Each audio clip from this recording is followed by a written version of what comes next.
Applause for that run. Well done. Daniel makes it from one end right across to the other in 3:27, picking up every flag on his way. And apparently working his heart into a fury. All right. While Daniel is in the process of having his emotional crash and recovering from it, we're going to prep the rest. You know what? We're going to get pre-therapy for the rest of the champs, and then we'll come right back here and see how everybody else does on the Harvester. Don't go away. This is The Rush, and Destiny is well underway. Welcome back to The Rush. This is still Destiny. And now, ladies and gentlemen, please welcome Abisola.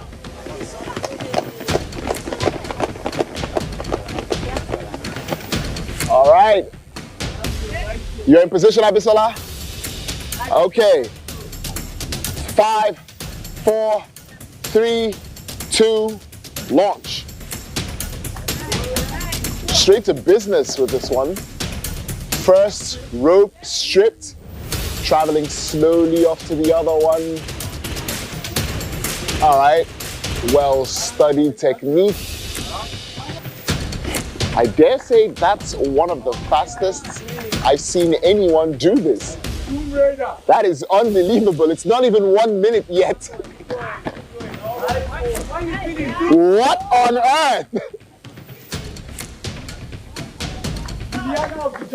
Okay. There's no point wasting time up there when I can actually grab the rope and just walk across. Abisola, I'm a little bit worried at the fact that people are doing this in seconds. What have you guys been prepping with? Ladies and gentlemen, I know you are dying to find out who comes next. I'll put you out of your misery right away. Please put your hands together for the one and only Don Giovanni.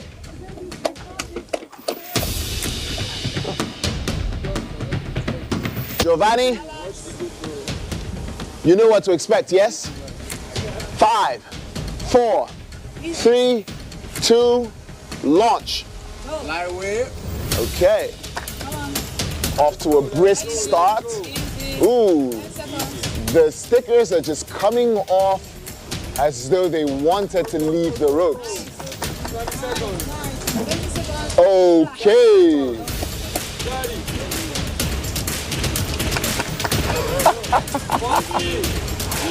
These are some spectacular times.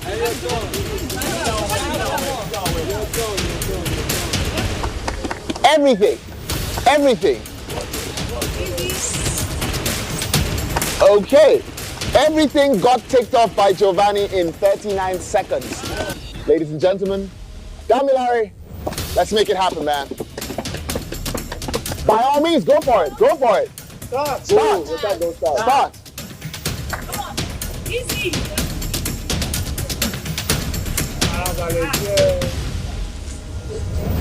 Probably on the phone right now with one of his friends talking about the game last night. That's how dedicated and straight to the point that was. Yow! Oh!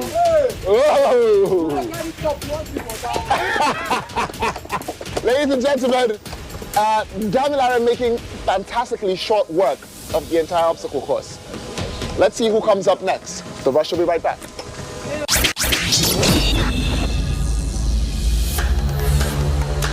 Ladies and gentlemen, this is The Rush, and one person has been itching to go up and meet the Harvester, so why don't we all join hands and make that dream come true? You fair? Let's make it happen. Come on, boy. All right. Ready. Go when you're ready, sir.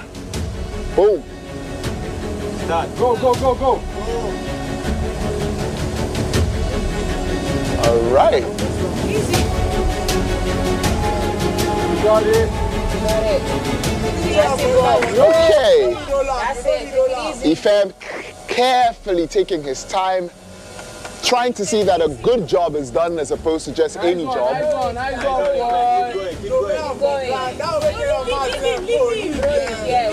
Let's go, just like that. Let's go. Don't look down, just keep going. Ooh. Oh, that bar is playing havoc with his balance. That's it. Oh. Move it. Yeah, that's it. Soldier. Move it, soldier. Let's go. Yeah, let's go. Good to go. Easy. Let's go. Easy. Almost done. Yeah, that's it. 7, 6, 5, 4, 3. Okay. Well done. Nice one, bro. Careful. And successfully done.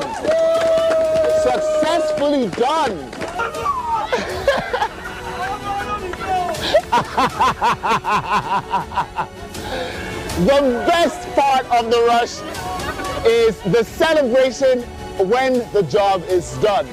And the celebrations continue when the entire job is done. There's a few more times we still need to meet the harvester, and that comes up right after. This is the rush. You already know the drill. Don't go away. Okay, and back we are. Time to let the doors open and let the ladies come through and shine. Farida, let's get it on. Yes. All right, Farida, start whenever you're good for it. Tracking. Okay. Farida, making quick work of it. 2 stickers down, moved on to the third. Ooh, a little balance there. Trying to combine dexterity and speed. And caution, let's not forget. All right. It's just a handful more to go.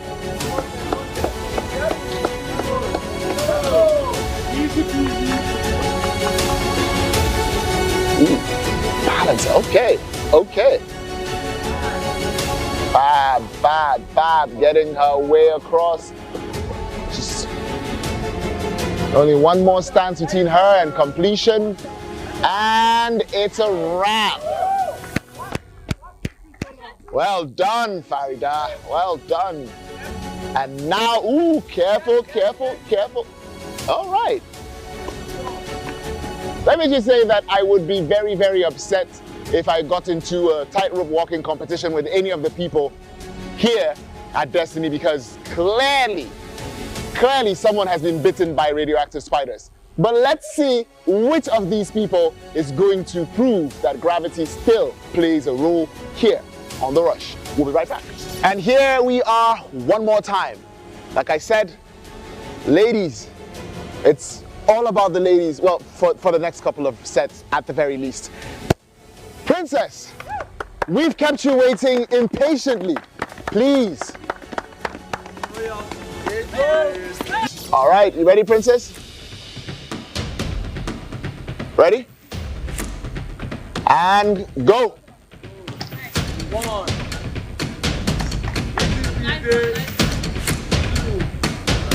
Let's go. Nice one. That's it. Try and tap. Yup. Let's go. Carefully seeing the job done. Okay. This ought to be interesting. Trying to make sure she's got balance. All right. Awesome. I actually, for a second, thought that the rod had like some spikes that, you know, you can just easily walk through. I didn't know it was like a rolling stuff. Like, I was like, what? You know, I think I almost fell at a point, but I needed to find my balance, which I did, and then from there. Yeah, don't worry, we're keeping track. Unless, of course, you think it's a good luck charm. Do you?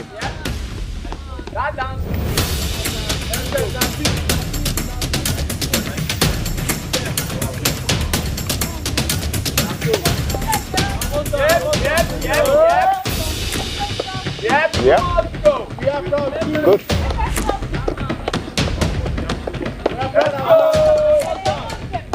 Almost. Okay. All right. Penultimate one in hand.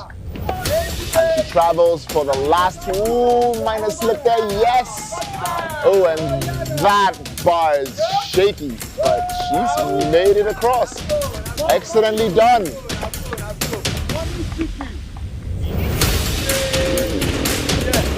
Yes. Yes. Boom. Okay. And I don't think it takes anyone with second sight to realize Princess has done the course and taken everything as well. When we get back, it's some more and some more dancing as well. We'll be right back on The Rush.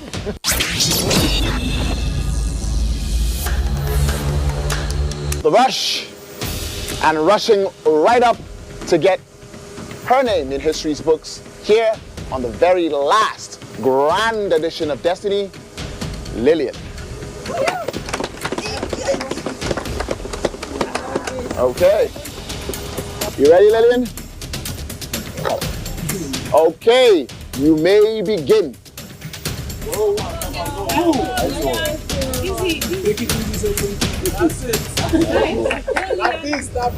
Go.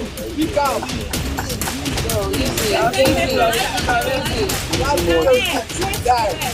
Let's go.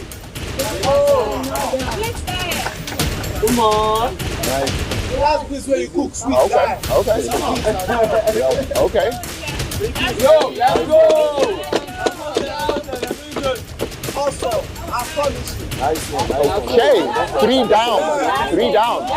Ooh, but the wobbles have kicked in. Balance up. Getting my balance on the beam with the Boris rolling. I actually thought I was going to fall, but since everybody scaled through, they don't have to head. Of course, we have our helpful teammate members running live commentary. They're not even me from off the stands. Awesome. And there she goes past the 4th station, making her way, number 5 in hand. That final switch from one hand into, oh right, successful.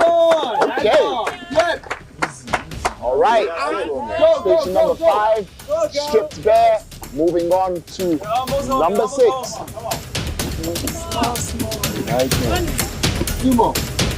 And the very effort of taking the tags off makes the bar wobble. And keep in mind that the bar revolves around itself. So when it wobbles, it gets harder to stand on. Purchase of the feet, that is, it's already difficult. So every time someone tilted it, I panic. Last one.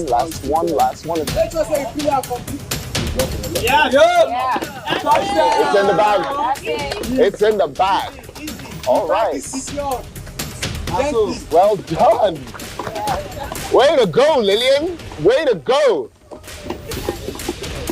I feel like there are a few people who still haven't had a go, who are suddenly wondering just how well they're going to do.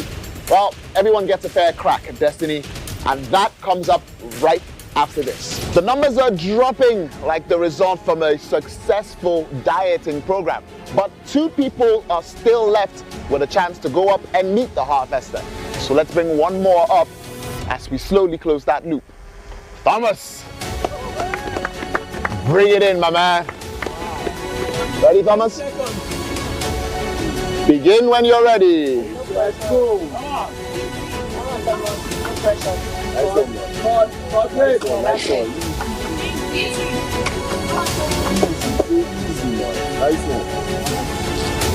Yes, Thomas, let's go. That's it, boy, that's it. 8 more seconds. Yep.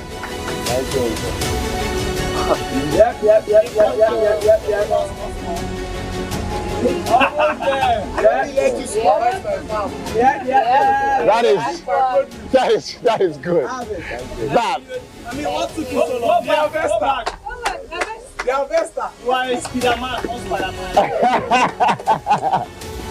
Well done, Thomas. There's one more person, a very special person who gets to go up and to close this entire loop perfectly.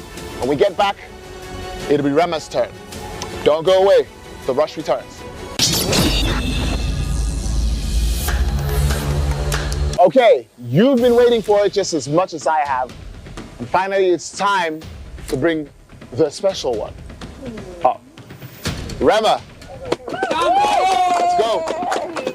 Let's go, Kamolo. All right, you ready? Now, full stop. Get it. Now, full stop. All right, let's go. Let's go. Come on. Kamolo, let's go. Let's go. First station has been stripped there. Harvest is going great.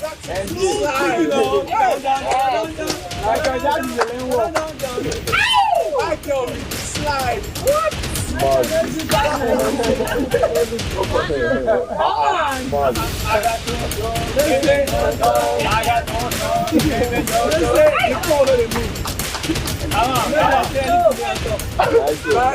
Holy shit, well. I was kind of anxious because I'm a little bit scared of heights, but I'm comfortable when I'm up there already. But once I look down, it messes with my head, and I think I was having this anxiety that it would keep spinning and I may probably trip. Because the last time I had an encounter with a beam balance, I landed on my ass. All right.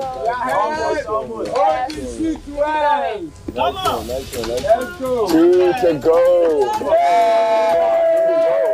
And Rema's clearly worked out a system for traversing this. She's not even rolling the bar, so she's sliding carefully across. Ooh. I thought she was in trouble right until I realized she was dancing. Nice one. Hold the floor back.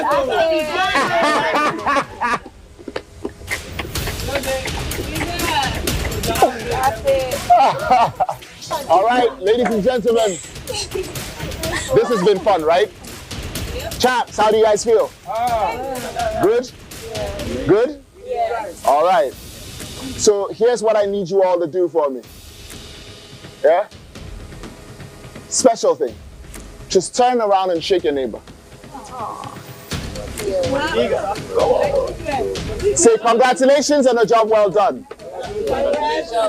All right. Stop patting yourselves on the back. Let's wrap this up, you silly people. This is obviously the rush, and destiny is very important. It is the decider. It's where everything either goes up or comes crashing down. Now, all of the champs who were nominated have given their very, very best. And keep in mind that this is the very final bit of destiny. There will be no more. To pass this means to certainly walk off and into the finals. So who is going to get that honor? You'll find out if you keep watching. I'm Andre. This is The Rush.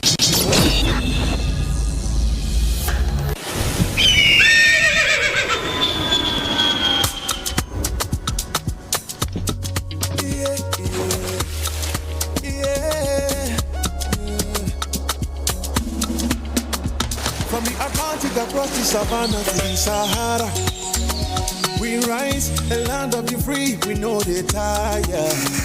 We dream great, our spirit is undying. Resilient, rooted like palm tree, we sway in colors, we turn dark into light, we make solutions, we ignite passion, yeah. Ethnicity is unique, we have more than destination. We are Nigeria, strengthening unity, we know they carry life. We are Nigeria, together live the dream of a land with great destiny. We are Nigeria. I am the real Nigerian. Brought to you by the National Orientation Agency, NOA. Our major currency unit is the Naira, while the minor unit is the Kobo. They are both in notes and coins. The Naira is more than just a medium of exchange. It bears the images of our heroes. So, stop abusing the Naira. It is a criminal offense to spray the Naira at events. Stop stepping on the Naira. it's not your enemy. Do not squeeze, ruffle, or write on the naira. Handling the naira with dirty or oily hands can deface the naira. Love the naira as you love yourself. Be a real Nigerian. This message was brought to you by the National Orientation Agency, NOA. Nigeria is a country of many cultures, languages, and beliefs. But despite our differences, there is one thing that unites us all: our love for this great nation. Sometimes we may feel that we need to go fast and go alone, but when we come together and work as a team, we can go far beyond what we ever thought was possible. United, we can create thriving businesses that benefit our communities and in turn our nation. It is said that if you want to go fast, go alone. If you want to go far, go together. Let's understand our differences and come together to build a better Nigeria. When we work together, there is nothing we can't achieve. Nigeria, better together. Embrace the wisdom of our ancestors as we explore the timeless wisdom of Nigerian proverbs. Proverbs are palm oil with which words are written.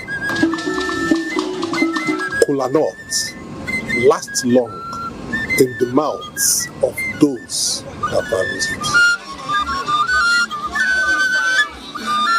He who thinks is leading when no one follows is just taking the walk. No matter how hot your anger, it cannot cook here. Nigerian proverbs, timeless lessons from our ancestors.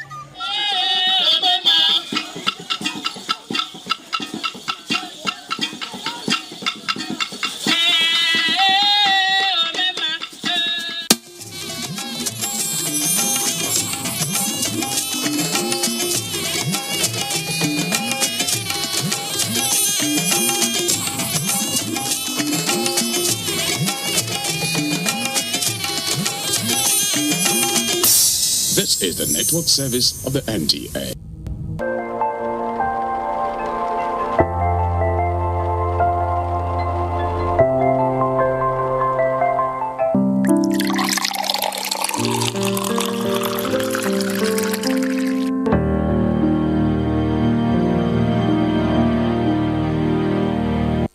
Welcome to Better You.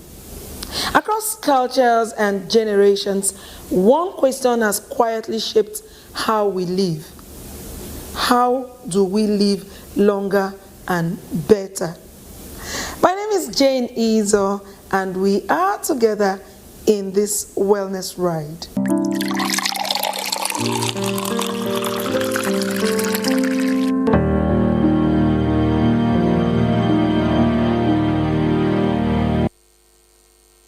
Today, we explore the science and subtle art of longevity, not just adding years to life, but life to years. We'll take a mini documentary here, and when I return, we'll get to join our guests.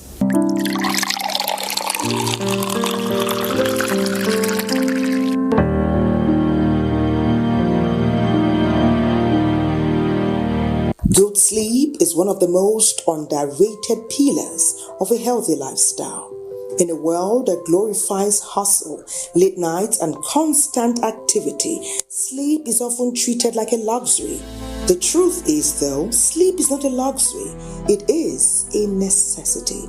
Sleep is the body's natural reset button. While we sleep, the body is not simply shutting down. In fact, it is doing some of its most important work, repairing tissues, restoring energy, regulating hormones, strengthening immunity, and helping the brain process information. Adults generally need at least 7 hours of good sleep. And of equal importance and value is sleep quality and sleep quantity. One of the biggest ways sleep affects our lifestyle is through energy and productivity. When you sleep well, you wake up sharper, more alert, are more focused. You think clearly, you make better decisions, and you are able to handle your day with more efficiency. And on the other hand, when sleep is poor, even simple tasks can feel overwhelming. Concentration drops, reaction time is slow. Productivity also suffers. A tired mind often leads to careless mistakes, forgetfulness, and low motivation. Good sleep also has a major impact on mood and emotional balance. Have you noticed, for example, that after a poor night's rest, little issues become bigger, patience becomes thinner, emotions can feel heavier? That's because sleep helps regulate the brain systems responsible for stress, mood, and emotional control. People who sleep well consistently are better able to manage pressure, maintain calm, and relate positively with many. In short, better sleep often leads to better relationships and a better attitude towards life. Sleep also plays a powerful role in our physical health and appearance. Good sleep impacts heart health, improves metabolism, promotes blood sugar control, and impacts and improves immune system function. Over time, when we sleep less than 7 hours daily, we could be risking developing high blood pressure, heart disease, type 2 diabetes, obesity, and stroke. And beyond internal health, it shows outwardly too. Poor sleep pattern brings about dull skin, tired eyes, low stamina, and reduced physical performance. Another important area is our lifestyle choices. When people are sleep deprived, they are more likely to skip exercise. We crave unhealthy foods. We can overconsume caffeine, and we struggle with routine. Poor sleep can throw off discipline and make healthy living feel harder than it should be. On the other hand, when we sleep well, it becomes easy to eat better, move more, think positively, stay consistent with our goals. And of course, it impacts our relationships in our community, in our family, in the workplace, and everywhere else. In many ways, sleep influences the quality of all our lifestyle decisions. So, the important question now is, how can we improve our sleep and by association, our life and our health? Here are some simple habits that can make a big difference. Go to bed and wake up at the same time every day. Reduce screen time before bed. Avoid taking caffeine late in the day. Keep the bedroom cool and quiet, and create a calming bedtime routine. Our sleep improves when we treat it as part of our life, our wellness and our well-being routine, and not as something optional.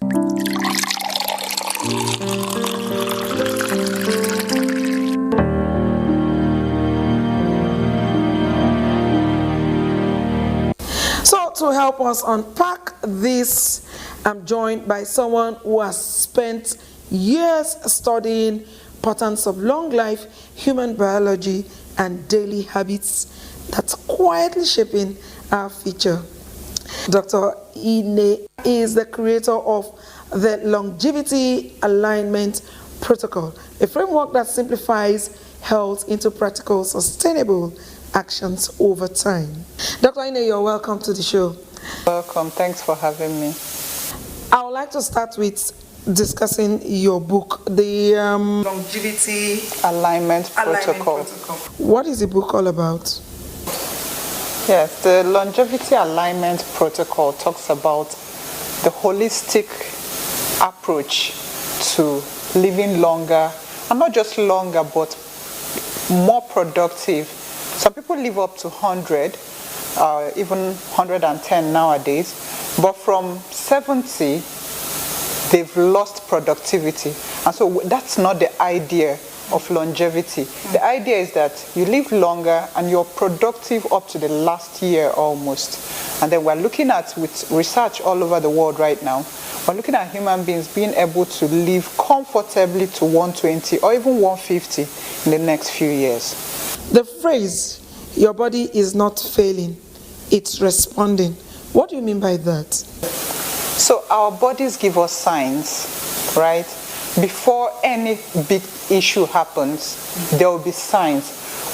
For example, very simple example, when you're dehydrated, your lips are dry and white, sometimes your face is sunken and all that. If you don't pay attention to it the first few days, it could lead to a series of other things. But when you nip it in the bud, that's immediately, and say this person is dehydrated. And that also talks about something else in the book about our social circle. If you don't have someone who is close to you saying, I noticed this or I noticed that on you, and then you take preventive measures immediately, you would end up with big issues later on.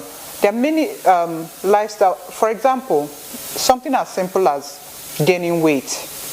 If you don't have a scale, how would you know you've put on 5 kg in just 1 week? So our body keeps signaling us, but if you don't listen, and there are bigger issues, along the line. If you had to pick one habit that impacts longevity the most, what would it be? Can you guess? Relax. You're very close to it. Very, very close to it. It's actually sleep. Okay. I mean, that topic is underrated. Wow. Yes. I give this assignment to my clients from time to time, and I say, when you don't sleep, there are certain characteristics of a good sleep. So it has to be at least 7 hours, and out of the 7 hours, it has to be at least 4 straight hours of sleep, and it has to be between those 4 hours have to be between the hours of 11 p.m. and 4 a.m. That's when the hormone melatonin peaks in the body, and that's the sleep hormone. And so if you don't meet those 3 criteria in a day, let me tell you what happens. The main thing the body does when you're sleeping, apart from resetting the brain and all that, is detox, cleansing the body. So imagine, I tell my clients, when you don't meet those 3 criteria, don't flush your toilet. Now, by day 2, the way your toilet feels is the way your body is on the inside. So imagine that happens for 2 days. You will be running around to do something.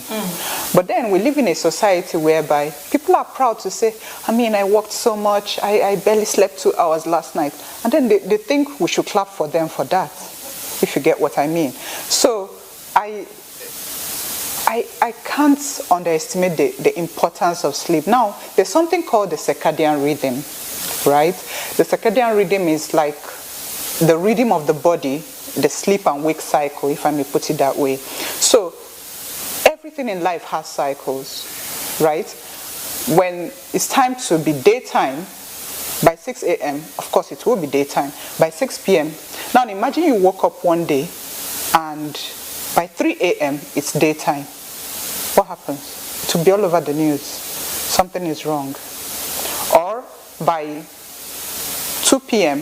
it's night. So our Creator already put in that cycle in place. Now also for women, some women have a 28-day or between 28 and 32 days is normal. For women, if your cycle gets to 40 days, what happens? You're already doing a pregnancy test, you're already running around, right? Or if it comes too early, like 10 days, you won't sit down and say everything is normal. But then we sleep, we as humans, we go 3 days without sleeping properly, and we think it's normal. So Doc, what actually happens in the body when we sleep that makes it so important for longevity? First of all, people sleep late. We have the night culture now. People have their meetings from 11 p.m. or they're hanging out, or, that's something that is really affecting our health. People have those weekend vibes, the whole Friday night you're, somewhere drinking. It's not very healthy. Even if you must do that, it should be like once in 3 months. The body can forgive you, but not every week. Yes, that's a very big one. The 4 hours minimum sleep that you are recommending now, some people go barely halfway. They don't sleep straight. At the end of the day, what happens to such people? So there's a whole book, very big book in medical school called Sleep Physiology. Now, sleep is divided into two. The first is the REM, and the second is the non-REM. So REM means rapid eye movement sleep. So the REM is the first 3 to 4 hours. That's when the body is trying to calm down, trying to relax, trying to put yourself together. Then the non-REM is the deeper sleep. That's when the person is dreaming, person is, not here at all, and a lot of repair happens in the non-REM. So if you don't get up to 4 hours, the 30 minutes you're still in the REM. So whenever you sleep, you actually did not sleep if you did not enter the non-REM. Yes. So the detox of the liver and so many other repair processes can only take place in the non-REM. Yes. So that's why you need to get at least 4 hours at a time. You can get up, ease yourself, go back, but sometimes I sleep 12 hours, to my greatest surprise. Doc, I wish I can. You can work on it. You can see a physician, you can talk to your, What's the connection between sleep and hormones like cortisol? So just like I said earlier, during sleep, repair is taking place. When you don't sleep as you should, cortisol is the stress hormone. So cortisol is released to tell the body that there's stress going on in the body. So nature made it that cortisol would stand in the gap.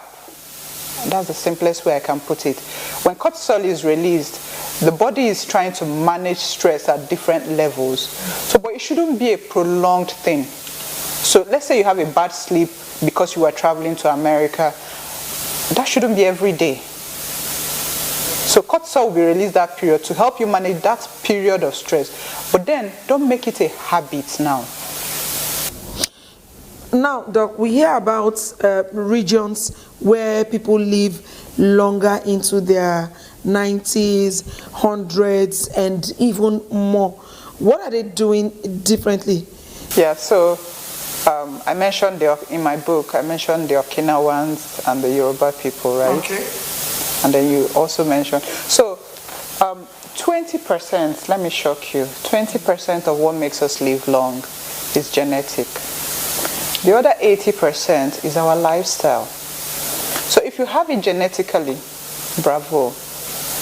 But you also have to learn, what did your grandmother do that made her live up to 130? I'm sure she didn't fight people. She's peace-loving. Yes. I'm sure she didn't eat late into the night. Or she would eat small portions. So that alignment with nature. So I tell people, whatever you have to force is not yours. So if you live your life knowing that, the Creator is taking care of you, God has put everything in place, and you stress less. If it comes to you, good. If it doesn't come to you, it's not for you, you move on. And you see, gradually like that, the person is stepping into 100. But when you want to do everything now, I'm sorry, that's not a recipe for longevity. All right, Doc, for someone who feels overwhelmed by all the health advice out there, where should they start? In my book, I also mentioned regular checks. So in this part of the world, people brag, I've not been to the hospital in 50 years. It's not a thing to be proud of. The hospital is not there to kill you. So every year, as you do your New Year resolution in January, even in July, you can do twice a year if necessary, but at least once you're up to 30 years, go once a year, do your basic, find out your numbers, check your BP, check your weight, check your blood sugar level. For the men, your PSA, which is prostate-specific antigen. For the women, mammogram if necessary to, prevent breast cancer. Pap smear. Just do those basic things. If you enter any hospital and say, I want to do basic checkup, they will do all that for you. You check your hormone level, thyroid hormone, reproductive hormone. If there is something that needs to be done, you start early. I've seen people reverse things as bad as pancreatic cancer just because they found out early. Yes, so that's my advice to anyone who is feeling off. Doc, let's talk about this generation, the Z and Alphas, and the use of technological gadgets. In recent times, most especially in the 90s, they deny themselves of the maximum sleep, the one you recommended, the 4 hours maximum sleep. What will happen in 50 years' time? Are we still going to talk about human longevity? Would there be age reduction? Well, that's where parenting comes in. So if the parents are aware, a child who is less than 16 has nothing on the phone. A child who is less than 16 should not have a phone of his or her own, because the brain is still developing. There are parts of the brain that are not even fully developed until you're 25. But we're living in the world of phone now.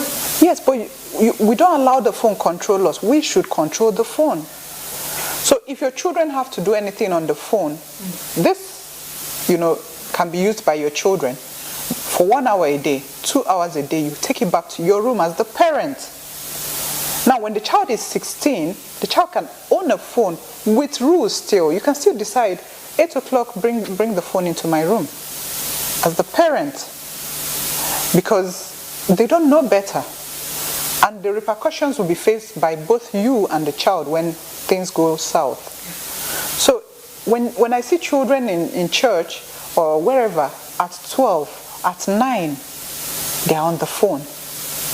You're taking away a part of their childhood.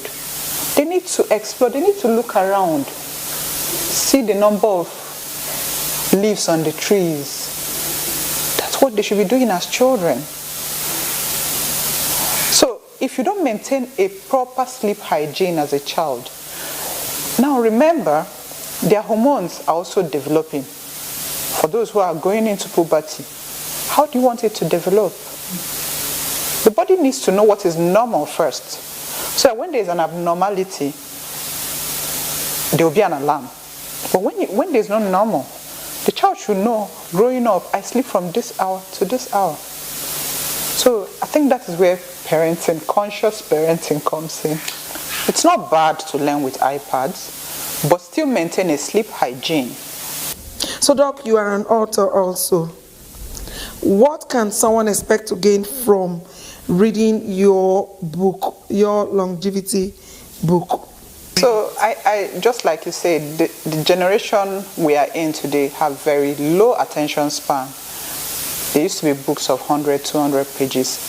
To your surprise, I made it only 16 pages of actionable. And people who have read it are like, wow, this is everything in just 16 pages. So you can finish it in just 30 minutes. But it's not just about finishing it, but putting the actionable steps. So it's very concise for people of any generation. There's no highfalutin scientific words. It's very simple. So actionable things to do on a daily basis. And guess what? Longevity is not a marathon or an award to be won. It's a lifestyle. You make those changes, you stick with them consistently. You don't sleep, like we just said, the 3 basic characteristics of a good sleep. You don't do that for 1 month and then the next month you go back. No, it's a lifestyle. That was incredibly insightful. Thank you so much, Dr. Ine. Thank you for breaking this down in a way that's both practical and deeply human. You're welcome. Thanks for having me. So if there's one thing to take away from this conversation, it's that longevity isn't built on extremes. It's built on consistency, small daily decisions repeated over time.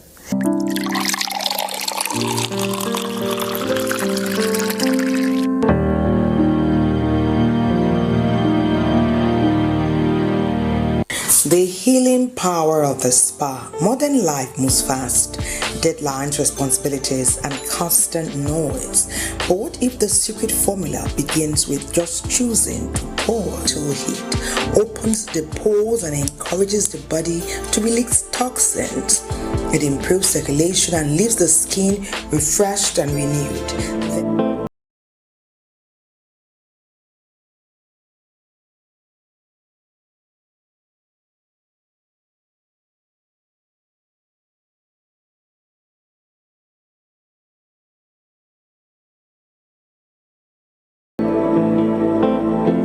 The benefits go far beyond relaxation. Spa treatments can help reduce stress, improve sleep, relieve muscle pain, and support overall well-being. In a world where burnout is common, moments like these remind us that wellness is not a luxury, it is a necessity. Because when the body is cared for, the mind becomes clearer and life lighter.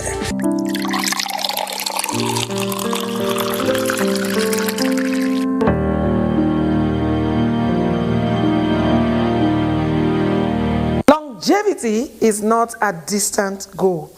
It's a daily practice. I remain your host, Jane Izon. Take care of your body and it will take care of you. Until next time, from all of the crew, it's bye for now.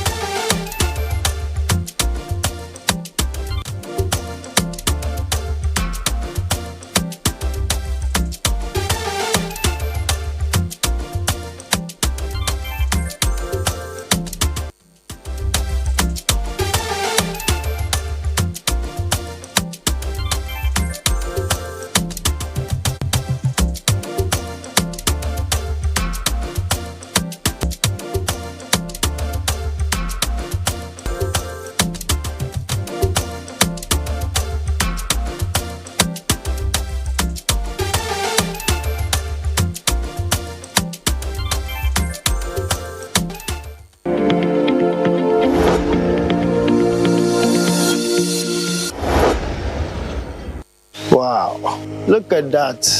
Until recently, I had no idea what a pangolin was. But this thing is strong. It's a small mammal covered with scales made of keratin, just like our nails. Strong scales, man. The scales has no medicinal value, yet the demand for the scales and the meat is driving the pangolins to extinction. This one's name is Igai, and it was rescued from illegal bushmeat trade. It's going back into the wild where it belongs to keep the ant population in check. Home sweet home. Please say no to illegal bushmeat and report wildlife crime, because poaching steals from us all.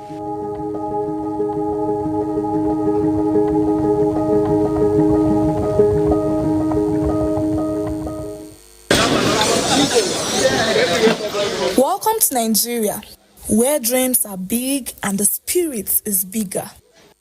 Young people are chasing opportunities, facing challenges, and looking for economic independence. From tech startups to street hawkers, young Nigerians are trying to make it in a country with opportunities despite challenges. I started my business in school, University of Benin, right? And I studied computer science. And because of the fact that I wanted to I just wanted to do more for myself, basically, right? I didn't have so much faith in the educational system. Not that it was bad, I just didn't have so much faith in it at the time. Because of that, I had to do something else. And what I had to do was I had to create businesses that provided solutions for the problems that I'm facing. Now, what I've noticed that most young people, they think about first world problems. You can't be solving first world problems in a developing country, in a country like Nigeria, for instance, right? What you need to do is you need to create solutions for problems that you can fix within your local environment, right? So what problems can you see in your community, in your local government, in your state, in your geopolitical zone that you can address, right? Start from there. If you can create solutions for problems that you can see, right, you will definitely not struggle as much, because you will have people that will be willing to give you money for you to be able to solve that problem. Starting from my school days, I went to school and my course was changed. I went for SLT, Science Lab Tech, but it was changed to quantity surveying.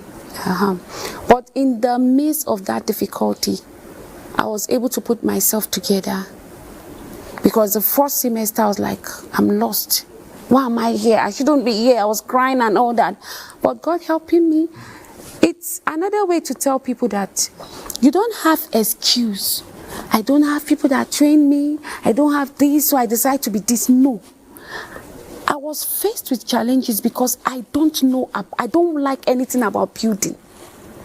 I went into it. It wasn't easy. I overcame it. From there, I grew, practice. Interior came into it, but it wasn't easy. Unemployment, financial strain, and self-doubt are part of the journey. But so are the grit and determination. These young Nigerians are turning their passions into successful businesses, and their stories are inspiring others to do the same. Bringing your dream to reality, you need to be courageous. Bringing your dream to reality, don't let anyone talk you down. Don't let anyone tell you you can't do it. Because that is the biggest enemy of success.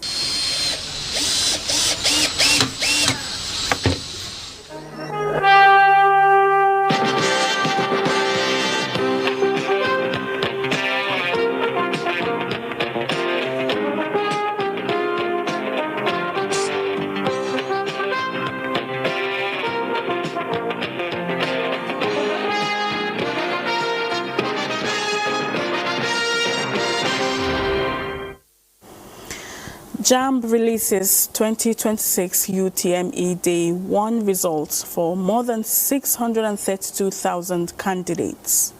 And federal government focuses on grassroots intelligence to reinforce security architecture. Good afternoon and thanks for joining us on Panorama. We're reaching you live from Abuja, and I'm Zenret Dingmun.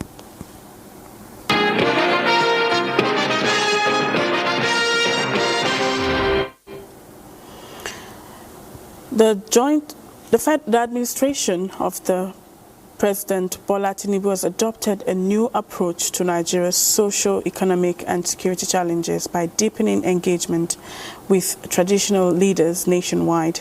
Now, the Senior Special Assistant to the President on Chieftaincy Matters, Abbas Tijani Hashim, while addressing development partners in line with the President's directive, says the strategy focuses on harnessing grassroots intelligence to reinforce the country's security architecture. The presidential initiative seeks to drive development through data-based asset management while expanding the role of traditional rulers within the governance structure. Discussions at the meeting emphasized the need for more enlightenment forums for traditional leaders and for updating their roles to reflect today's realities. Like the ward heads and the village heads. We have confidence that if the traditional system is really allowed to work, the stability of Nigeria is most assured because of the permanence of governance at the traditional system. That is what give about these traditional leaders to train them how to mediate, how to manage, how to integrate the system back into the structure of governance. We intend to package a system whereby they will discuss what is the role of traditional rulers. Do they need constitutional role? Can government do that? The senior special assistant assured the presidential commitment to ensuring Nigeria's security and development drive by working directly with traditional rulers at all levels. The Joint Admissions and Matriculation Board, JAMB, has released the results of 632,788 candidates who sat for the 2026 Unified Tertiary Matriculation Examination, UTME, on Thursday, April 16, 2026. Now, JAMB's Public Communication Advisor, Dr. Fabian Benjamin, in a statement says the released results are now available for viewing, and candidates can only view their results for now, as printing is not yet available. The statement discloses that 2 candidates and 1 parent are currently in custody for allegedly engaging in result falsification using artificial intelligence and other electronic means. Now, it warns that any candidate found culpable will face the full consequences of the law. The board assures all that the examination is ongoing and that results will continue to be released as they become available. Now, to check their results, candidates are to send UTME result via SMS to 55019 or 66019 using the same phone number used during registration. Meanwhile, the Nigeria Education Loan Fund, NELFund, has clarified the status of student loan disbursements to beneficiaries of Ladoke Akintola University of Technology, LAUTECH, Ogbomosho, dismissing claims that over 15,000 approved students are yet to receive funds. Now, NELFund, in a statement, says its records show that LAUTECH only recently submitted a batch of 5,237 students for processing, the first verified submission received from the institution for the current disbursement cycle. Now, it adds that the batch has since been processed and approved and is currently undergoing the final stages of disbursement, including audit and financial clearance, in line with due process requirements. NELFund explains that loan approval does not translate into immediate payment, noting that applications must pass through a structured verification and financial processing system to ensure transparency, accountability, and accuracy in the management of public funds. The fund also reiterates its readiness to continue working with participating institutions to ensure a seamless, transparent, and efficient loan disbursement process for eligible Nigerian students. And still on education, the National Association of Nigerian Students marks 45 years of advocacy, reflection, and renewed expectations for impact. Now, in this report, voices from leadership to students highlight not just a legacy of struggle, but a future shaped by action. Correspondent Ibrahim Danhamidu reports. From protests in the past to policy conversations today, the National Association of Nigerian Students remains a visible voice in Nigeria's education space.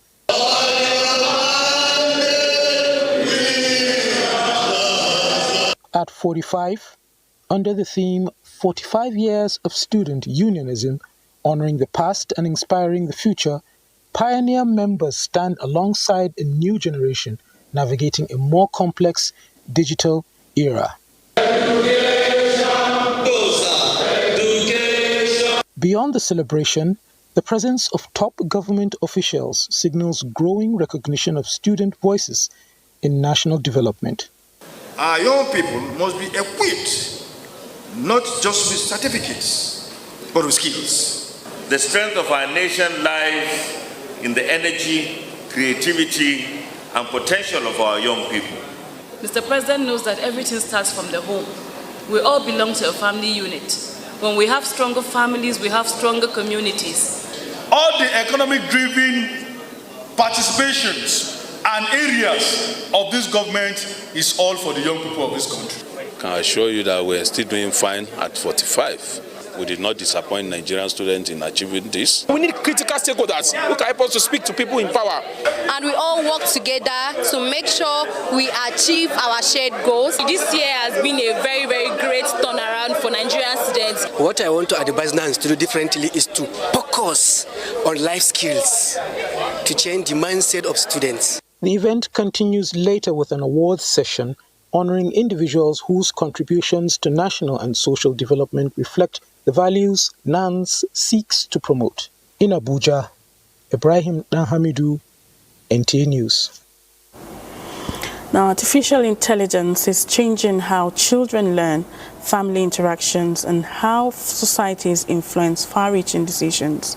And for the Muslim community, the shift raises questions on values, guidance, and responsibility. Decide on the use of artificial intelligence in education, parenting, and youth development with focus on guidance and responsibility. Speakers highlight the need for women to shape the values in children and prepare youth for emerging realities driven by technology. It makes education easy because you need not to go to library, you need to go to any man. In your house, in your office, you can learn a lot of, you can question the AI and give you whatever you need educationally. Artificial intelligence is so important that today we cannot do without it.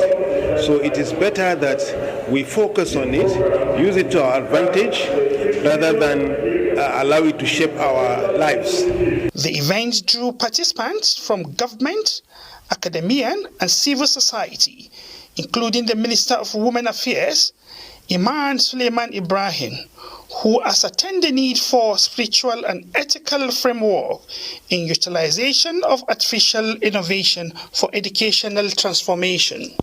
We are not saying that people should not use the technology or do not rely on AI, but we should do it with the guidance of the Quran and the Sunnah of our Prophet Muhammad sallallahu alaihi wasallam. So it's a reminder and it's a call to the Ummah to do the right thing and remain on the path of righteousness. There are challenges, opportunities, because in Islam gives us the way to pick whatever can project the image of Islam. We can't go for it, but we know the limitation. I look forward to partnering with the Form 1 to ensure that we reach out to communities and we kind of, have that cohesion in families and in communities. The summit outlined steps to improve understanding of artificial intelligence and align its use with societal needs. Yusuf Abubakar, NTA News. And the Sultan of Sokoto and President General of the Nigeria Supreme Council for Islamic Affairs, Muhammad Saad Abubakar, has declared Sunday, 19th April 2026 as the first day of Zulhijjah, 1447 after Hijrah. Now, this is in a statement signed by the Chairman Advisory Committee on Religious Affairs, Sultanate Council, Sokoto, and Wazir in Sokoto, Professor Sambo Wali Junaidu. The statement says the declaration follows the non-sighting of the crescent moon on Friday, 17th April 2026, corresponding to 29th Shawwal 1447 AH. Now it adds that Saturday, 18th April 2026 will be observed as the 30th day of Shawwal 1447 AH. According to the Sultanate Council Advisory Committee on Religious Affairs, working in conjunction with the National Moon Sighting Committee, no confirmed report of the moon sighting was received from across the country.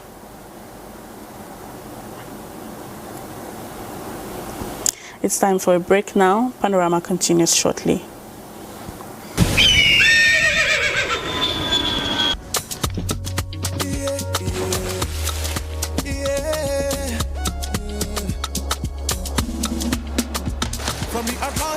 PDP, boosting the strength and image of the party. Option of motions, appeals to members to take advantage of the ongoing online membership registration of the party dominated the agenda. That mandate from 1999 that I remain certain we will reclaim it. It means that we have to cut short our time of sleep because there is a job to be done. State Chairman George Turner commended the national leader of the party, Nyesom Wike, for standing firm during the most difficult moments of the party and assured him of reviving the PDP in Bayelsa State. Timothy Yusuf, NTA News.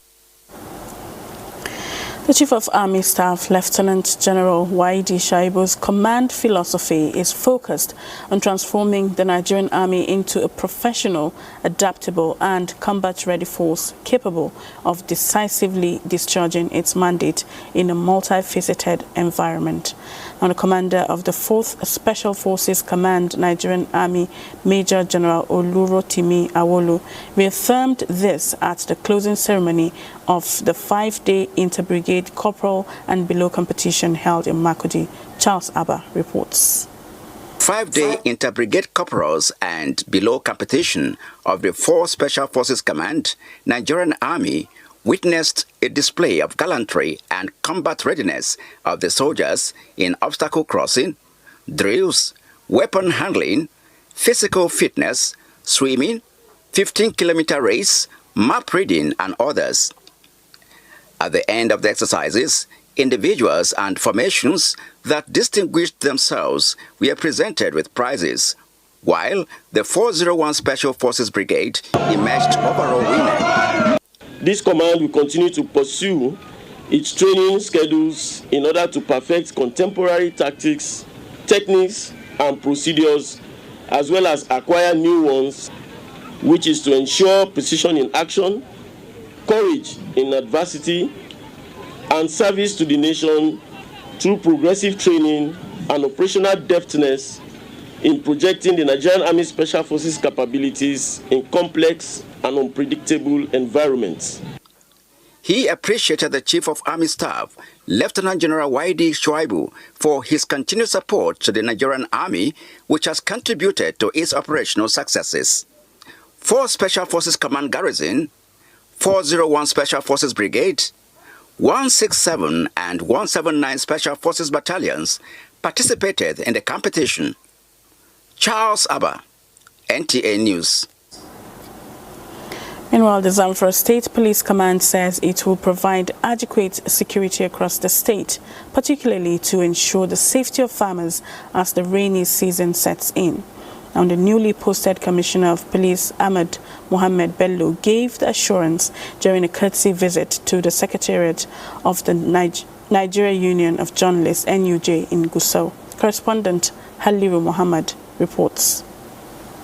The visit by the Zamfara State Commissioner of Police Ahmed Mohammed Bello to working journalists in the state is in recognition of the critical role they play in promoting peace through timely sharing of accurate information with the public. The visit, according to the Commissioner, was aimed at fostering a working relationship between the police and the media to enhance security across the state. The business of security is for each and every one of us. I just wish to plead with the media professionals here that we are open to criticisms, but I plead with you, let it be a constructive rather than destructive criticism. CP Ahmed Bello further disclosed that the command has put in place proactive measures to safeguard lives and property, especially in rural communities, as farming activities intensify with the onset of the rainy season. We are going to secure farmers. We are going to protect them. There are quite a number of units that are going to be created. In his remarks, the chairman NUJ Zamfara State Council, Ibrahim Musa Mizari, described the visit as historic and commended the police command for its efforts, pledging to remain committed to responsible reportage that promotes peace and public safety. The visit also provided an opportunity for both parties to discuss strategies for strengthening mutual cooperation in tackling the security challenges bedeviling the state. In Gusau, Haliru Muhammad, NTA News. The Nigerian National Task Force on Cervical Cancer Elimination is set for the rollout in Imo State. And this is to drive the 2025 to 2030 strategy to eliminate cervical cancer as a public health threat, aiming for WHO targets. Elizabeth Omori reports that at a 2-day national harmonization workshop, experts in oncology and gynecology brainstorm on how to enhance coordination for effective delivery of the program across the Federation. A World Health Organization data and trends on cervical cancer indicate that roughly 34.8% new cases and 22.5 deaths occur per 100,000 women annually, and it makes up 22% of all female cancers in Africa. It is projected that deaths will increase by 32% by 2030 if trends continue. To align with WHO's strategy, the National Task Force on Cervical Cancer Elimination, hinged on 3 pillars, vaccination, screening and treatment, is set to roll out in Imo State. 1 state each from the 6 geopolitical zones will benefit depending on readiness and commitment of state governments. We are planning to do 10,000 tests in Imo State for a rollout, and then it will continue like that with the government now trying to cover all the women that are supposed to have the test. There is a lot of dependency and reliance on men to do things. So they have to accept and understand the concept of this program that we are doing. The package includes vaccination of girls from 9 to 14 years. Even oral contacts can also expose them to the risk of HPV. The medical world has come up with what you call a self-sampling kit, which means the woman can get herself screened personally, privately. As they harmonize key implementing tools for prevention and control, they urge women to embrace screening and healthy sexual behaviors. Elizabeth Omori, NTA News. Our stakeholders have recognized the role of traditional leaders in promoting unity, tolerance and peaceful coexistence within communities. And this was the consensus at a pre-conference activity of the Nigerian Institute of Public Relations Week 2026, scheduled to hold in Kaduna. Kim Gwatz reports. Conflict mitigation and management has continued to pose threat to harmonious coexistence in many communities. It is against this backdrop that the Nigerian Institute of Public Relations engaged traditional leaders in Kaduna to chart the way forward and promote dialogue across diverse communities. Traditional leaders possess the rare capacity to translate state intentions into culturally intelligible meanings while simultaneously articulating community demands in forms that can influence policy process. Speakers also highlighted the importance of integrating traditional leadership structures into formal communication and governance framework, particularly in times of social and political tension. You must build it trust. Community members from the domains of your Royal Highnesses can only do that when government gives an opportunity. The forum further underscored the role of strategic communication in conflict prevention, urging stakeholders to adopt inclusive messages that reflect the cultural and social realities of the people. The response of traditional rulers in Kaduna State to the activities of the government of the state. This is one of the things that certainly would help in designing solutions. The pre-conference session sets the tone for the NIPR Week 2026, which is expected to bring together communication professionals from across the country to deliberate on issues shaping public relations practice in Nigeria. In Kaduna, Kim Gwatz, NTA News. Now sports update with Peter Oyibo.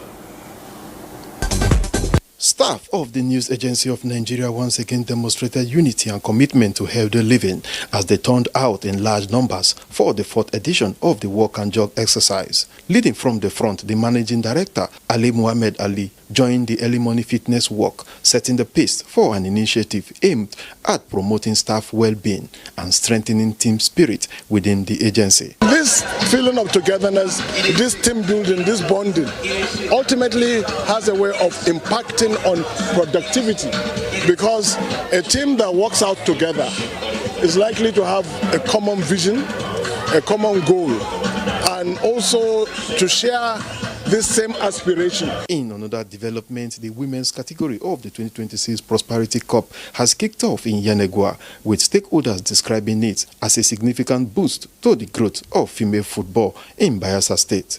As the tournament gathers momentum across the state, more teams are emerging from the local government area finals. OD United secured the Kolokoma-Opokoma title after edging MLDM 4-3 on penalties.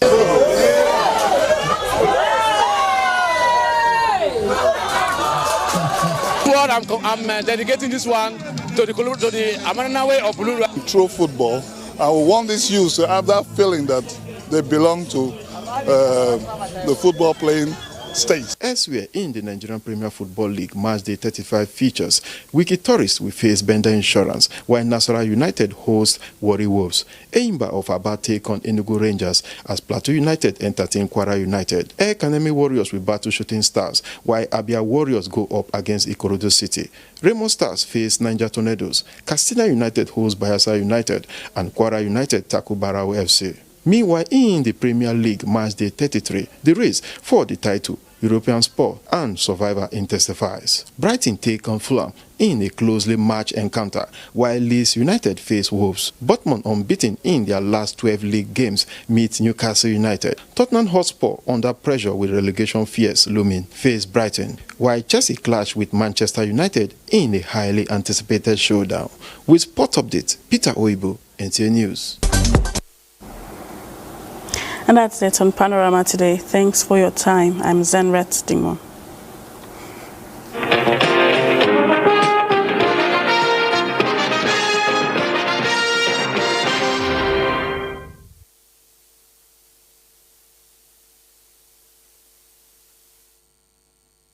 It's strong. It's a small mammal covered with scales made of keratin, just like our nails. Strong scales, man. The scales has no medicinal value, yet the demand for the scales and the meat is driving the pangolins to extinction. This one's name is Igai, and it was rescued from illegal bushmeat trade. It's going back into the wild where it belongs to keep the ant population in check. Home sweet home. Please say no to illegal bushmeat and report wildlife crime, because poaching steals from us all.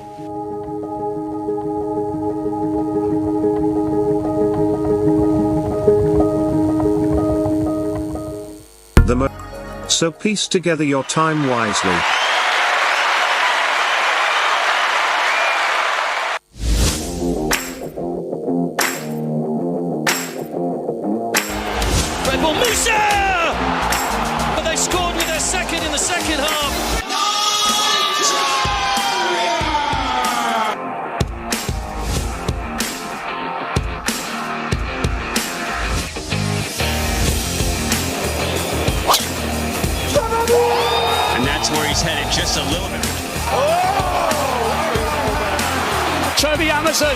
Look at the clock.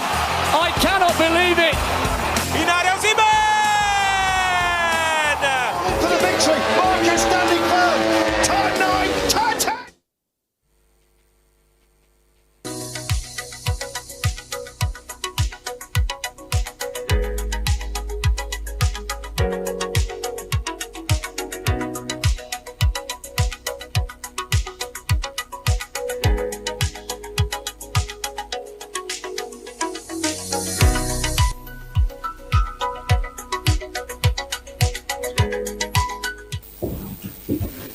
Welcome to another episode of Global Health Digest this week, which dwells on a topic that touches many families, yet remains widely misunderstood.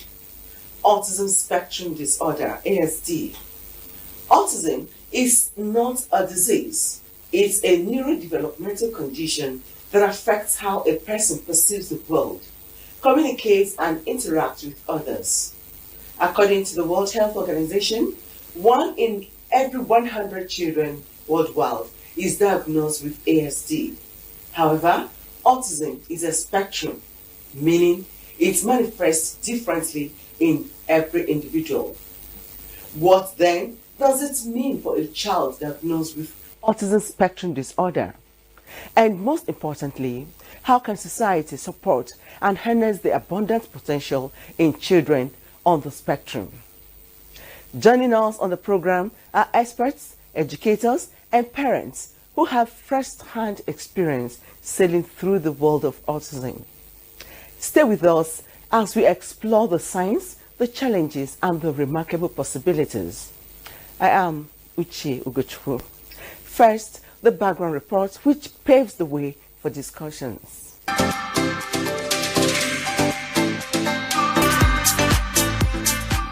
Autism spectrum disorder is a neurodevelopmental disorder characterized by repetitive, restricted, and inflexible patterns of behavior, interests, and activities, as well as difficulties in social interaction, social communication. Autism can be diagnosed at any age as it tells of a developmental disorder. This is because symptoms generally appear in the first 2 years of life. Autism is a spectrum, meaning it manifests in various ways, with severity and support needs varying widely across different autistic people. Some autistic people are non-verbal, while others have proficient spoken language. Yet, the precise cause of autism is unknown in most individual cases. Boys are mostly diagnosed than girls. Beliefs consistent with outdated autism research. This is Global Health Digest on NTA International. Autism is best understood as a difference rather than a deficit. The key, experts say, is early detection and tailored interventions that help autistic children thrive in their unique ways. Let's find out how much members of the public know about this spectrum, after which some parents of autistic children will share first-hand experience. What do you know about autism? Really, that name sounds so distant to me, but the one I'm aware, I know of, is these children that are not properly okay. Autism is a word that I normally heard, but I will want you to at least throw more light on what the meaning of autism is. What year did you notice the disorder in your child?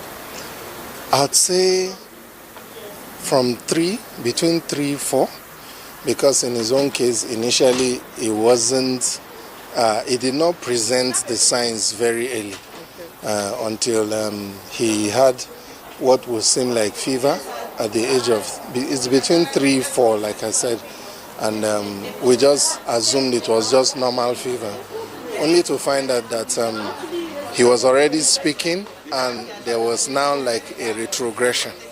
And then he began to manifest signs of muteness and little communication until it became almost as if we have a problem with speech.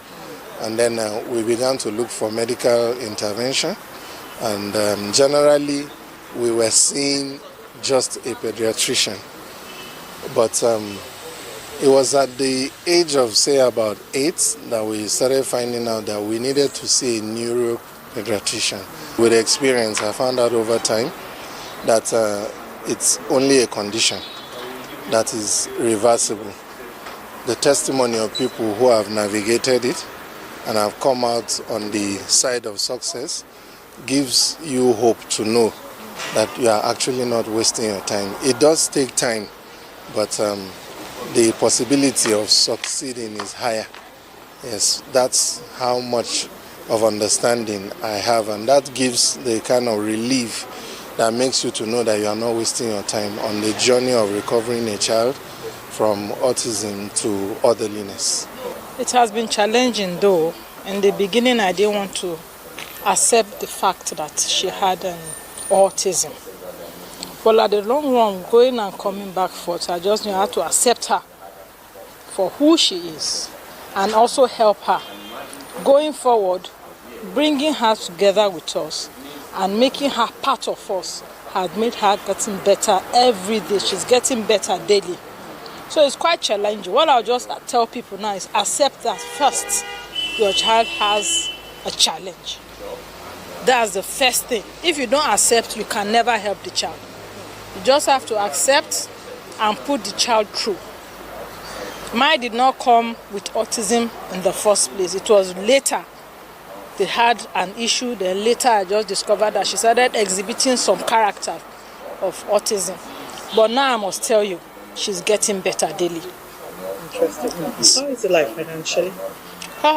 Financially is very, very, the financial aspect of it is something else. And you know, having an autistic child, as a mother, I had to leave my job, leave everything behind, so I could take care of her. So the burden was mainly on the dad. But it is now she's already getting better that I know I can leave her to one or two people.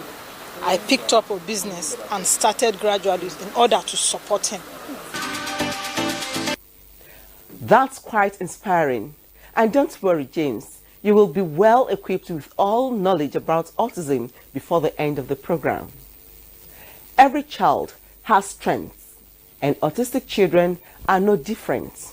In fact, many individuals on the spectrum have extraordinary abilities, but unlocking these talents require understanding and tailored support. We engaged Dr. Judith Umeokeje via Zoom from New Jersey to shed light on what autism really is and how to harness the potential within every autistic child. Dr. Umeokeje is a board-certified pediatrician with St. Joseph's Hospital Pediatric Emergency Department of Peterson, New Jersey. So, autism is a neurodevelopmental disorder that affects personal interaction, communication, learning disability, and behavioral issues. Okay, so it manifests in social communication deficits, learning deficit, and behavioral deficits. So, and it's called a developmental disorder because it mainly manifests before the age of 2. Okay, but it can be diagnosed at any age. There is no known cause of autism, but it is speculated that there could be genetic or environmental issues. Genetic issues like Rett syndrome, which is commoner in girls, and Fragile X syndrome, which is commoner in boys. And there are environmental factors like viral infections, medications, or disease conditions that could have occurred during pregnancy in mothers. It is still all these are still being studied. There is no hard and fast rule about autism. However, risk factors suspected are: 1, the child's sex. It's commoner in boys than in girls. And there's factors here, or rather, when you break down races, blacks, Hispanics, Asians, whites, they have different prevalences. It's less common in white people than blacks, and then more in Hispanics, and then Asian than Pacific Islanders. Diseases in the brain, brain tumors that you may not even know, even benign brain tumors, like tuberous sclerosis has benign brain tumor, but these kids may tend to have autism.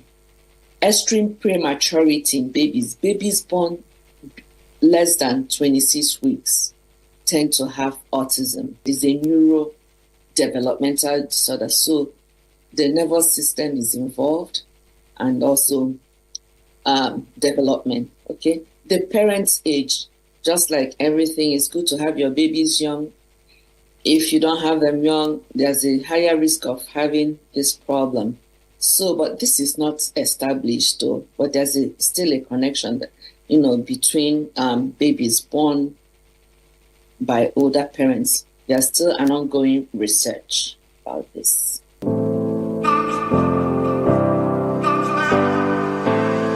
So for you to know their potentials, you have to know what problems they have. The problems they can have what we call dyspraxia, that is difficulty in performing coordinated movements. They have sensory issues like touch, light, sound, texture. That's why they can't eat certain food. some clothing you put on them, they go crazy about it. Some of them also have, in fact, most of them have expressive and receptive language difficulty. So they find it difficult to express their feelings and emotions, and they are unaware of another person's emotions. They're not even able to interpret verbal cues. There is pragmatic and semantic difficulties. They do not understand abstract reasoning or abstract context. So they only understand things in concrete terms. You cannot use idioms or jokes around them because they don't understand you. They also have what you call stymie movements. So they fly and rock back and forth. If you see them, they make repetitive movements. Also, they fixate on objects or activities with abnormal intensity. They resist change. They are averse to change, okay? And they resist cuddling. They like playing alone. They are unable to carry on conversation or keep it going. And they have routine. They have rituals. They have particular way of doing things. So any slightest change throw them off and they have a meltdown. So how do you harness them? The most important thing in harnessing them is diagnosing them early, catching their situation early. So these kids, when babies are born, here in the US, when babies are born, we have what we call anticipatory guidance. Before a mother is sent home, you tell them what to expect. Then they have routine visits, like well visits intermittently. Usually in the first 6 months of life, actually the first 1 year of life, it is very frequent. Every 2 months, you go to visit your doctor. Like the baby is born, they are sent home. 2 weeks, they come in. 1 month, they come in. 2 months. So as they come in, the primary care pediatrician looks at the baby, interacts with the baby. I like when parents come, they think we're playing with the babies, but we're actually looking for response. Is this child having eye contact? Is this child interested in playing with me? Is this child interested in anything around? Like kids come at the age of 1 month, they track, they follow faces. So these are the things you look for. As a child is developing, you look at the child's milestones. Failure to meet any milestone is a red flag. So the most important thing to do at this point is you refer the child to maybe a pediatric psychiatrist, developmental pediatrician. Like for us, we like a child that is less than 2 years, you want to send the child to developmental pediatrics so they take care of this child. Also, you can send them to the neurologist. There are tests that are done to make sure that the child doesn't even have any other problem, like hearing tests. Once you test these things, you're able to understand that, okay, the child does not have any deficit. So it's something that you call like a team management. We have early intervention programs for preschoolers. There are other therapies given to these kids so that you can harness what they have.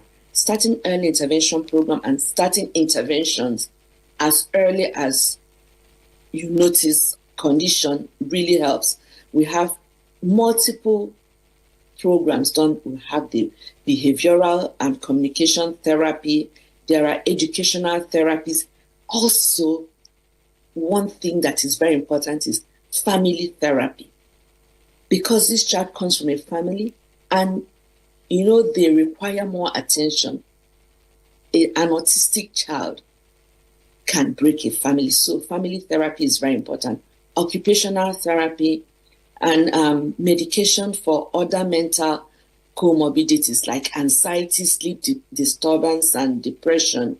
Also, they tend to have gastrointestinal issues like constipation and something we call encopresis, whereby they may not be able to polytrain early. So many kids, like the girls when they start puberty, even the boys, also the boys when the testosterone kicks in, some of them get very aggressive, but with therapy, you can tone these things down. They are human beings, like people with these autism, we describe them as people who are neurodivergent. The so-called normal people who don't have autism are called neuroaffirmative. So you and I are called neuroaffirmative. To get the best from them, you have to remember respect. You have to respect these people. They deserve respect to enforce them to become neuroaffirmative. Thank you, Dr. Umekeje, for your insights. Beyond families, schools, and therapists, society as a whole has a role to play. How do we create a world where autistic children grow into empowered autistic adults? Let's hear how Nigeria is dealing with this spectrum, the gaps, challenges, and success stories from the coordinator of Early Intervention Center, Ike Foundation for Autism, Dr. Ruben Ikape.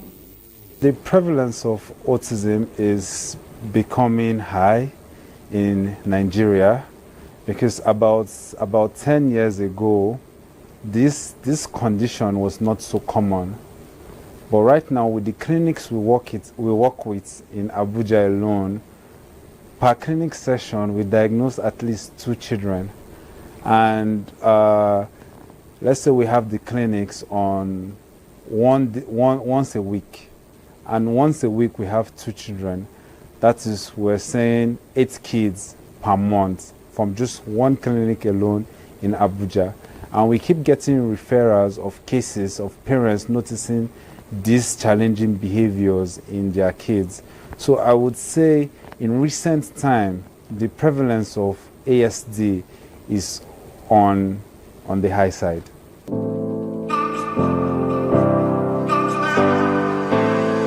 In the olden days, I would refer to those days as olden days. A lot of parents are in denial. That is, they don't accept the fact that their child, they don't accept the diagnosis.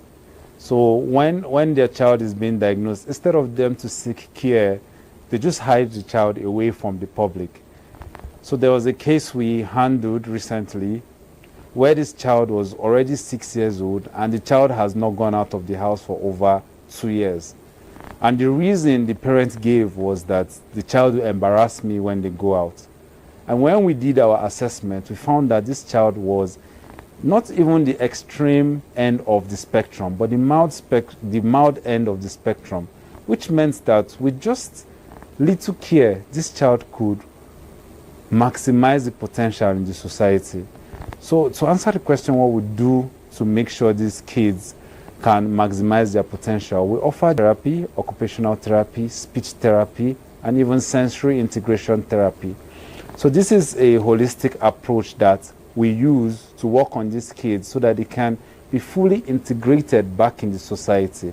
In the sense that even if the child is on the spectrum, you don't need to identify that by their behavior or by their deficits in social interaction. So I would identify 3 challenges. The first challenge is the lack of awareness. After diagnosis, people don't really know what to do next. So when you get diagnosed in the clinic, the hospital would tell you we don't have therapy. The cost of therapy is another challenge. But the hospital would tell you that we don't have this therapist here. You have to go and source for this therapy for your child. Most parents get discouraged because they don't know that there are foundations out there that have subsidized the price of this care.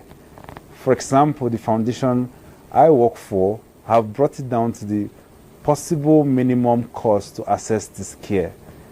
So that's one aspect, lack of awareness of where to access care.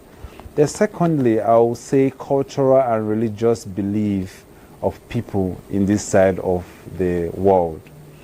So I have diagnosed a child and the mother told me, God forbid, it's not my portion. And I told the mom that this is a clinical diagnosis. It's not, we didn't wish it on the child. She told me that it's not my child's portion, my child does not have autism, and I'm going and my child will be healed.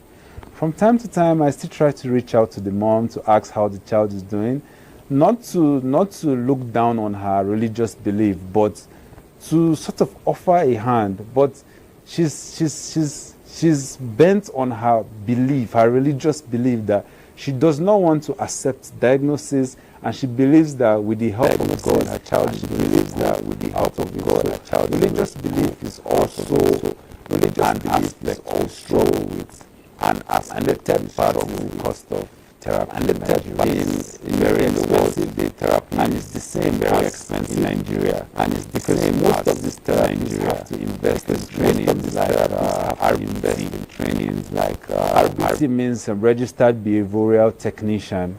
So most of them will have to invest their time and resources to becoming a registered behavioral technician. So once you want them to come work for you, you need to pay the global standard of an RBT.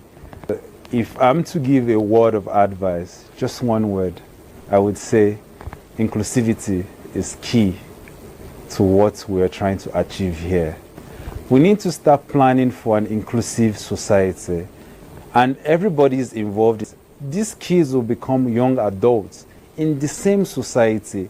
So we need to create a society that accommodates for people on the spectrum. I'm not saying people on the spectrum cannot live there. We have doctors on the spectrum, we have engineers, we have mathematicians on the spectrum. Same time next week. I am Bouchi.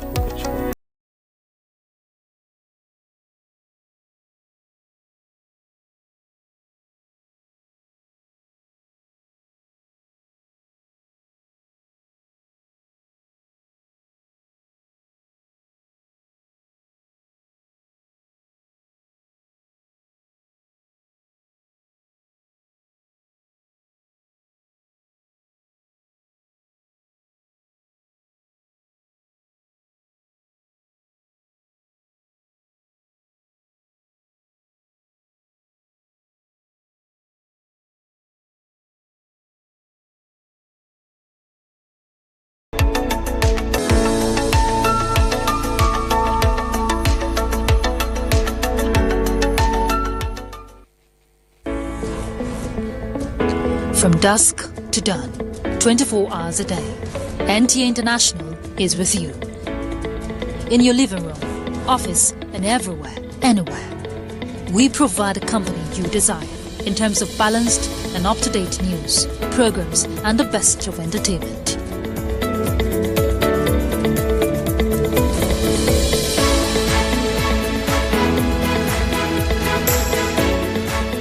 Tune in to DSTV channel 251, GoTV channel. And to watch NTA International in the USA, Canada, and Mexico, use the following satellite parameters. You can also see us on Facebook and YouTube for quality content on the go. NTA International, Africa's window to the world.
Welcome to Issues of the Moment.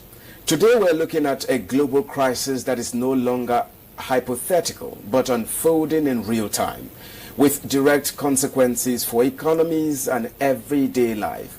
In recent weeks, the Strait of Hormuz, one of the world's most critical supply routes, was completely shut down during a 6-week conflict, disrupting the movement of oil, gas, and essential goods across the globe.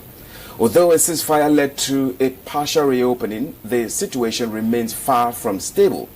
Passage is now restricted, tightly controlled, and in some cases conditioned on approvals and heavy financial charges running into millions of dollars per vessel. Even more concerning is the latest development. High-level talks between the United States and Iran in Islamabad, Pakistan, which lasted for hours, ended without any agreement. That failure has raised fresh concerns about escalation, with both sides holding firm on key issues and signaling possible next steps that could further complicate access to the strait. What this means is simple. The crisis is not over. If anything, the uncertainty is deepening. So the question today is no longer just about disruption, but about the future. If this route cannot be relied upon, what alternatives exist? How practical are they? And what will it cost economies and ordinary people to adjust? Just in a moment, you will meet my guest who will throw more light on these issues of discourse. My name is Justin Bemunye and I welcome you to the program. Stay with us. We'll be right back after this short break. So much for joining us on Issues of the Moment. And today our focus is on Beyond Hormuz, rethinking global supply routes.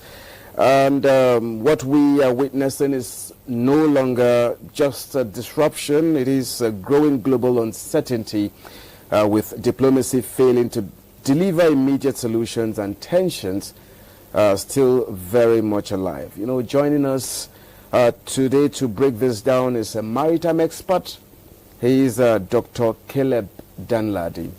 Well, thank you so much once again for coming to NTA International on this program to discuss these very important issues as it unravels. You're very much welcome. Thank you very much for having me.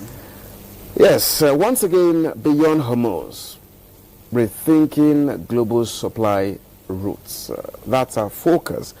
Let's start from where things stand now. We've seen a shutdown. Could be a partial shutdown, depends on what we call it, but a partial reopening under strict conditions of the Strait of Hormuz, and now a failure of diplomatic talks between the United States and, of course, Iran.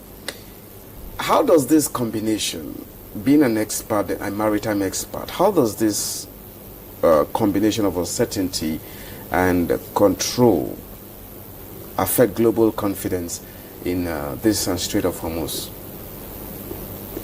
Okay, thank you very much for this important question. So it's very important for us to understand the role of the Strait of Hormuz when it comes to the international shipping.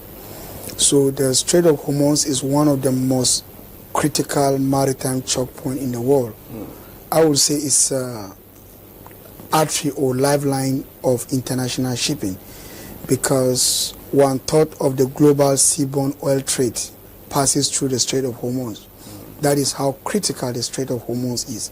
And every day, more than 20 million barrels of crude oil passes through the Strait of Hormuz before they temporarily shut down. So that's very important. And a significant volume of liquefied natural gas and fertilizers also passes through the Strait of Hormuz. That's how crucial the Strait of Hormuz is. And out of this volume of cargo, more than 80% of the total volume of cargo that passes through the Strait of Hormuz is bound for Asia. So it's very important when it comes to supply chain. So Strait of Hormuz is bounded between Iran and also Oman. To the north is Oman, to the south is Iran, which is very important. So we have seen the military escalation in the Strait of Hormuz that causes a temporary disruption to the international shipping. And what does that mean? It simply means that the vessels that remain in the Persian Gulf are there, and also those ones that remain in the Arabian Sea cannot even come in and out.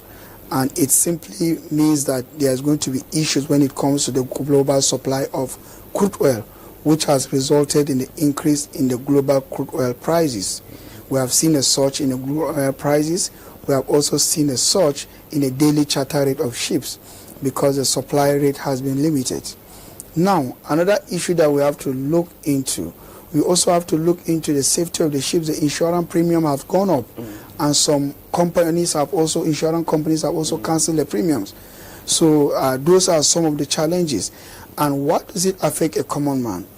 When, the global oil price increases, the petrol price, even in Nigeria, also increases, and then it affects the common man because the transportation cost increases, the cost of food also increases. That's very important for us to know. That's how crucial, how critical the Strait of Hormuz is. Now, talking about your question about the partial lockdown of the Strait of Hormuz and partial closure. Well, it's very important for us to know that in the past, vessels passes to and fro of Strait of Hormuz without any issue. So there's what we call a guaranteed passage. Even under the UNCLOS, United Nations Convention of the Laws of the Seas, it gives guaranteed passage, right of innocent passage. There was no problem at all. But now with the military escalations, there has been issues that before you pass through the Strait of Hormuz, you must obtain military clearance. There are a lot of political and diplomatic issues ongoing. So it turns back to look at the importance of shipping. Now, with these issues that are happening, it simply means that those countries or those states that are within the critical maritime choke point, it simply means that they can be able to take any decision when there's a political tension. And what does that mean? It means that it's going to have a huge impact on the global supply chain. And it's also passing a message to other countries that have the critical choke points that, okay, when there is tension or when there is a geopolitical escalation, they can be able to take charge of those particular choke points and determine which vessel passes through, what condition they can be able to impose. That's one of the issues. Another issue has to do with vulnerability of shipping.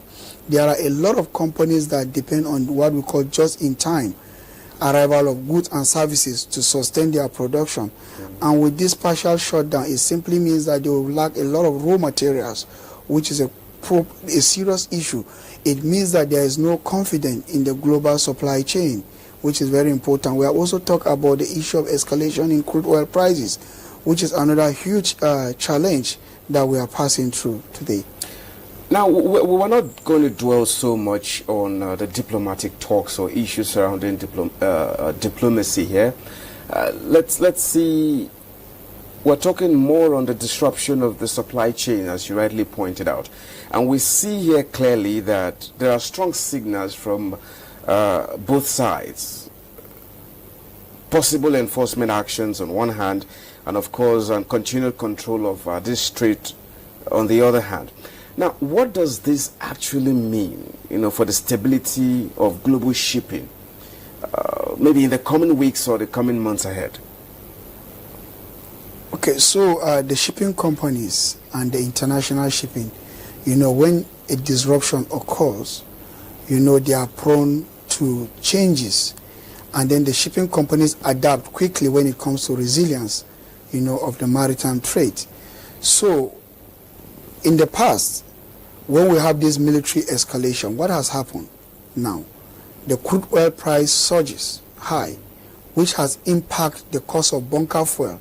Bunkers is what the vessel consumes to move from point A to point B. And we have seen the surge in the freight rate of vessels. The operating costs of vessels have gone up. So what does that mean? It means that most of this cost is not only going to be borne by the shipping companies, but it's going to be passed to the final users and the global supply chain and consumers. So this is one of the implications.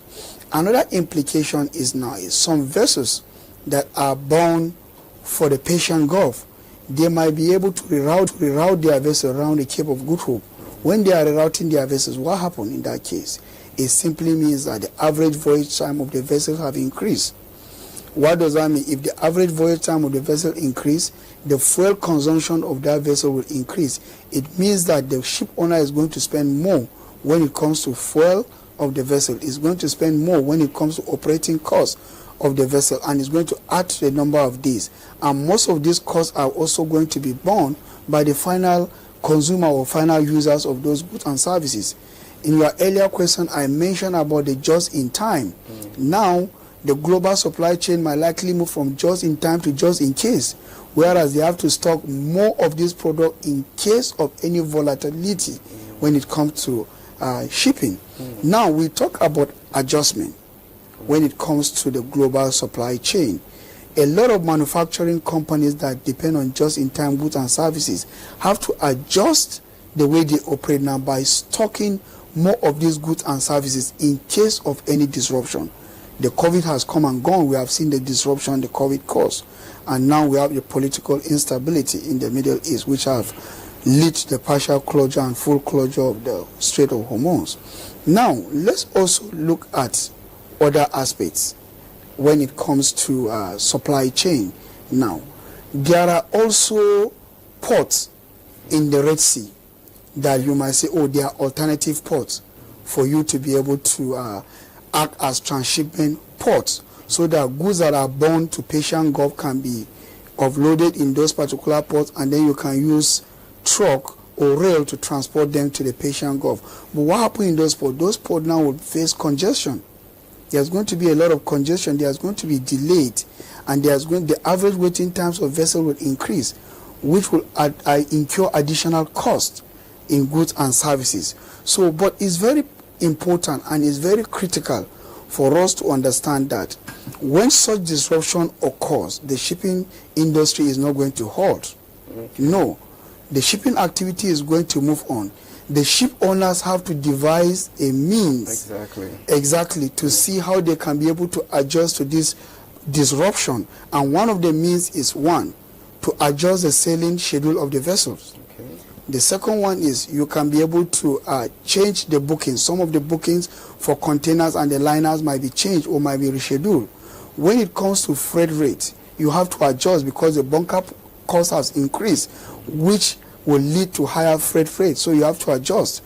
When it comes to also insurance costs, you also have to adjust. So it's very important. The shipping company is such an industry that if there's any disruption, you must be able to have all the necessary mechanism in place to adjust.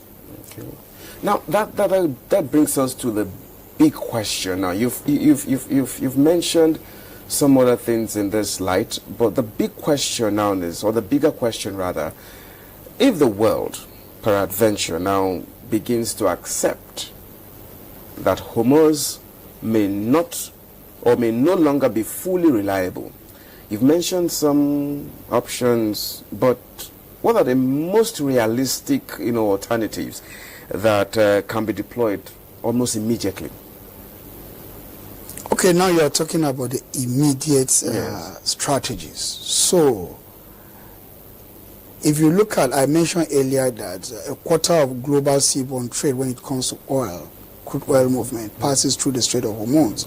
So when we are looking at the immediate strategy and solutions, first of all, we have to utilize the existing pipelines. There are existing pipelines that bypasses the Strait of Hormuz. Okay. One, there's the East-West Saudi Arabian pipeline, which is called the Petrol Line. Okay. So it links the East Province to Yanbu port, which is in the Red Sea, and is fully operational now. Is capable of, at least they are capable of pumping about 7 million barrels per day via that particular pipeline.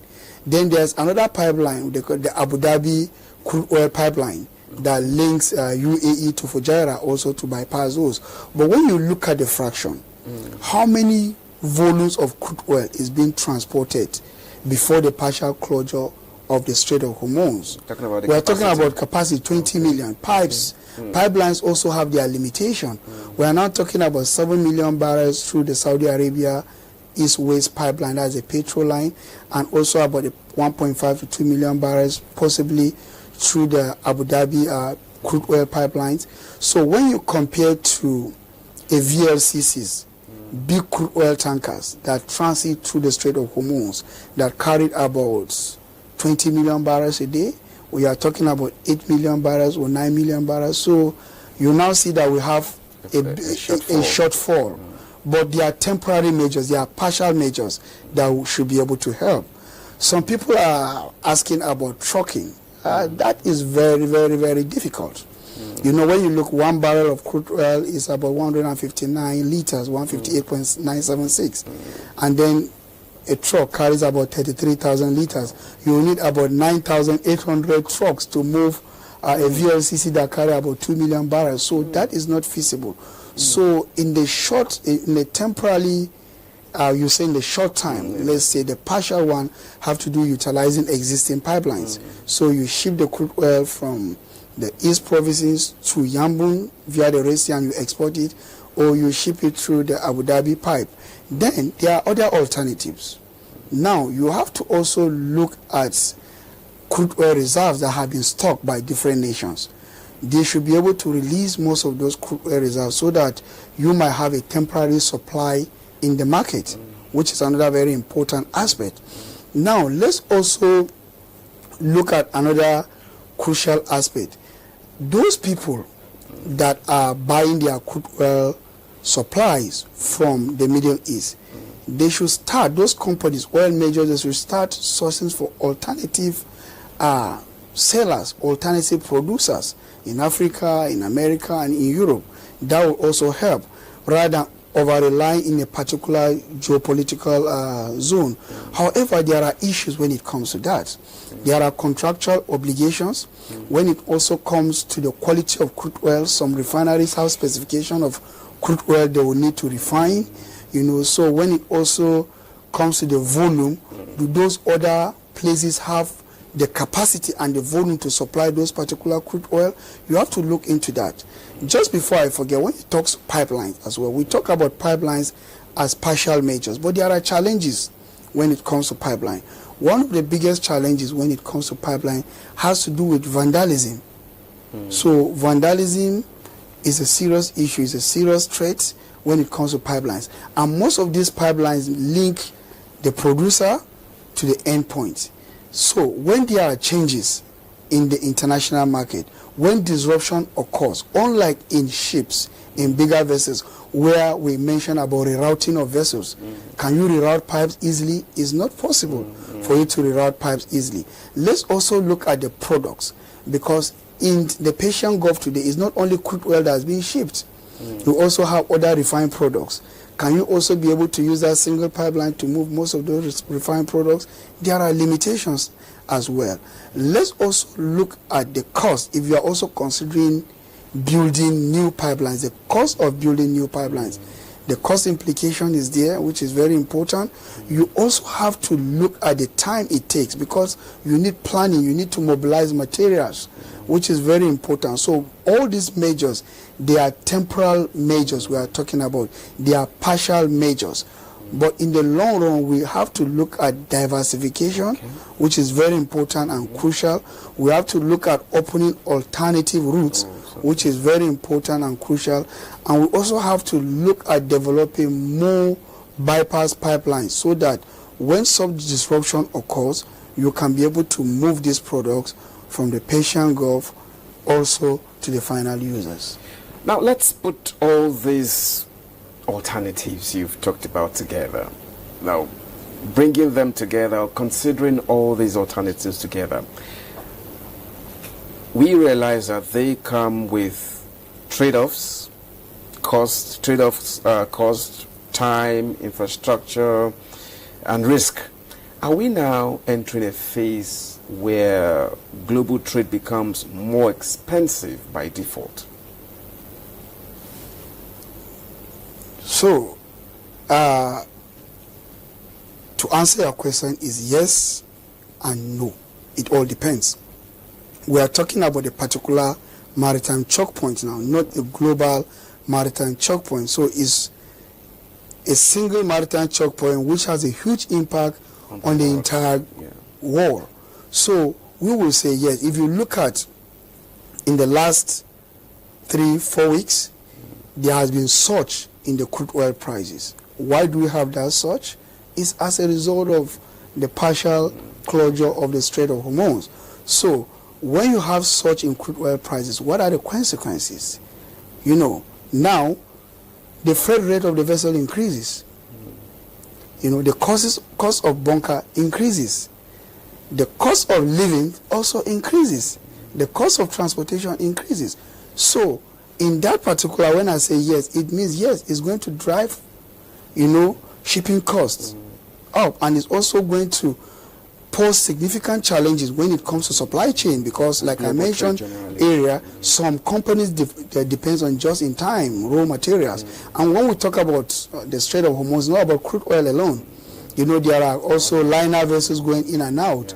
You know, there are liquefied natural gas, fertilizers, and fertilizers, agricultural industry today depends heavily on fertilizer. So what is that going to mean? It's going to mean that the agricultural products will likely go up. That means the cost of foods will also rise. So it's very important. Now, there are other maritime choke points. You talk about the Malacca Strait today, the Singapore Strait, the Panama Canal. The traffic is flowing well. But with this tension, like I mentioned, one of their strategies is a lot of ship owners are rerouting their vessels. So you might have a bit of more dense traffic in other routes, because the ships are not meant to be idle, they are meant to move. So they are rerouting their ships, they are rebooking cargoes, they are changing destinations, while it causes also congestion in some ports. So to your question, it's a yes and also a partial no. Global shipping industry is adapting fast enough, you know, to this evolving crisis, or are we still reaching or reacting to events as they unfold? Okay, for the global shipping industry, I look at it with what has just happened. I think we have in the face of reactive adaptation. So you are reacting to the challenges that are just unfolding at the moment. For instance, now one of the reactive strategy is to reroute vessels. You know, is to change the sailing times. While the vessels that are in the Persian Gulf, they discharge their cargo and wait until when it is safe for them to leave. So you look at it, there is a bit of reactive strategy as well. So like I mentioned earlier, that the shipping industry is such an industry that when there is a disruption, there are resilient strategy for them to return back to business. It's not like the business is not going to hold. The shipping business is not going to hold. It's going to continue. But the ship owners have strategies, rerouting of the vessels to different ports. They cancel booking to other ports, which is very important. You are going to diversify your fleet to other routes. You are going to look for alternative routes. You are going to source for intelligence sharing, so that you should be able to know when it's safe for your vessel to transit through those ports, which is very, very important. In some cases, when disruption occurs, you reduce the transit speed of the vessel so that it takes time for them to arrive. They burn lesser fuel, and then bunker is one of the major costs, and it reduces the operational costs. When you also look at the insurance today, it's very important and crucial. The insurance costs have gone up because the war risk zone. So the ship owners have to quickly adapt to it. Some insurance companies have also canceled the war risk insurance. So the ship owners have to quickly adapt by sourcing for other insurance companies that they will be able to insure their vessel when it comes to war insurance premium. Now we are talking about freight rates.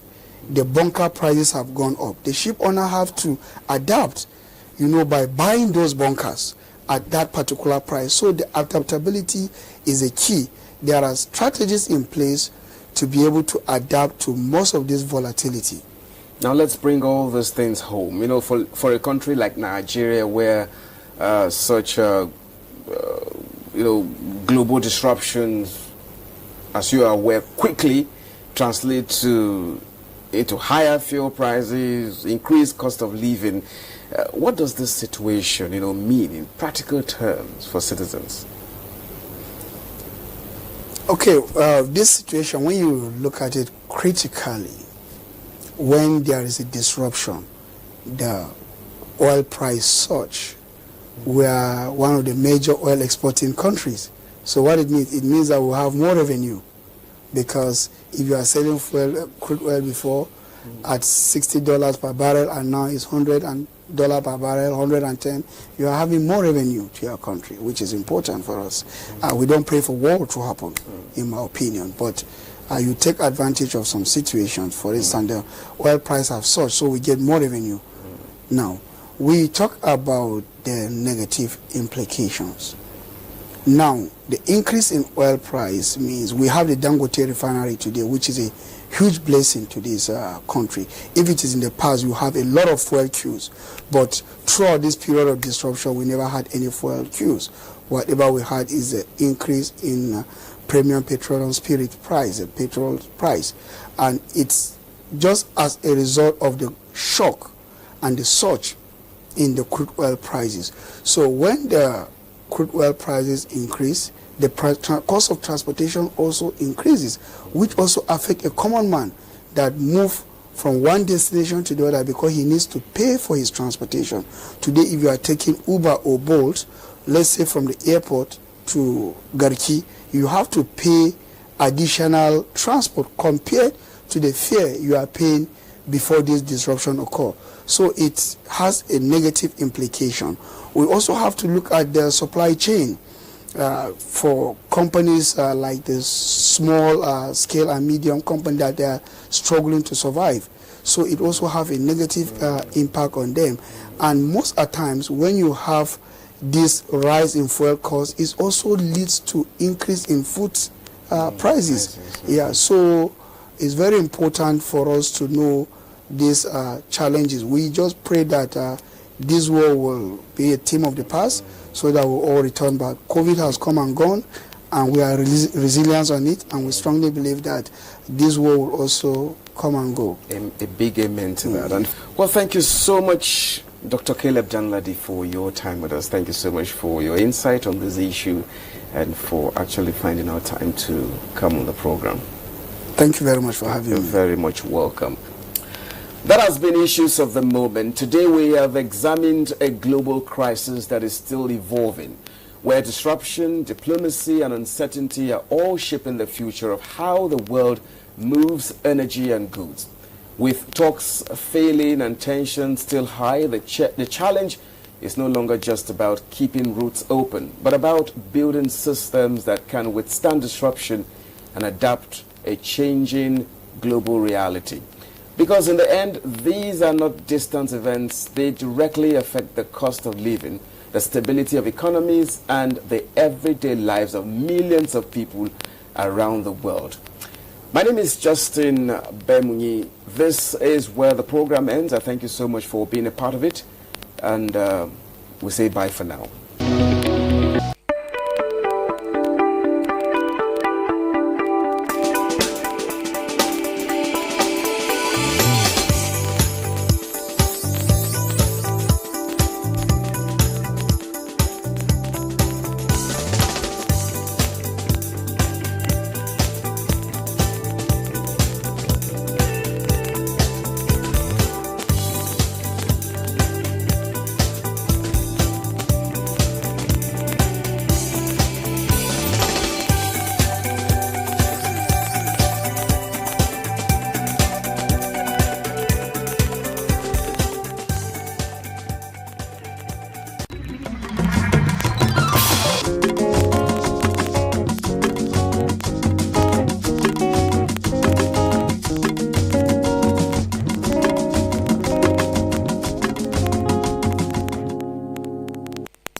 The rhythm of the royal music you are listening to, the colorfulness of the horses and the riders you are watching, and indeed the peaceful mood that accompany them are preparatory to giving you a wonderful experience as we x-ray the Dora Emirate.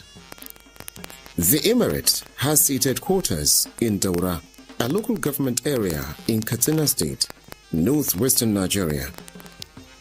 The Dora Emirate today spans 5 local government areas, which are Bauli local government, Dora, Mai-Adua, Sandamu, and Zangon Dora local government areas.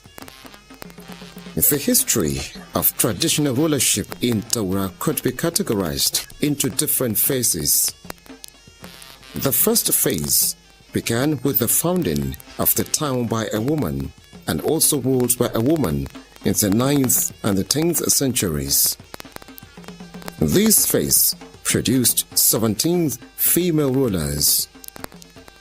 The ancient palace of the Emir of Dora, which still stands today, was built by the 17th queen, referred to as Rema. This colorfully decorated palace was constructed with traditional building materials. It depicts northern Nigeria's traditional architectural designs. During the reign of the 17th queen, and with killing of the fetish snake at the town's well by Bayajida, and the resultant marrying of the reigning queen by him, the rulership pattern changed. According to history, it was only on Fridays that snake allows people to fetch water. So when Abu Yazid arrived and demanded water from the old woman, Ayana, known as Ayana, she narrated the story and the problem with the well. But Abu Yazid decided all the same, no matter what, he should go to the well because he was highly in need of water to drink or to use and give to his horse. So the old woman showed the way to the well.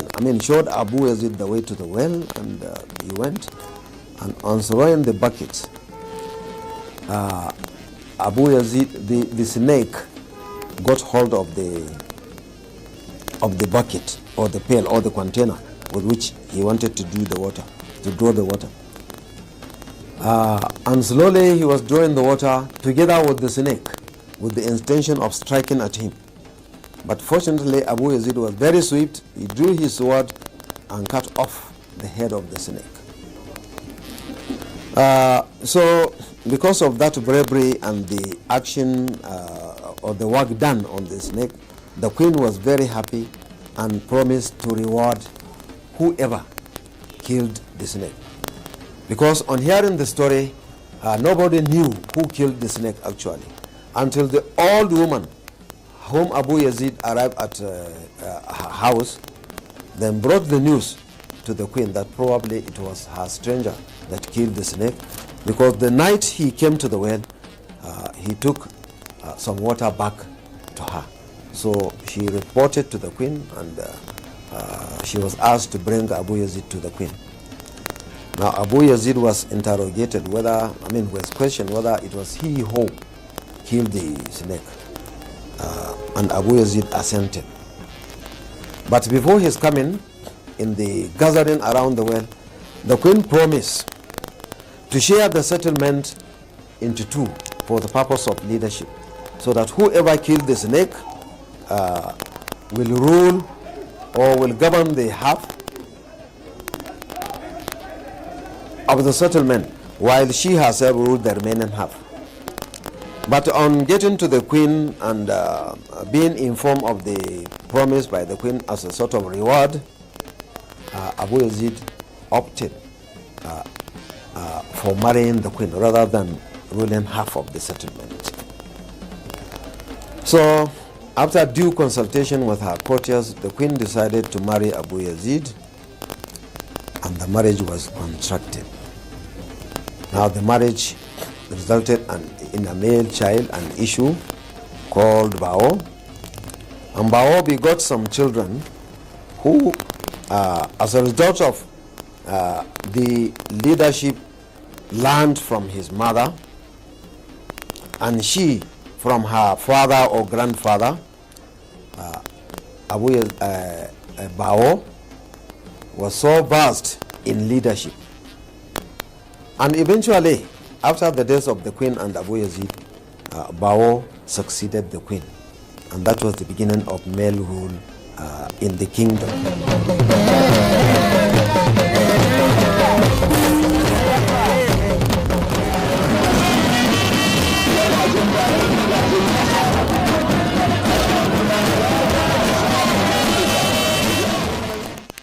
The kingdom continued to produce Hausa rulers until 1806, when the traditional rulership was taken over by the Fulanis as a result of the success of the Holy War.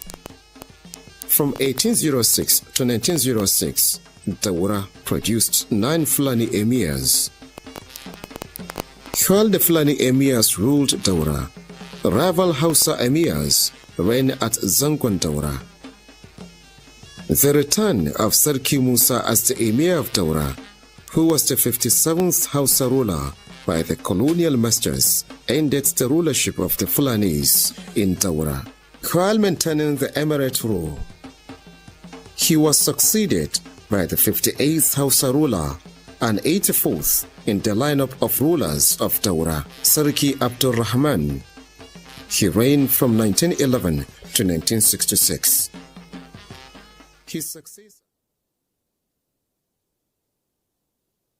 in Ibi local government area of Taraba State, Nigeria.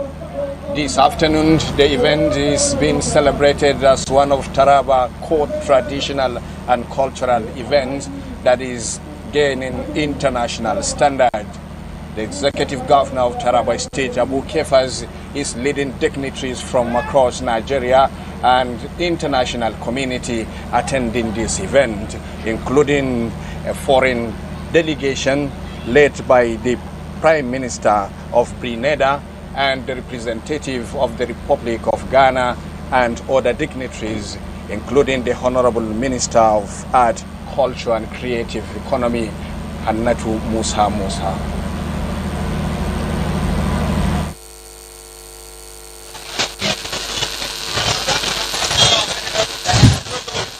Your Excellency, my Governor, an explanation to the hearing of the public and the heavens and the earth.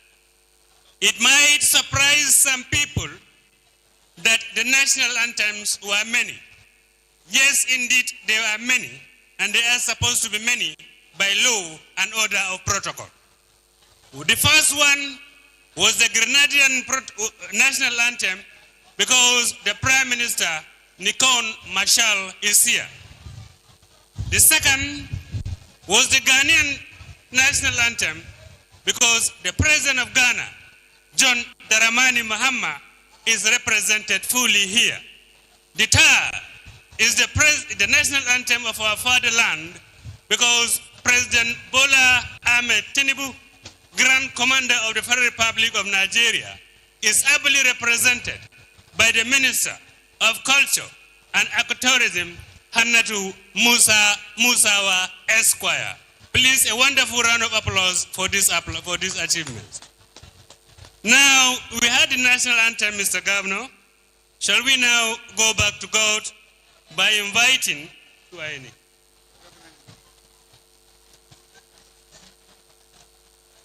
Reverend who and who? Reverend Babale Ezra Muniji and Imam Musa Yohana Angiu. Please, like I always say, the shorter the prayer, the better the answer. More so, time has gone.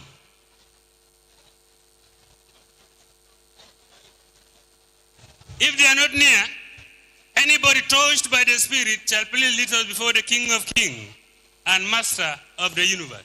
Please pray for us. We're in prayers.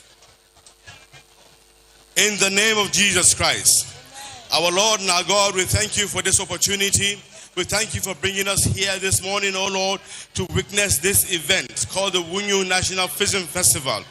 Father, Lord God Almighty, we want to commit this event into your hands. We pray, oh Lord God Almighty, as we are about to start, that you direct and lead us throughout this event. Father, Lord God Almighty, as we are starting safely, Father, Lord, be with us, guide us, protect us. At the end of the day, Father, Lord, may we have the opportunity to return all glory and honor to you for a successful event. Thank you, and in Jesus' mighty name, I have prayed. Amen. Muhimma annabi salatin annabi goma Allahumma salli ala sayyidina Muhammad wa ala ali Muhammad kama sallaita ala Ibrahim wa ala ali Ibrahim innaka Hamidum Majid. Rabbana la tu'akhizna in nasina aw ata'na rabbana wa la tahmil alayna isran kama hamaltahu allazina kabna rabbana wa la tu'amilna ma la taqnabi wa afu anna wa ghfirna warhamna anta mawlana fansurna kafirin. Allah ka sa gama lafiya ayi lafiya gama lafiya. Alhamdulillahi rabbil alamin arrahmanir rahim maliki yawmiddin iyyaka na'budu wa iyyaka nasta'in ihdinas siratal mustaqim siratal ladzina an'amta alayhim ghayril maghdubi alayhim waladdallin amin. Fatiha. Your Excellency, the number one citizen of our fatherland, the Nigerian nation, Your Excellency, Mr. President, Commander-in-Chief of the Armed Forces for the Republic of Nigeria, Bola Ahmed Tinubu, GCFR, ably represented by the Honorable Minister of Culture and Creative Economy, Barrister Hannatu Musa Musawa. Your Excellency, the President of the Citadel of Civilization in Africa, the President of Ghana, ably represented by his Minister of Special Initiatives, Kwando Agiekun Emmanuel. Your Excellency, our friend, Your Excellency, our brother in diaspora, the Prime Minister of Grenada, Mr. Dikon Michel, welcome to Taraba State for the second time.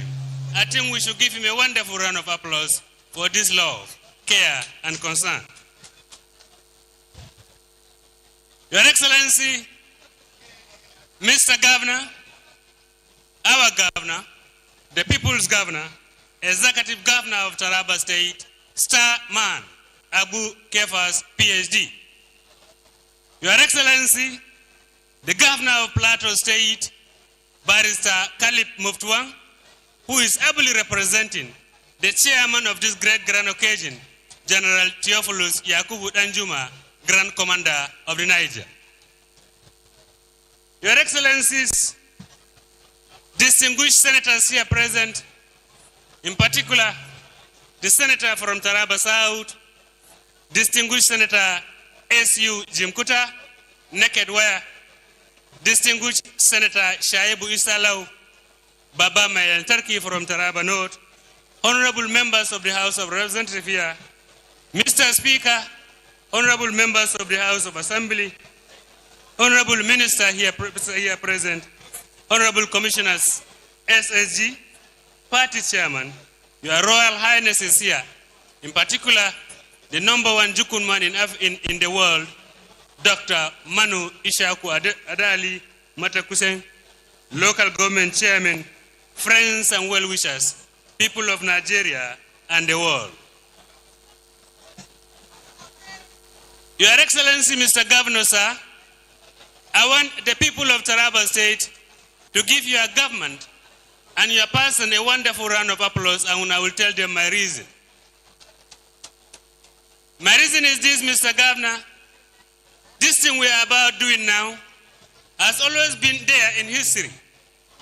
Since the days of Aku Agumanu, it went through the process of history, but it stops at a particular time until the coming of my bosom, my boss, my brother, my leader, Dambaba Damfulani Suntai in 2012 when he revived it.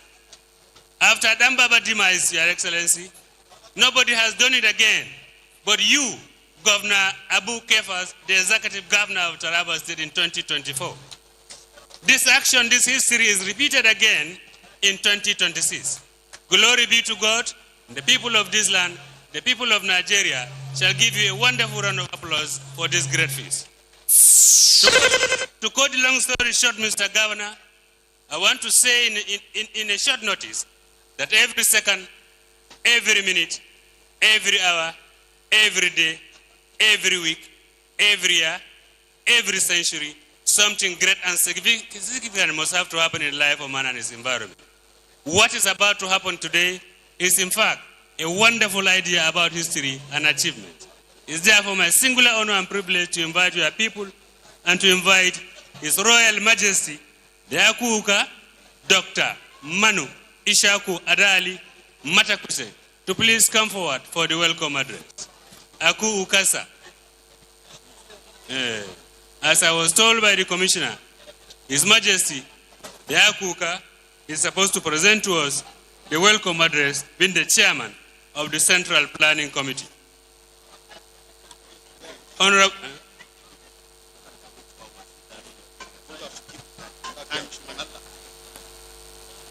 Honorable Commissioner, we discussed that you should tell.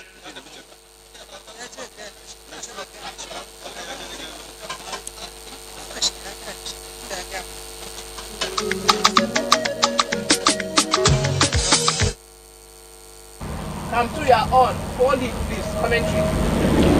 The 2026 Wonyo Fishing Festival taking place here at the Wonyo Lake in Ibi local government area is coming as the second one under the current administration after a break of about 8 years when it was last held under the leadership of Lambabadam Fulani Suntai.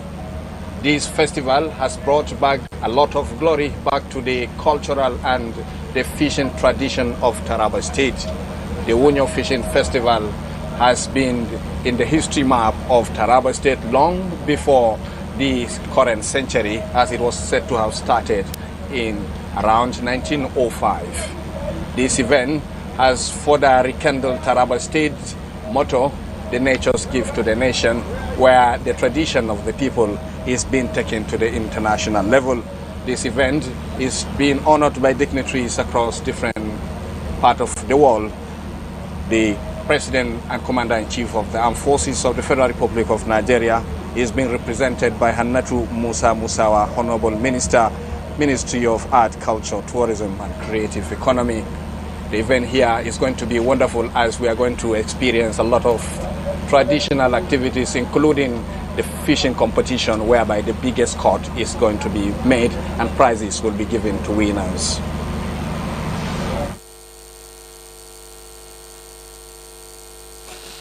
Your Excellency, the Governor of Taraba, Your Excellencies, the ambassadors here present, Your Excellencies, the members of Assembly, let me stand on the already existing protocol. Your Excellencies, distinguished guests, our local and international partners, fellow traditional rulers, elders, youth, ladies and gentlemen, it is with great pride and a deep sense of ancestral duty that I welcome you to the 2026 Ngonyo Annual Traditional Fishing Festival at Ngonyo Lake in Ibi.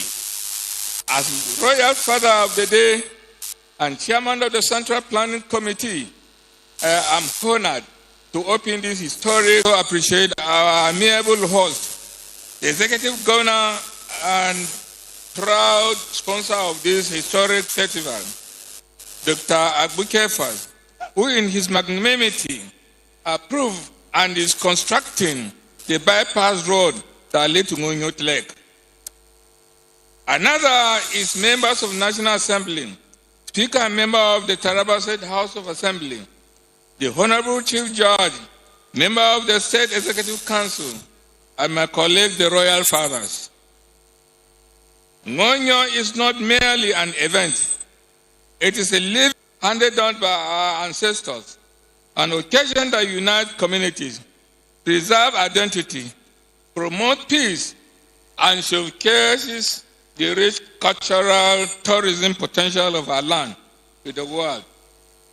As we are on the secret banks that have witnessed generation of this tradition, may this festival attract more investors, deepen friendship, among nations, inspire our youth, and strengthen our resolve for unity and progress. I welcome you all most warmly to this great cultural spectacle. Thank you, and may God bless you all.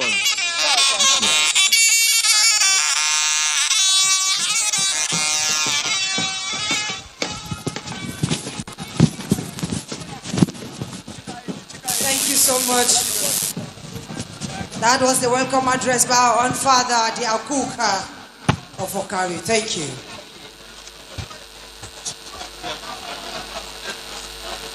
Thank you, Your Majesty. The Akuka, Dr. Manu Ishaku Adali Matakuse. Hurriedly, because of time, Your Excellencies, I'm going to invite the Honorable Minister of Ecotourism, Honorable Titus Nagombe, to please come forward for his address.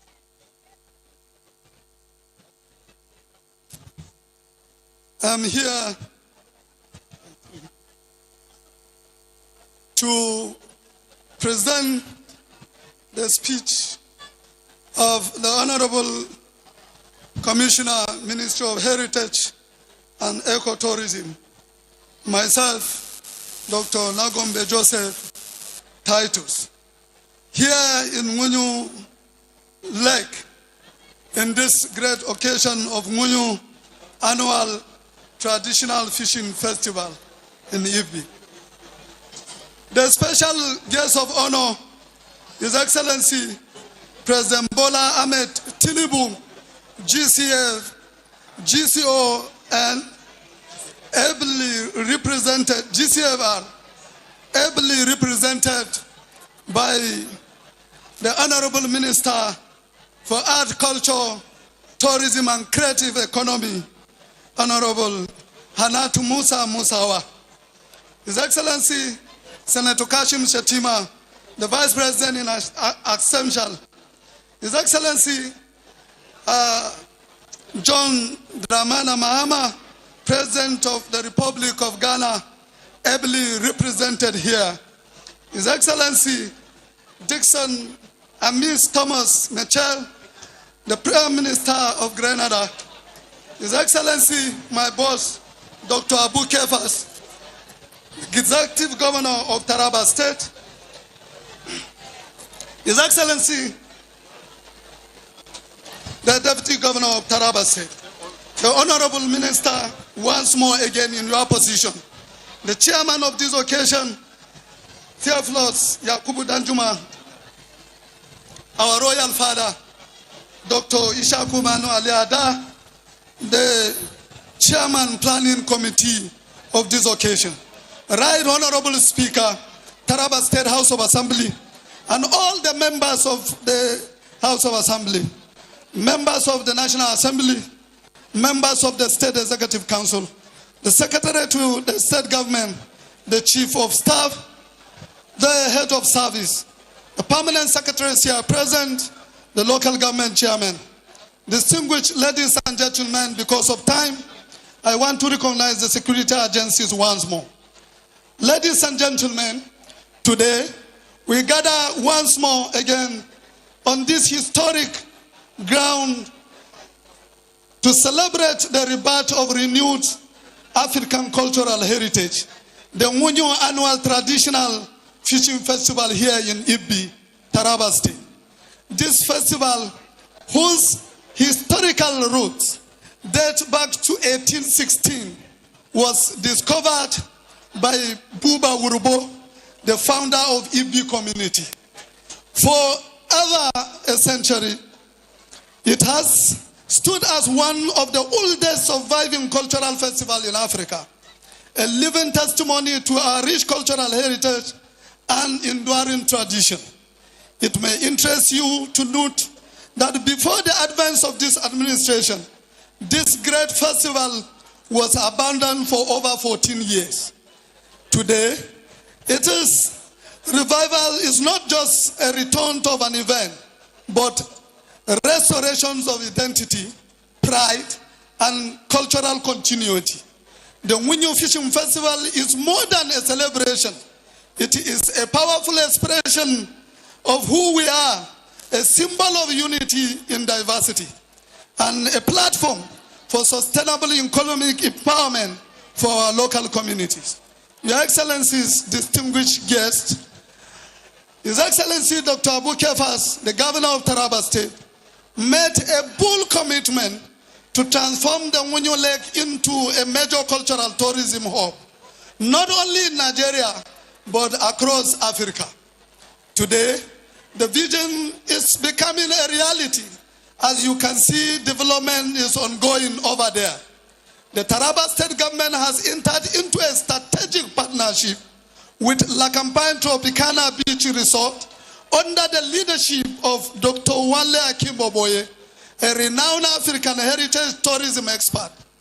This collaboration aligns with a broader African diaspora's vision to reconnect over 1.5 billion people of African descent back to the continent through tourism, culture, and heritage. Your Excellency, distinguished ladies and gentlemen, Taraba State is proudly stands as the only state in Nigeria with a Ministry of Heritage and Ecotourism.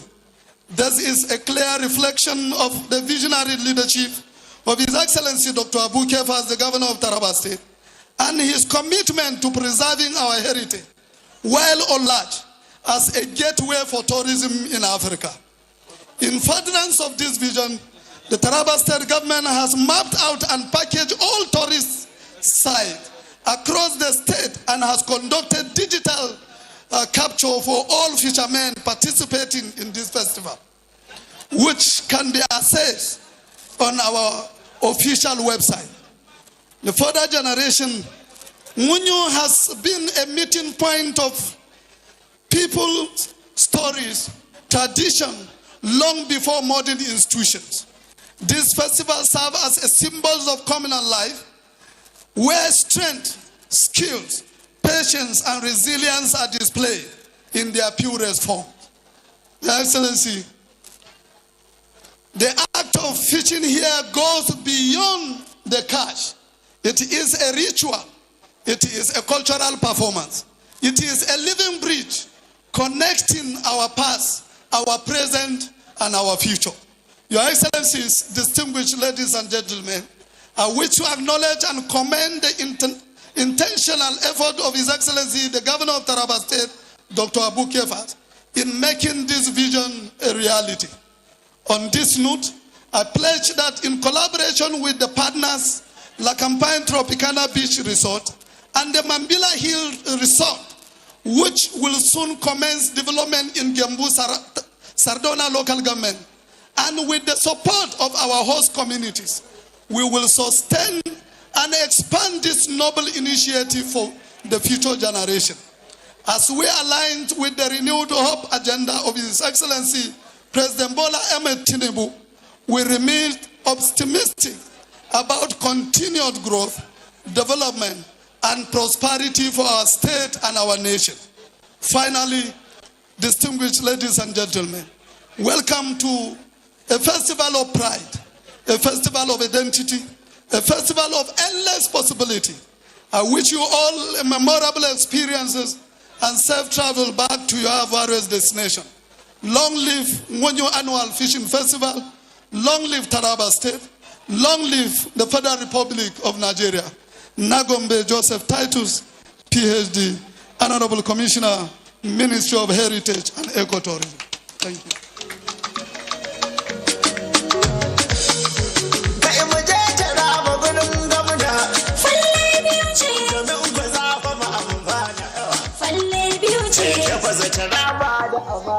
Your Excellency, that was the speech of the Honorable Commissioner of Heritage and Ecotourism, Taraba State, Dr. Joseph Titus Nagombe. Your Excellencies, please permit me to stand on already established protocol. Right now, we are about to start with the events, which will be adjusted slightly. We will be starting with the swimming contest and the water events, after which we will go to the traditional Doba. I will pledge for your indulgence, Your Excellency, to allow me to also communicate in Hausa for those that are going to participate in this event, for they to be able to understand what I am going to say. We're starting with the judges, and the names of the judges for this event are Ismaila Ahmed, Director of Fisheries, he's the chairman. Tonko G, member. Sadanu Ismaila, member. Dankachin Wunyu, member. And Saad Ahmed, secretary. I believe these members are all at the riverbank right there. So right now we are going to start with the swimming contest. Swimming contest, we will have the male swimming contest and the female swimming contest. So we are going to start. Committee na wanyo yanzu za para da iwo na maza da iwo na mata. Ina fatan kun shirya. Bayan iwo za mu yi boat regatta. Iwo na maza da iwo na mata a shirya.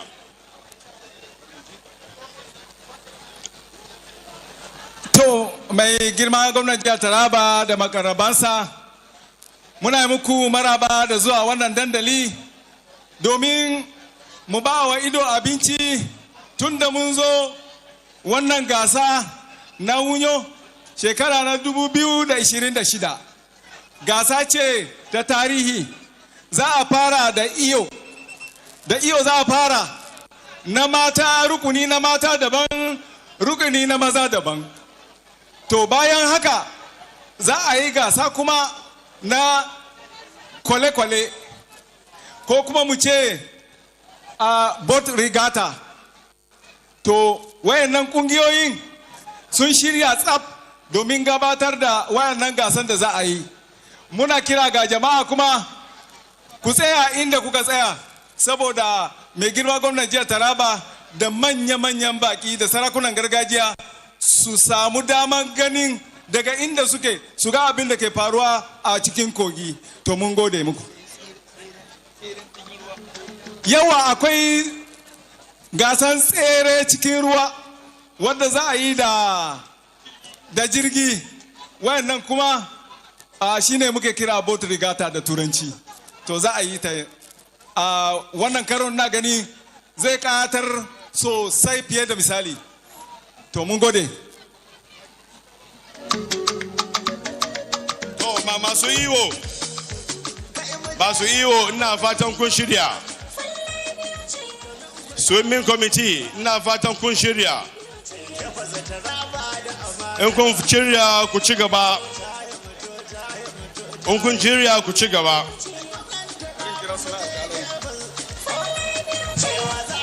Kamar yadda abokin aiki na ya gabatar da harshen turanci, ga wayannan su ne alƙalan.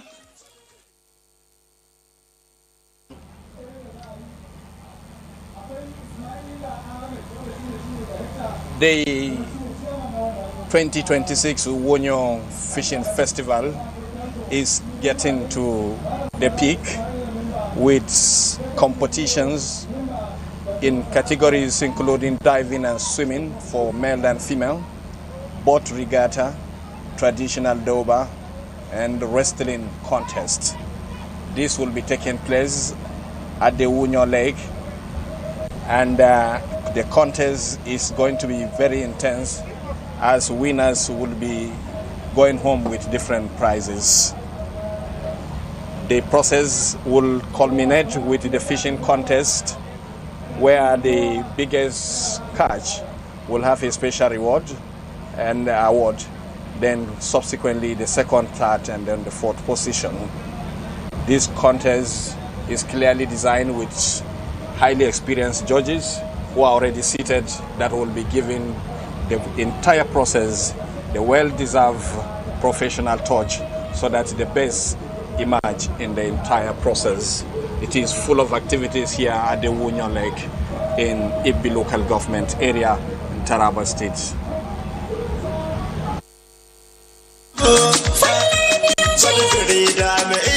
wanda falle biyu ce an faɗawa al'umma falle biyu ce a Taraba ta yi mujamala falle biyu ce bana dai gashi nan abun ya burge sosai ga kwale-kwale cikin ruwa kowane rukuni suna da nasu kala akwai masu rawaya akwai masu kore akwai farare to da dai mun san suna nasu sunaye akwai kakanda akwai nufawa akwai kabawa su ne suke cikin ruwa yanzu ana fafatawa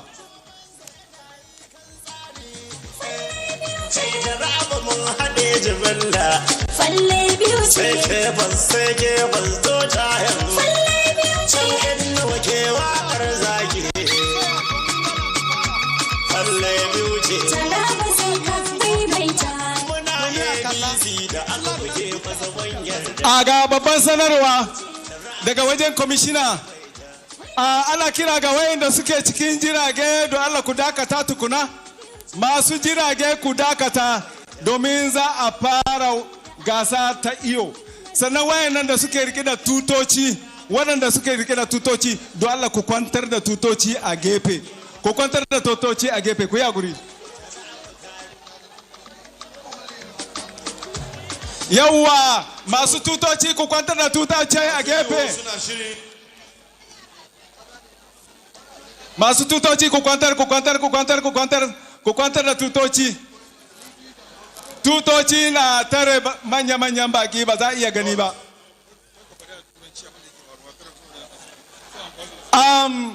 this is to inform all those on board regatta to please halt. Those on board regatta halt. Please stop. Swimmers are about to start the swimming contest.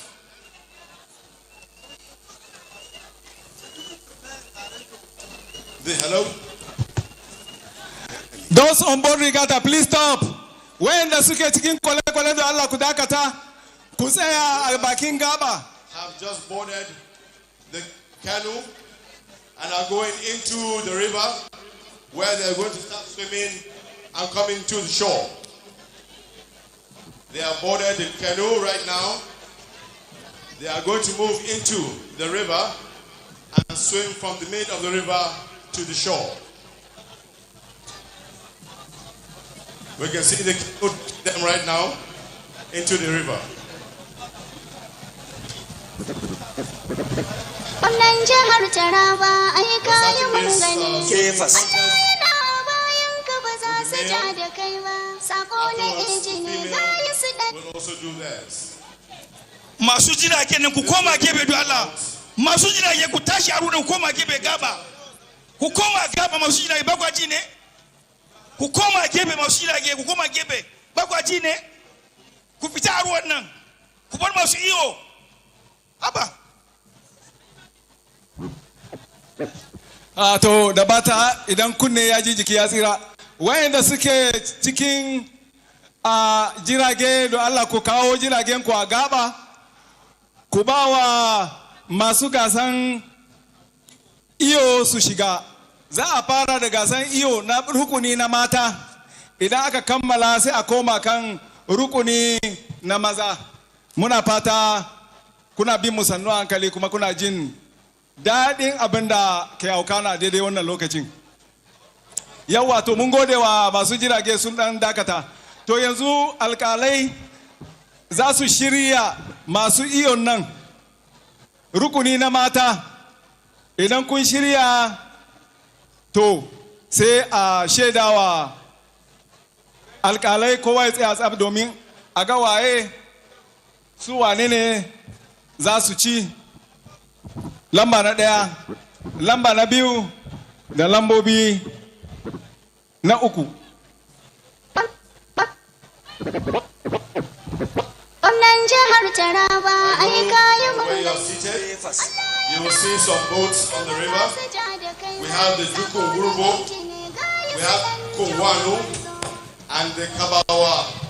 They are the ones in the canoes in the river. They are the ones that will be doing the boat regatta. Presently, the swimmers are moving into the river, where they will swim from the mid of the river to shore.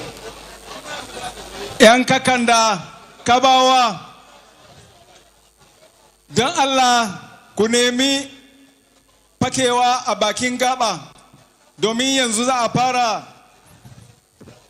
gasa na iyo ne amma tsere tsakanin mata da mata.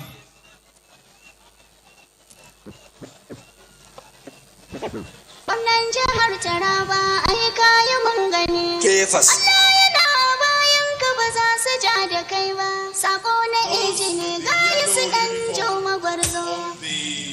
Your Excellency, this occasion is beamed live from this arena by the TVC, AIT, Channels Television, and the NTA. Our social media outfits are also there to beam it further. Your Excellency, Taraba State University is ably represented here by the Vice Chancellor of Taraba State University, and all the Deputy Vice Chancellors are here.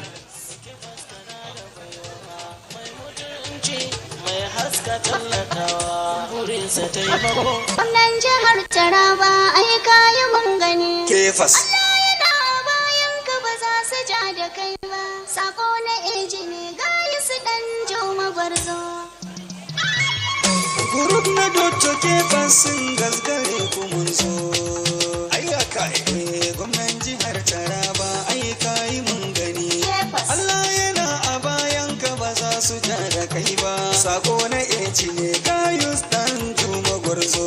Gwamnan jihar Taraba ai kayi mun gani. Kefas. Allah yana bayan ka ba za su ja da kai ba. Sako na eji ne gari su dan joma gwarzo. Mai amana, Kefas kana da baiwa. Mai mutunci, mai haska tallakawa. Burinsa taimako, ko ina idan ya je gamina masharuwa. Gwamnan jihar Taraba baya fishi da kowa. Sunana Mubarak, mai waka ta mazaje. Gwamnan jihar Taraba ai kayi mun gani. Kefas. Allah yana bayan ka ba za su ja da kai ba. Sako na eji ne gari su dan joma gwarzo. Allah na sa a farkon batun da zanayi. Roƙon da ni na ce yi cire mu kai. Ka karfafa Kefas kan aikin da yake ta yi. Musan yana iya kokari da yi. All right, good. We have them on the canoe. They are right on the canoe right now, about to take a dive. Yanzu za a fara gasa na iyo. You will be able to see the river from there. This Muna fata. attention.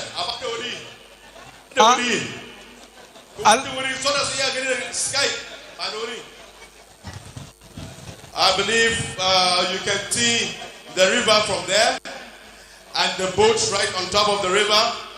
That is the boat having the male swimmers.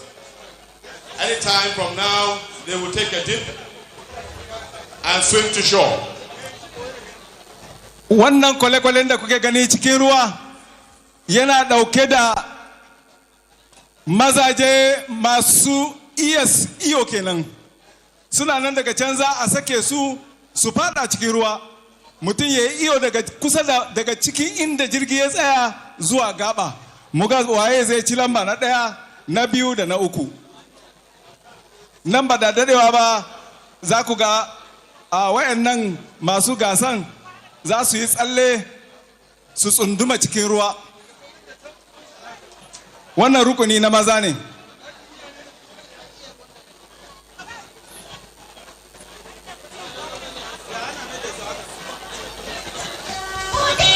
Your Excellency, you can see the distance from where the boat is being driven to. That is the exact position where the male divers shall dive and swim across to the bank. The male category is what we are about to watch. Thereafter the judges are ready. We will pick the first position, the second and the third positions. Beginning of the swimming, all competitors are disengaging from the boat. All the competitors are hanging by the boat. Yanzu za mu fara gasar iyo rukuni na maza dukkanin su sun fara yawa an fara yawa jama'a an fara. Yes, we have the swimmers swimming to shore. An sake su masu iyo. 1, 2, 3, 4, 5 of them swimming. Tofa mutane na daya na biyu na uku na hudu na biyar ga sunan dai suna ta fama. An sake mu ga wa zai fara zuwa. To Ghana. Yes, we have 1, 2 leading. We have the third and the fourth and the fifth at the back. Yes, they are coming, making their way down. Yes. We have the first, second, third. An samu na daya na biyu da na uku. Wayanda suka kware kenan for the wajen iyo. Contest. Alkalai. The second and the third. To an samu nasaran gama rukuni na maza na gasan iyo. We'll take the first, second, and third. Register them. To an kammala gasa rukuni na maza na iyo. An samu wayanda suka kware a fagen iyo kenan. Wa'anda aka sake su daga tsakiyar ruwa suka yi iyo har zuwa bakin gaba. An samu wanda ya ci na farko da na biyunsa da na ukunsa. Lallai wayannan. Let us have the ladies take the girls. Take the girls to shore. What a man can do. Take the girls to the river bank. What a man can do. A woman can do better. Let me allow this woman to say something. Your Excellencies, we've just witnessed the swimming of the male, and of course we're going to be having for the women. What a man can do, a woman can do much better. And of course today we are going to be seeing and of course witnessing the first, the second, and of course the third. Right now, the female swimmers will be taken into the river. We have established the first, second, third, fourth, and fifth.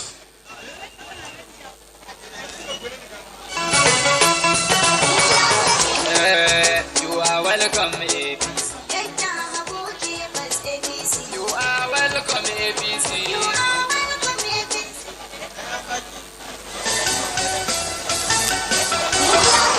Hey, Kawasi karmu da kai, wannan mu yarda da kai, koyina zamu da kai, bawara mana kai, yarumi mu ce masu kai, na gwani mu ce masu kai, zamu gwamnan mu kai, kayi kauri a kushi, an ga kwari a kashi. I wish to announce the winners of the male swimming contest.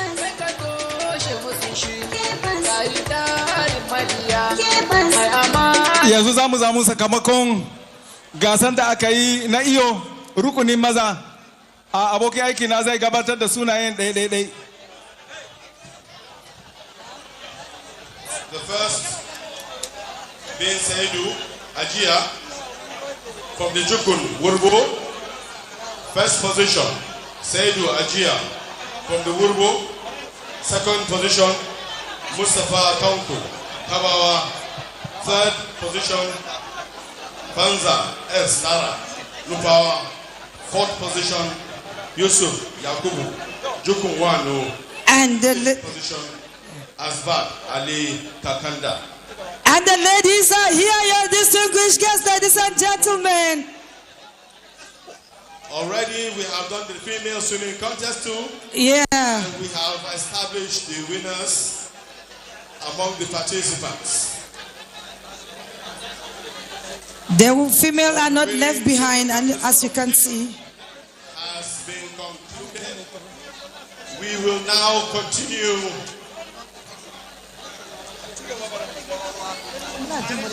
with the boat regatta. hope everyone is.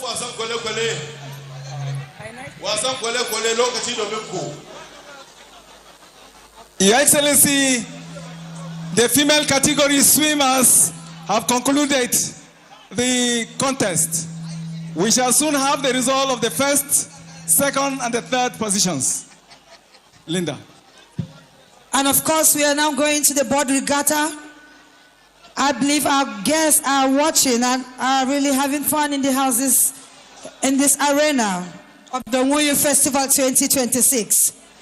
Please, if you are in a place that you are not needed, please be guided. Security officers are not smiling at this point in time because we have our guests that are supposed to be watching. Please make sure we have a space for our guests. Thank you. This is now time for the boat regatta. They are going to start paddling their canoes and show us different skills of paddling the canoe around the river.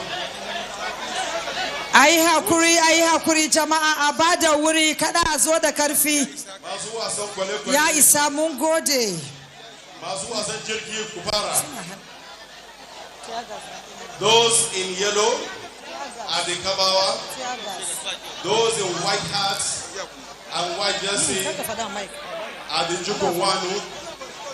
And those with red caps are the Jukwurbo. So they will give us a display for the boat regatta any moment from now. Please. Boat regatta is about to commence. Please, there should be coordination, please. And we will see what they have to offer.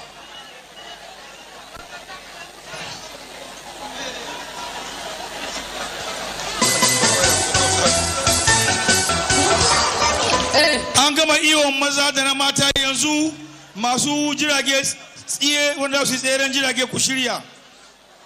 Masu tsere a cikin jirgi ko jirage ku shirya. Don Allah jama'a ƙara haƙuri ku tashi a ba da wuri a bakin kogin nan manya su yi kallo. Banda fada banda harbin jami'an tsaro da dutse ku yi haƙuri.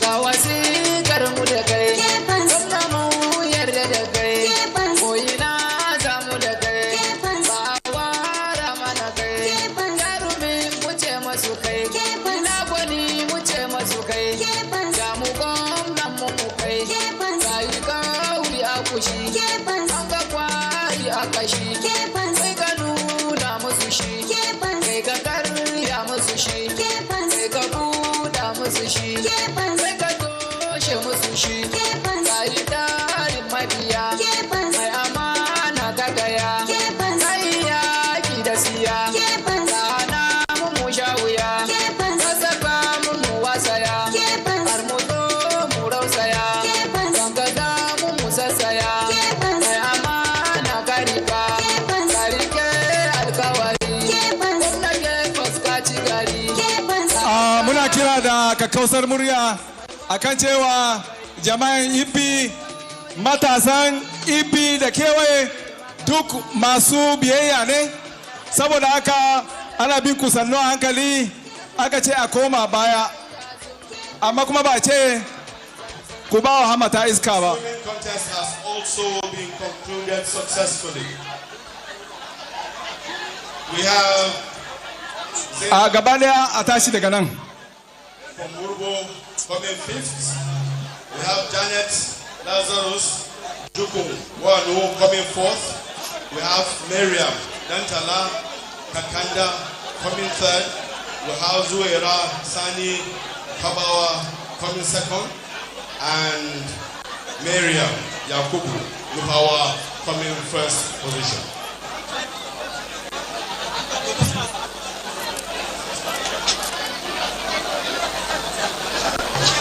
So right now we will check and see what the boat regatta is going to offer us. Please, boat regatta, continue.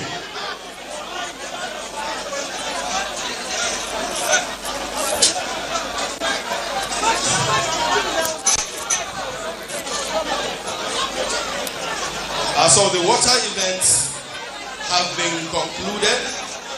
We will now proceed to the next item on the event schedule.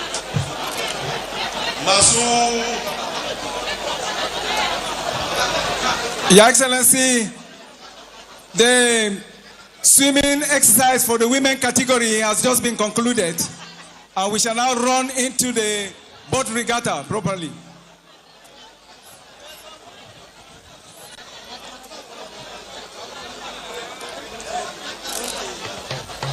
Gwamnatinmu amana ne, gwamna bai ci amanan ba. Wanda ya kushe ayyukanka bai san Allah ba. Results also for the boat regatta. The Wurbo come first position. Wow. Kabawa second position and eighth position. Right now, we would like to have a parade where we are going to invite the traditional Doba. Masu hawan doki na fada. Masu hawan dokin fada lokaci domin ku fito.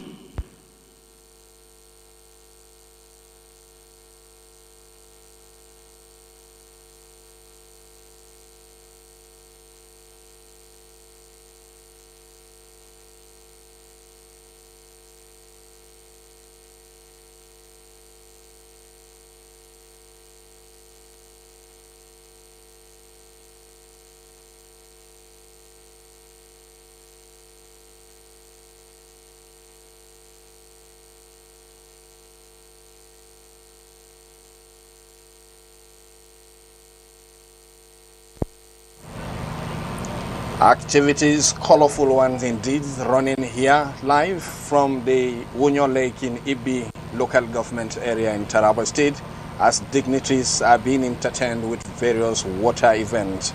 Just concluded swimming competition for both male and female categories, where winners have emerged, and going into a boat regatta, traditional Doba and wrestling competition. It is indeed a very entertaining event here, as guests are having a wonderful time witnessing this traditional infusion into modernity as the government of Taraba State move to reposition the tourism ecosystem into the global map.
The historical perspective of the Wunyo annual traditional fishing festival traces back to 100 years ago when it was discovered in 1861 by Bula Urubo, who is the same founder of Ibi settlement that has now transformed into a big town as a local government headquarters. Wunyo means variously as a different thing, but it is a hideout for dangerous aquatic animals such as crocodile, snakes, and hippopotamus, among others. The other two descriptive meaning of the Jukun language for Wunyo are under shade of a locust bee tree and a board for snakes. And this lake has now become an international name as it is putting Taraba State on the global map. The current administration of Governor Abu Kefas is working assiduously connecting the dots, putting the Wunyo and other traditional festivals in Taraba State into the global map. The Mambila Plateau is another tourism destination in Taraba State, and we also have the Zing Hills and other very credible tourist sites. The Wunyo Fishing Festival today is attracting guests, including two representatives of two African nations. John Dramani Mohammed, the President of the Republic of Ghana, is being represented here, and the Prime Minister of the Republic of Grenada himself, His Excellency Dixon Amis Thomas Michel, is personally here leading a very high delegation to witness this historic event. Governor Abu Kefas with his team are putting everything possible to make sure that this event continue to thrive and improve every year as he promised when it was revived last year. Thank you. Thank you, the traditional Dora.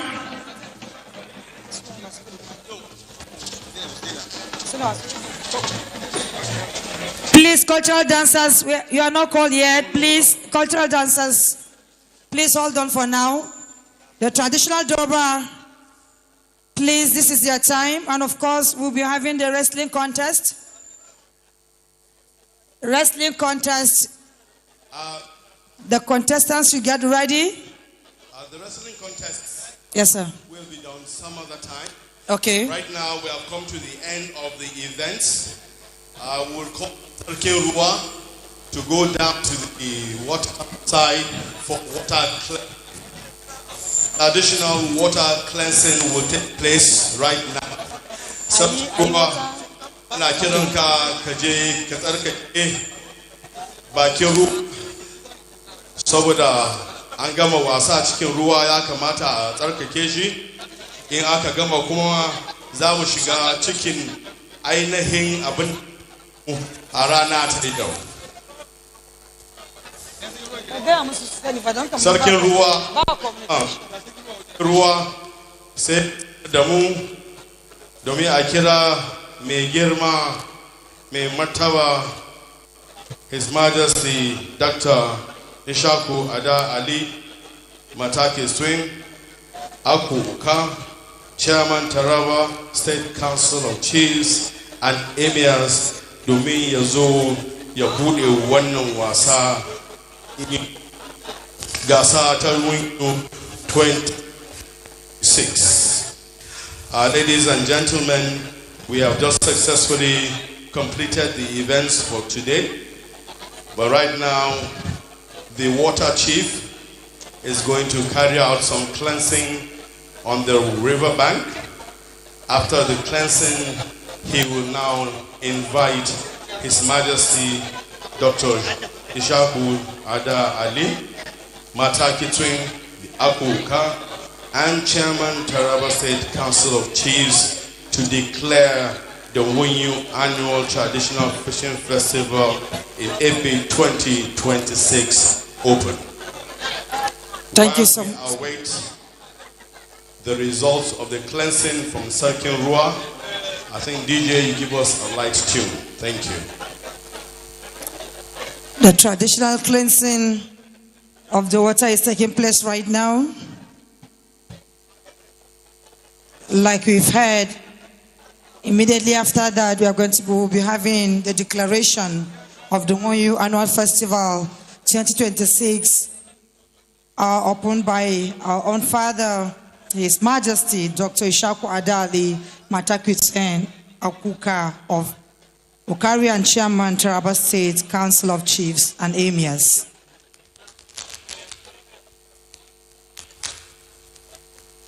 We promise there's not going to be dull moment in this festival, as we're having some cultural dances, and of course we have the Atunda entertainment group all the way from Lagos that are here with us. They'll be having their own dance as well to spice up the Nguyu Festival 2026.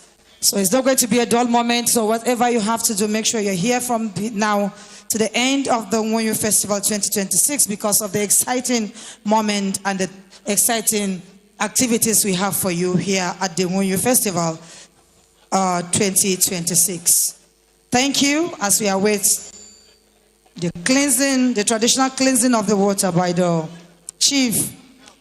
Immediately is back, we'll be having our father come give us a declaration and the opening of the Nguyu Festival 2026. Thank you.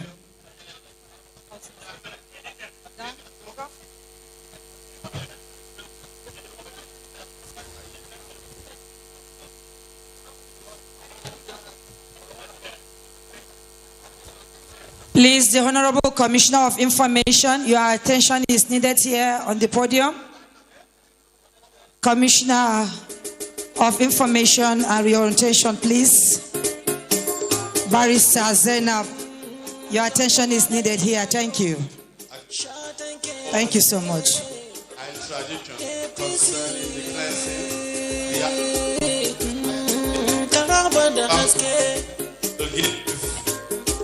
the Capacity Commissioner of Information, with whom information here is well taken in Taraba State.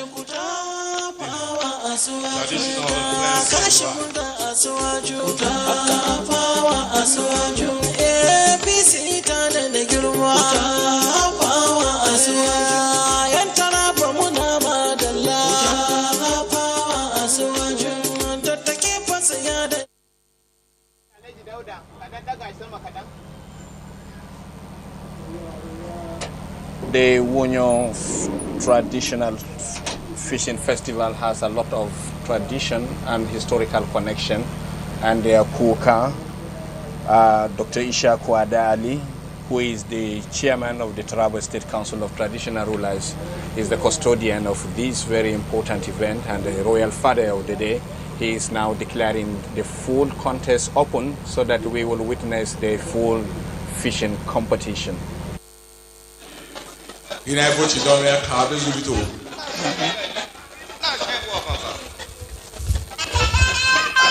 AGO has given the chief of B the go-ahead to open the river. The is on, and any moment in time, the fishing contest will commence. We have the chief of AB coming back in the riverbank.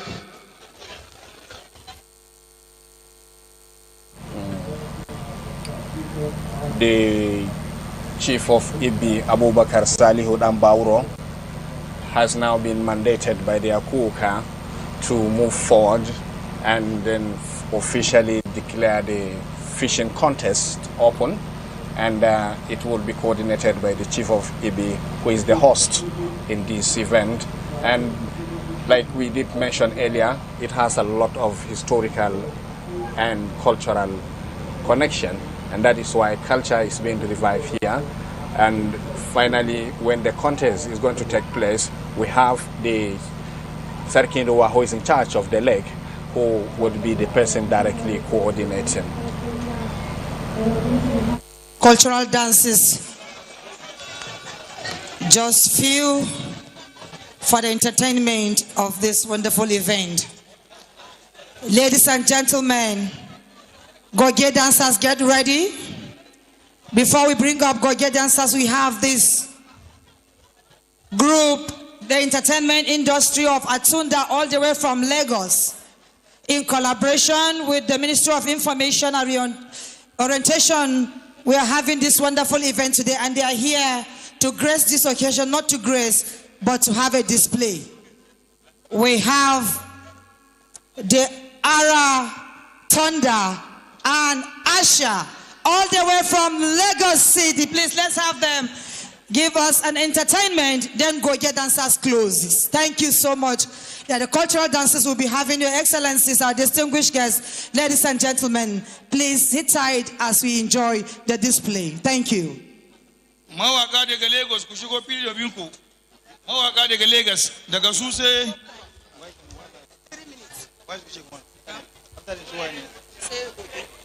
daga su sai goge dancers ku zama ready. Daga mutanen Lagos sai mutanen Ukari iyayenmu. Goge dancers, get ready please.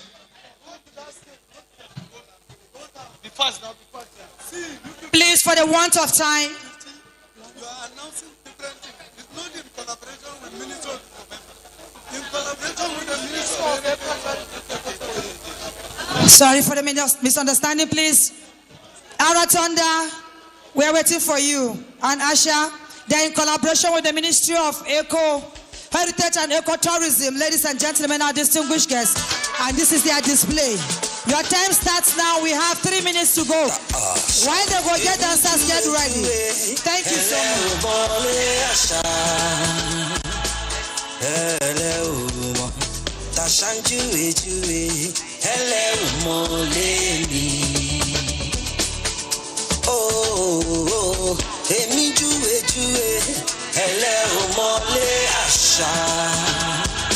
Ile tashamude tashanju ejue ele umoleni.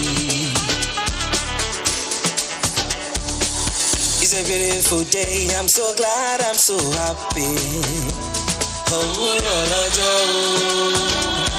Mojilo wuro mo bele jua oba o mo wa tun le ri se. It's a beautiful day, I'm so glad, I'm so happy. Mojilo wuro mo bele jua oba o wa tun le ri se. Emi juwe ele ubole asha ele uwa tashanju juwe ele umoleni. Oh, emi juwe ele umole asha. Fishermen.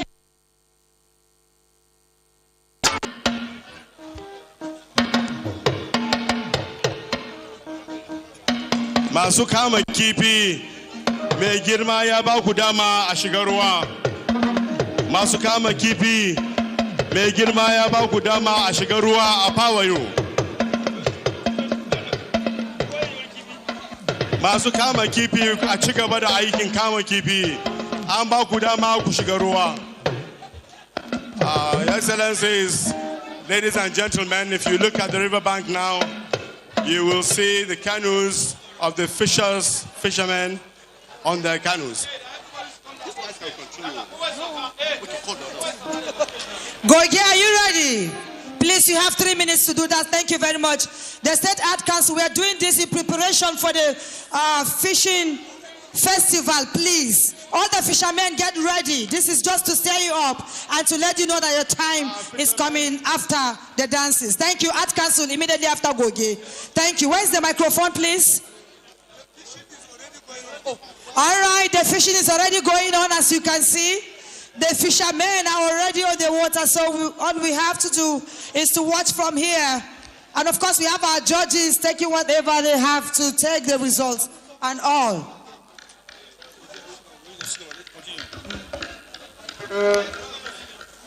Go get dancers all the way, ladies and gentlemen, our distinguished guests.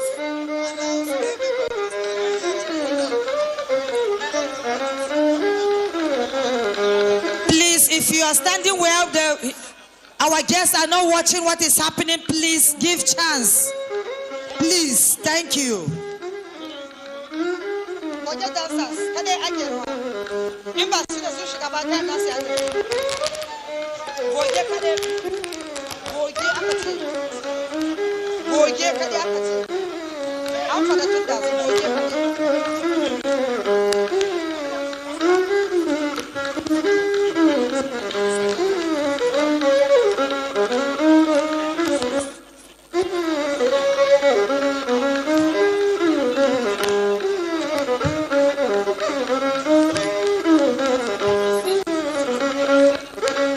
The fishing festival is already ongoing.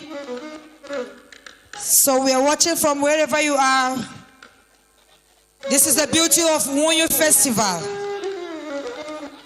At the end of this game, the result will be coming out. And of course, we will see the biggest catch. So if you're a guest in Taraba today, make sure you're ready to eat fish.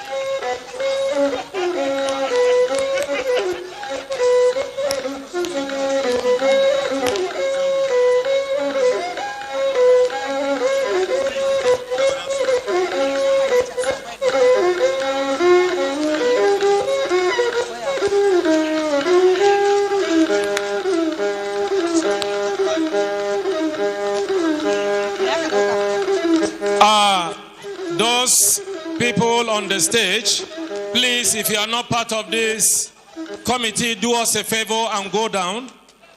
Please, the stage. Please, wanda suka zauna a jikin stage din nan ku sassauka dan Allah, ku yi hakuri kowa ya sauka. Ku yi hakuri ku sauka.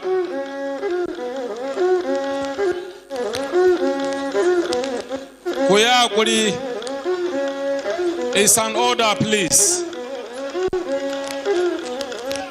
Do us a favor, get down if you are not part of the stage, for peace to reign.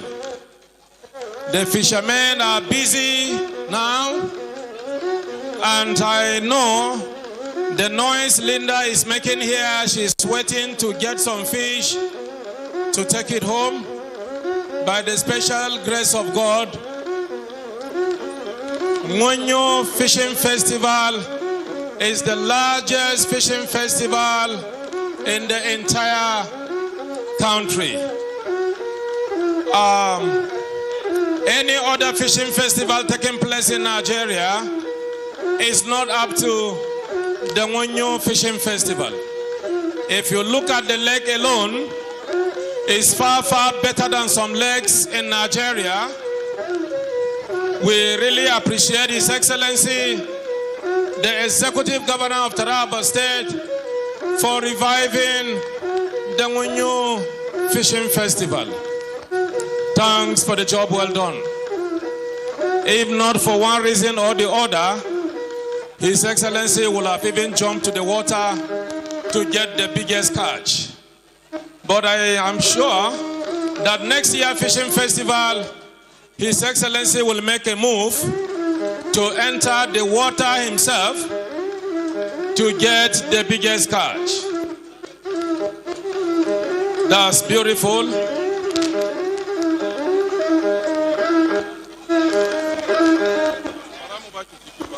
It will interest us to know that at the end of the contest, there's going to be prizes that will be awarded to the best catch, and that is why this is highly memorial.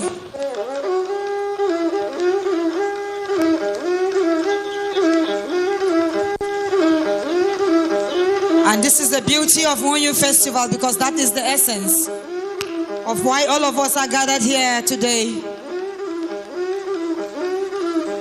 for this wonderful festival. Thank you. Arts Council, get ready immediately after the goge. Taraba State Art Council, immediately after Goje. Thank you, Goje. Goje dancers, thank you.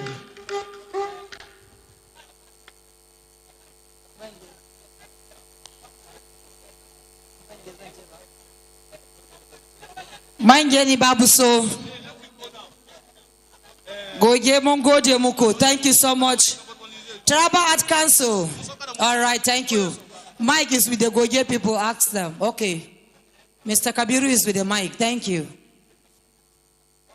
Taraba State Art Council.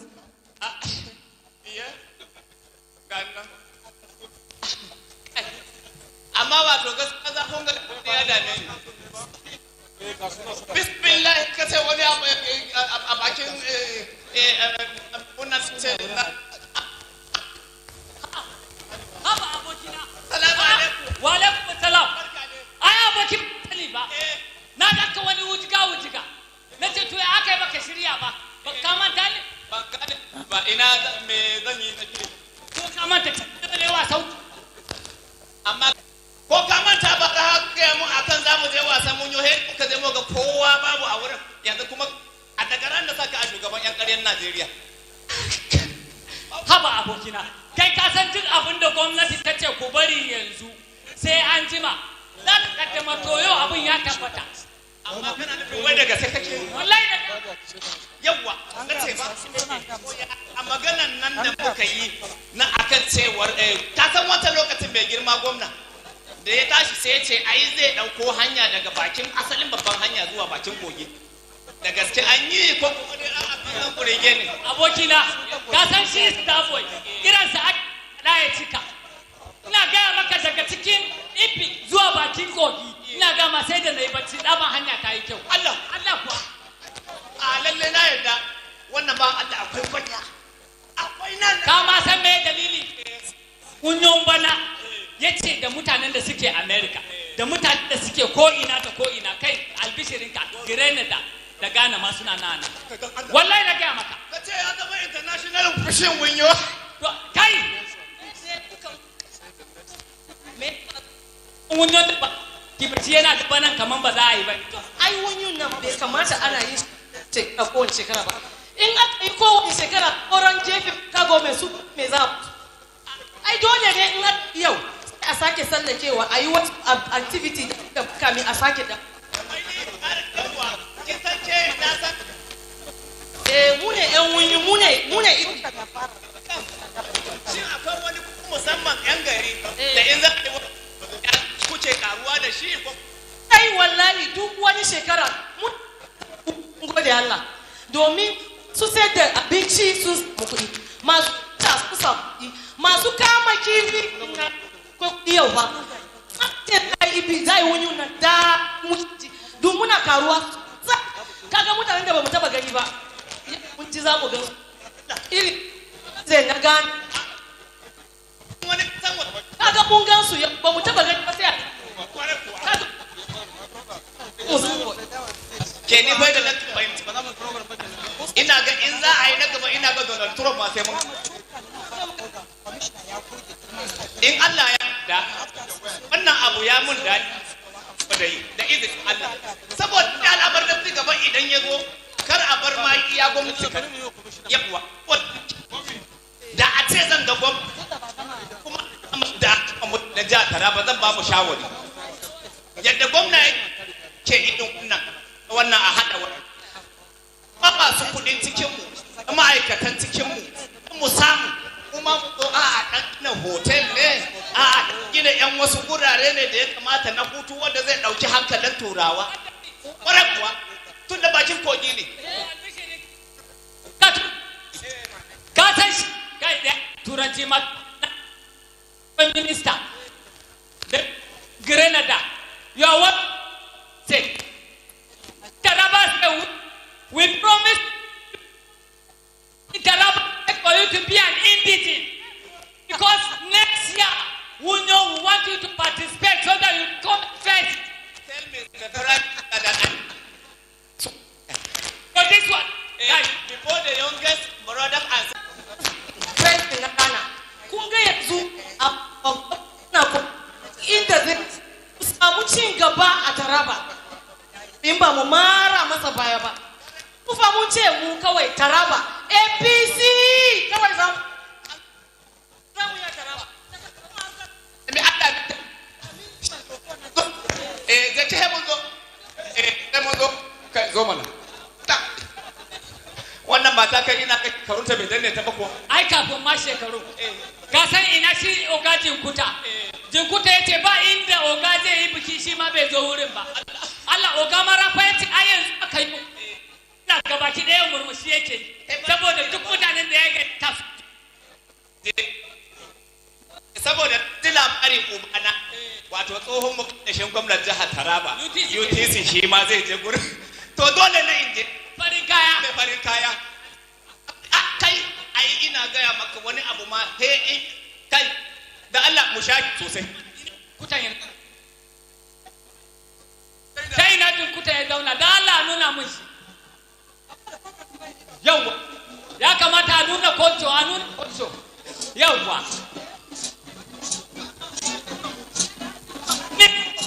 this is for you the president.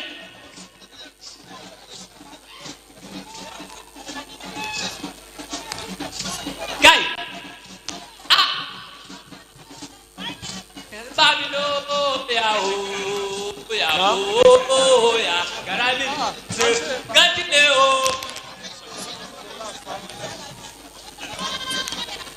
Okay. Garbabilo ya Garami. Gatileo.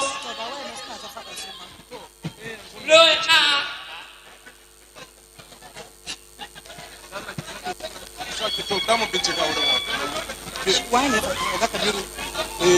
one na tamba giriti kenan Akisha dancers, get ready. Immediately after the Taraba Art Council, you're coming up. Akisha dancers, please. Thank you.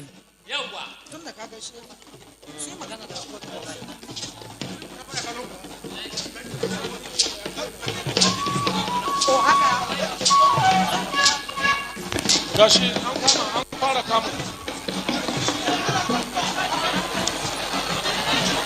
an fara kamu. An fara kamu. Kowa ya ja baya a bar wanda ya kamu kawai. Kowa ya ja baya. Yawwa, kowa ya ja baya a bar wanda ya kamu kawai. Baka shiga ruwa ba, wani ya shiga ya fito ka taso a guje. Yawwa, ga ruwa a jibge a gabanka. Ka shiga anda ka iya. Mai martaba Dr. Ishaku Ada Ali ya bada umarni kowa ya shiga ruwan zai iya. Yawwa, karka zo kana rakiya. Don Allah jami'an tsaro ku kula da wannan. An sake kama wani fa.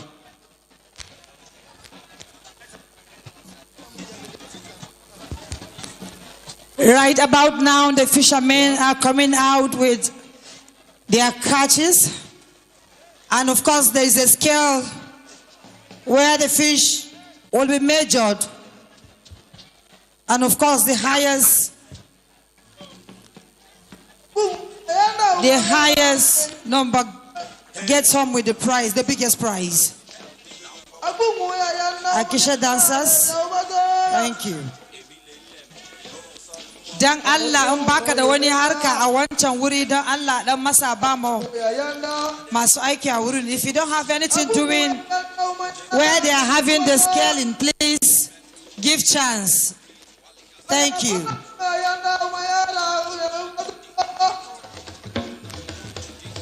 Akisha dance negbe don ejiji eba ni miabe panche na prazu jape yako. Ne magbe negbe idonba. Netaka doni yoba. To.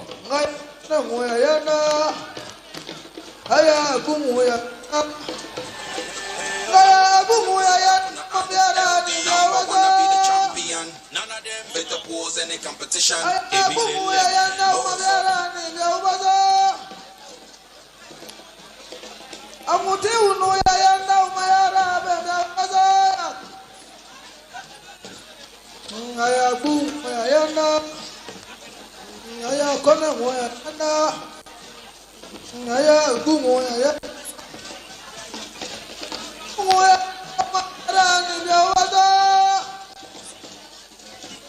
Don't worry, more fishes are coming.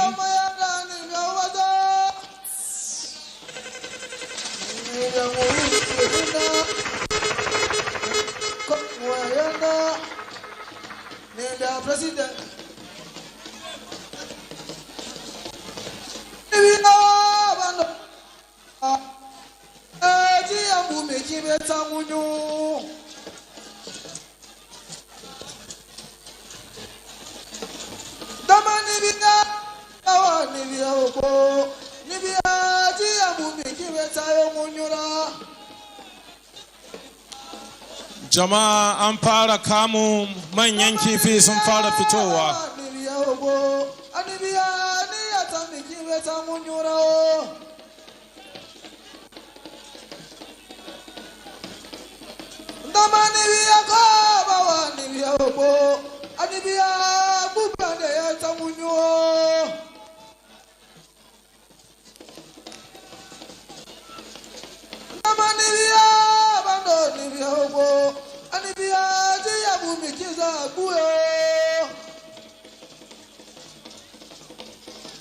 His Excellency Dixon Amis is asking the Executive Governor of Taraba State whether he can do this dance. The governor is smiling, telling him that in few minutes' time I will join them. Yes. I believe that His Excellency is thinking of joining the dance.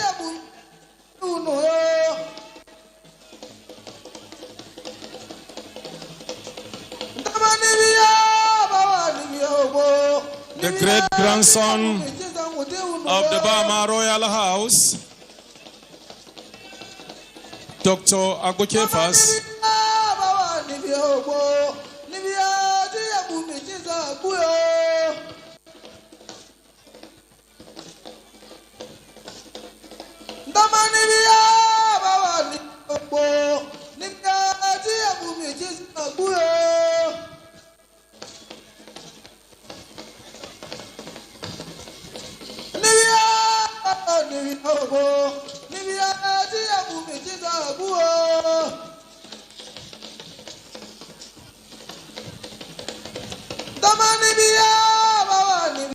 younger sisters of His Excellency are out supporting the Akisha dance.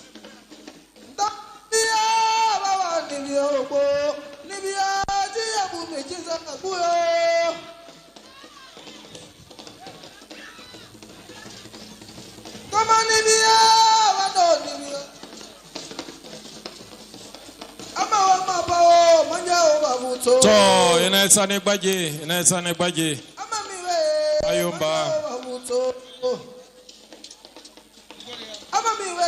nda inaitsane gbaje o ayomba nebiyo shebiya aguo na bade aguo na adumwa wi bidede aguo bade shebiya Kefa singers, collectively you come out for Mungode, Goje dance, Mungode. Akishe dance, Mungode. Mawakan Kefas, za ku fito gaba ɗayan ku lokaci guda.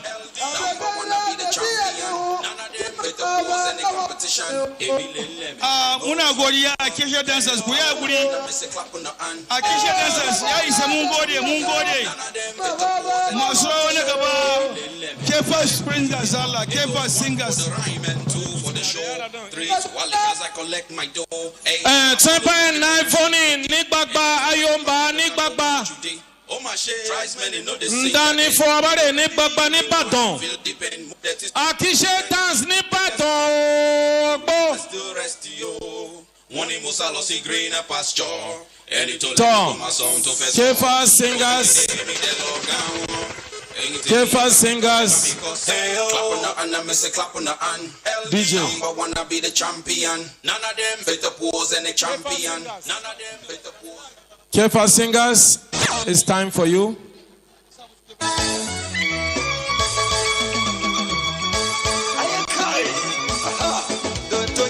Singers ne yau na kiran duka mutane wannan tsayayyen tafiya ne babban goro sai magogin karfe kuma yau dai gonan Taraba ya kawo tsintsiya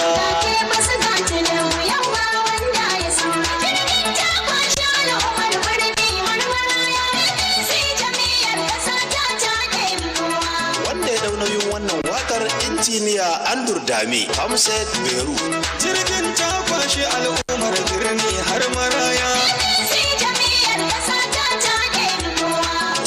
Tinubu ke fasa mu adalin mu ne kuma mun san shugaban mu ne shi mai jin tausayin mu ne ga Tinubu gwamna ke fasa mu ba da kamar ni ba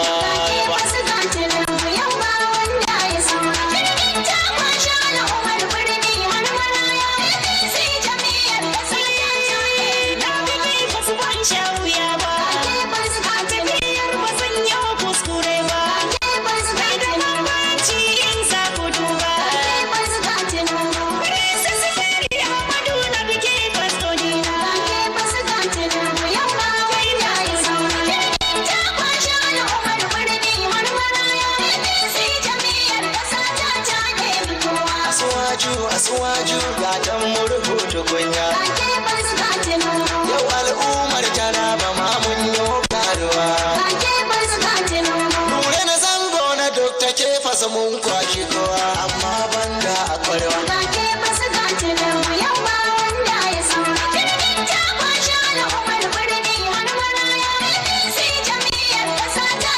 Kefas ya so mu don ba zai yarda mu sha wuya ba kuskure ba hakuri duka za mu yi haɗin kanmu yake ta nema ɗan baiwa na jaddada shi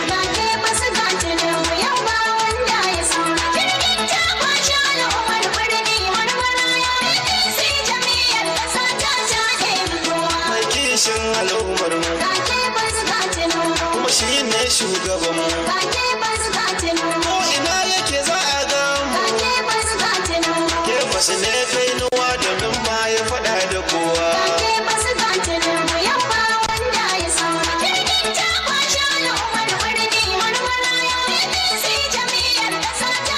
Akwai riba tafiya na Kefas da Tinubu, ‘yan Taraba ku zo mu fi Kefas Tinubu.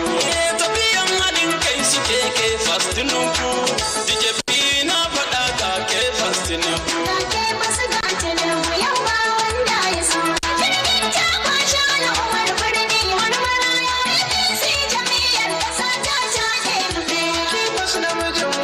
Soya sun girmama ga muna na Taraba yanzu Allah ya ɗaukaka ka. BBC gida duka a Taraba ban fi kyau a kuke fasu yana ta murna da zuwan jinin mu. To zo ku ga dandazon masoya jama'a kwarai. Ni ma Ibrahim Mawakan His Excellency Dr. Abu Kefas, thanks for the job well done. Mungodi.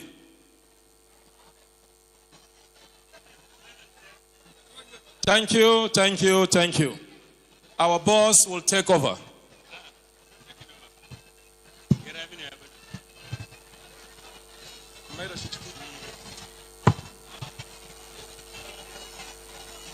Your Excellencies, masu algaita do Allah adakata kadan, masu algaita kuyakuri.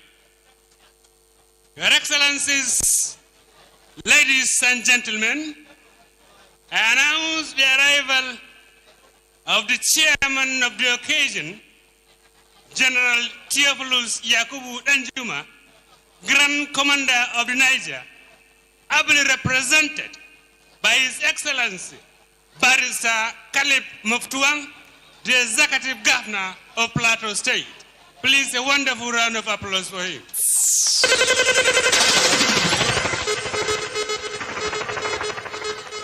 Barrister Kalip Moftuang, Senior Advocate of the Masses and Prayer Warrior, you are highly welcome to Taraba State from the home of peace and tourism.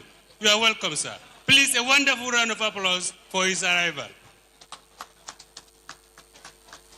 Shall we take an...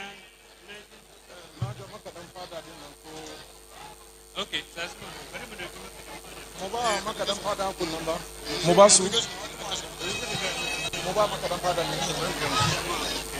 Makadan fada bismillah. Minti biyu ko uku ya ishe ku. Makadan fadan aku kenan mai martaba Dr. Ishaku Ada Ali za su makadan fada sun miƙe tsaye albarkacin gidan bama albarkacin gidan bagya sun miƙe da ku fara ji da ku fara kirarin iyaye da kakanni albarkacin sarki abitin awudumanu albarkacin sarki Ali albarkacin sarki Amadu albarkacin sarki Abe ya mai da maza mata albarkacin sarki Ada a ƙara wa damisa kaya ga kuma Dr. Ishaku Ada Ali lokaci ne domin kuma kaɗan fada. Your Excellency, the fishing contest is still, and right now we have 2 fishes already caught. But the contest will continue until we are able to get 1 fish that is bigger than the first that we have already received. So the contest is still on. Traditional dances continue and entertainment also continues. Kuya guri magadan fada kuya guri lokaci kadan kadan ne kuya guri magadan fada 3 minutes ya shiga kuya guri magadan fada minti 3 ya shiga kuya guri magadan fada minti 3 ya shiga kuya guri ya isa mun gode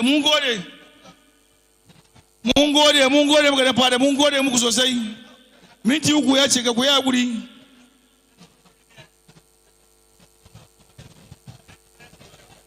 Mun gode muku minti 3 ya shiga ku yi hakuri ba lokaci kowa ya hakuri abin da ya samu to Allah ku yi hakuri. Sarkin busa sarkin kida ya isa.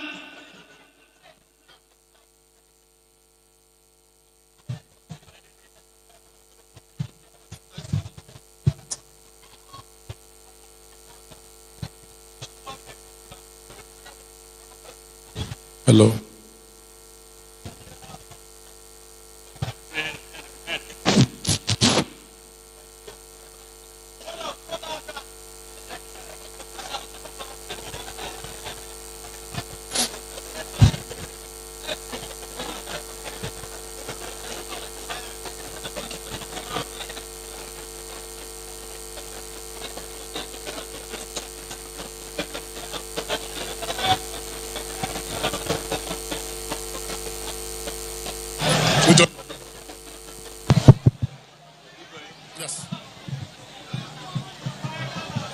Ladies and gentlemen, Your Excellencies, distinguished guests, ladies and gentlemen, because of time, we are straightforward going to take the goodwill messages.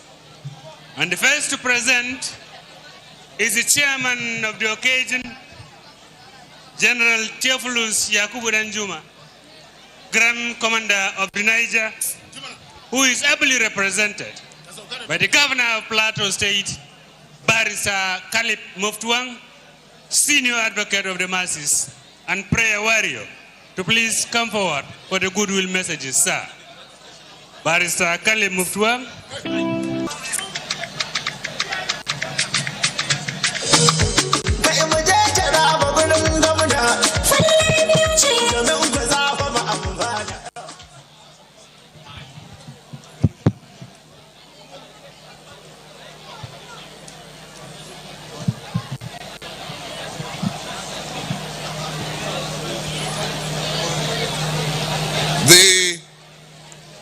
Special guest of honor for today's occasion, His Excellency, the President of the Federal Republic of Nigeria, Asiwaju Bola Ahmed Tinubu GCFR, His Excellency, the Vice President of the Federal Republic of Nigeria, Senator Kashim Shettima GCON, the distinguished African guest of honor, His Excellency, the President of the Republic of Ghana, John Dramani Mahama, His Excellency, the Prime Minister of Grenada, Dixon Amis Thomas Mitchell, His Excellency, the host governor, my brother, Dr. Agbu Kefas, Executive Governor of Taraba State, His Excellency Alhaji Aminu Abdullahi Alkali, Deputy Governor of Taraba State, the Honorable Minister of Art, Culture, Tourism and Creative Economy, my dear sister, Honorable Anatu Musa Musawa Esquire, His Royal Majesty Dr. Ishaq Wadali, the Akuka Royal Father of the occasion, the Right Honorable Speaker, Taraba State House of Assembly and honorable members, members of the State Executive Council, Secretary to the Government of State, the Chief of Staff, Head of Service, Permanent Secretaries, Local Government Chairmen, Alhaji Abubakar Bawa, APC State Chairman, other party chairmen present, security agencies, distinguished guests from across Nigeria and around the world, ladies and gentlemen.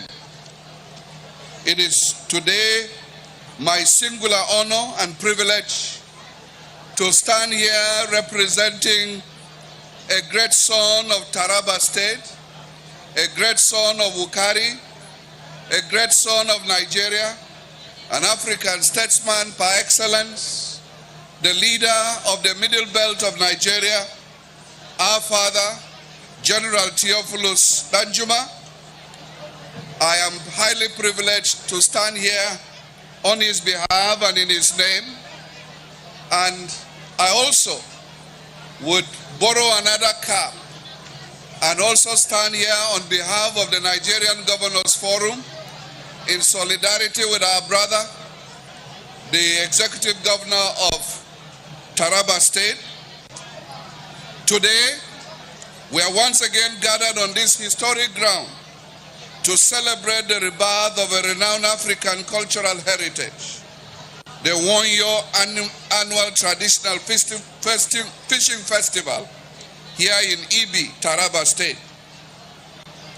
I am made to understand that the festival has its historical roots dating back to 1816, when it was discovered by the founder of the Ibi community, Buba Wurbo. For over a century, it has stood as one of the oldest surviving cultural festivals in Africa, a living testament to our rich heritage and enduring traditions. It may interest you to note that before the advent of this administration, this great festival was abandoned for over 14 years. Today, its revival is not just a return of an event, but the restoration of identity, the restoration of pride, and the restoration of cultural continuity.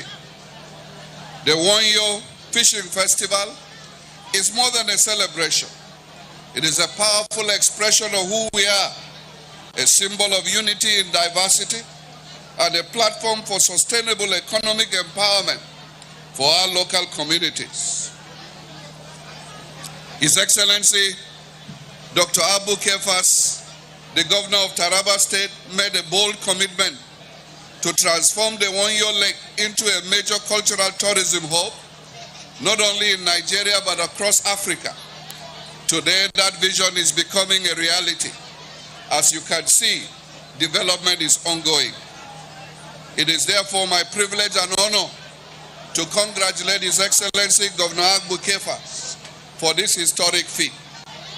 The Taraba State government has entered into a strategic partnership with the Tropicana Beach Resort under the leadership of Dr. Wanle Akim Boye, a renowned African heritage tourism expert.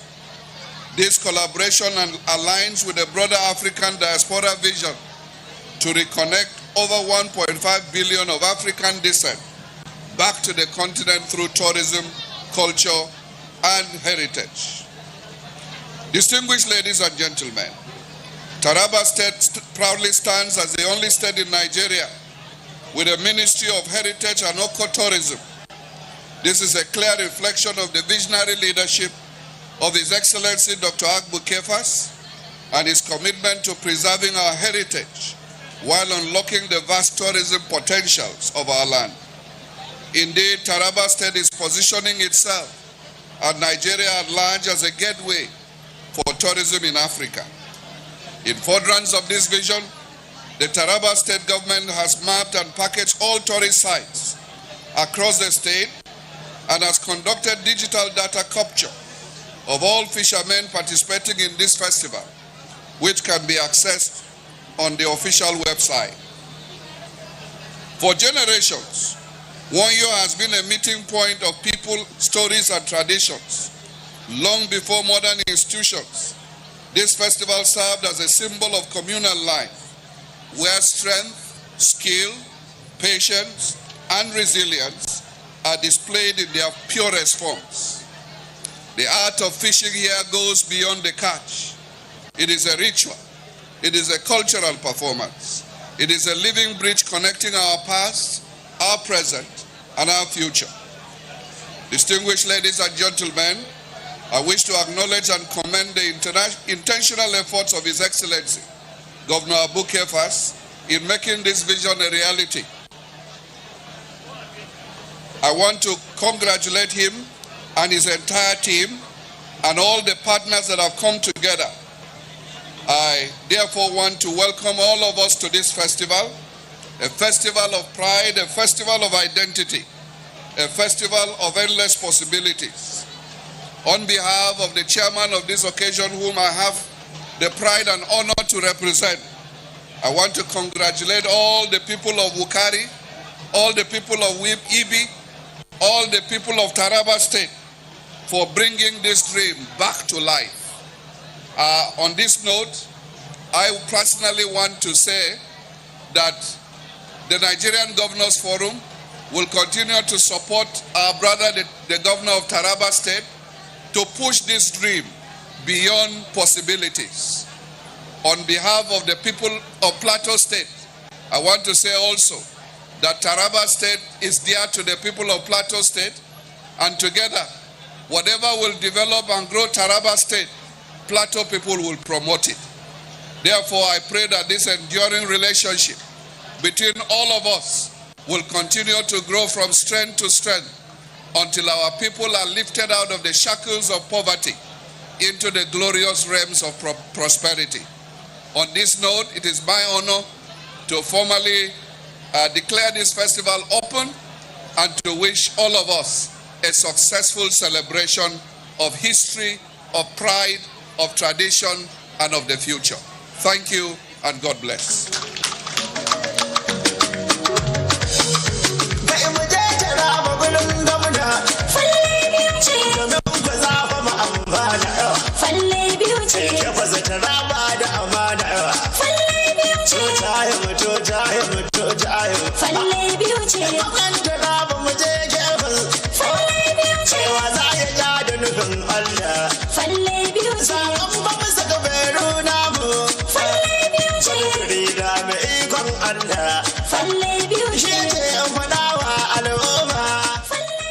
Thank you. Your Excellencies, I think we should give the Executive Governor of Plateau State, Barrister Khalid Muftuang, a wonderful round of applause for perfect representation. Your Excellencies, it is now my singular honor and privilege to invite the Director General, Nigerian Tourism Development Board, to please come forward for a brief remark on this occasion. The Director General, Nigerian Tourism Development Board. Huh? Oh, you're here.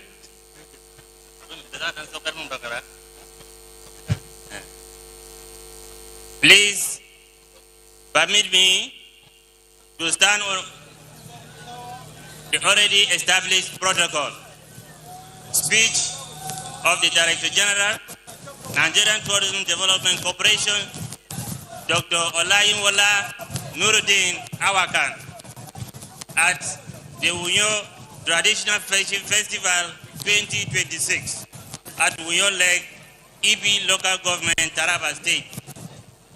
It is with great pleasure and deep sense of honor that I stand before you today at the vibrant and culturally rich Unyo Fishing Festival here in Taraba State. The remarkable festival is more than just a celebration of fishing. It is a powerful symbol of our heritage, unity, and the enduring relationship between our people and nature. For generations, the Unyo Fishing Festival has served as a platform for cultural expression, community bonding, and economic activity, drawing visitors from across Nigeria and beyond. Taraba State holds a special place in my heart, and I would like to have dearly loved to be present at this year's celebration, but for present officials' engagement. I had the privilege of serving my National Youth Service Corps in the state in 2009, during which I experienced the Unyo Fishing Festival firsthand. By the grace of God, I look forward to being physically present for the 2027 edition.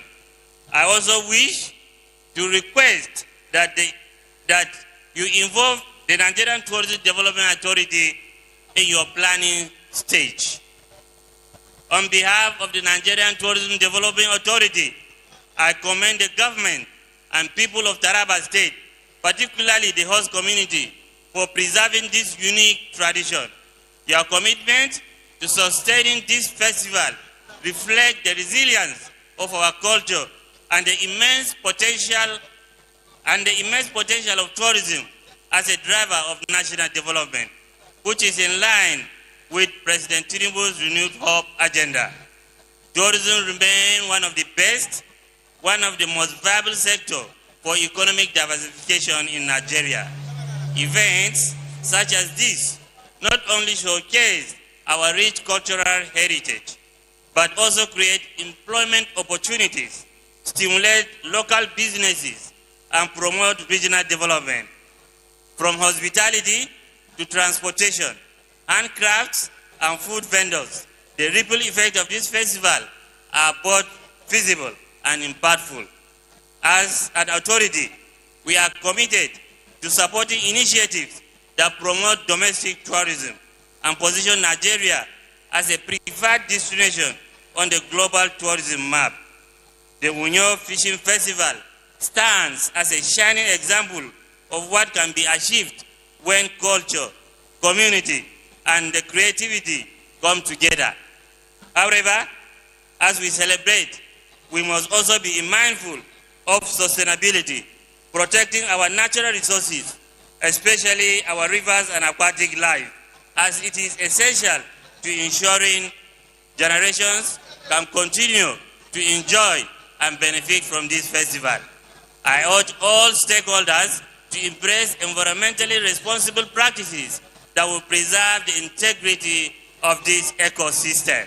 Let me also emphasize the importance of collaboration. The growth of tourism in Nigeria requires a collaborative effort involving government at all levels, the private sector, host communities, and development partners. Together we can enhance infrastructure, improve security, and deliver to the world. To our visitors and tourists here today, I encourage you to explore the beauty of Taraba State referred to as the nation's gift to the nation. From these rolling hills to its cultural diversity, Taraba offers the experiences that are both unique and unforgettable. In conclusion, I congratulate the organizers of this year's Unyo Fishing Festival. May this festival continue to grow in strength, impact, and global recognition. Thank you, and I wish you a memorable and enjoyable festival. God bless Taraba State. God bless the Federal Republic of Nigeria. Thank you for listening. Thank you. Thank you, DG, Nigerian Tourism Development Corporation. My dear politicians, agreed we are in a political era, but in politics begins in the sub-box, is stopped at the sub-box, and is stopped at political occasion. I advise our politicians to please advise their supporters and followers to mellow down for now, because this is a full state function and not a political arena. I sincerely apologize with all humility and humbleness. I now wish to invite Dr. Bala Musa, the Commissioner of Livestock, Bouchi State. Okay. Now, I'm advised to invite distinguished Senator S.U. Jim Kuta, the Senator representing Taraba South, to speak on behalf of the members of the Senate and the National Assembly. Distinguished Senator Sir David S.U. Jimkuta, naked wire.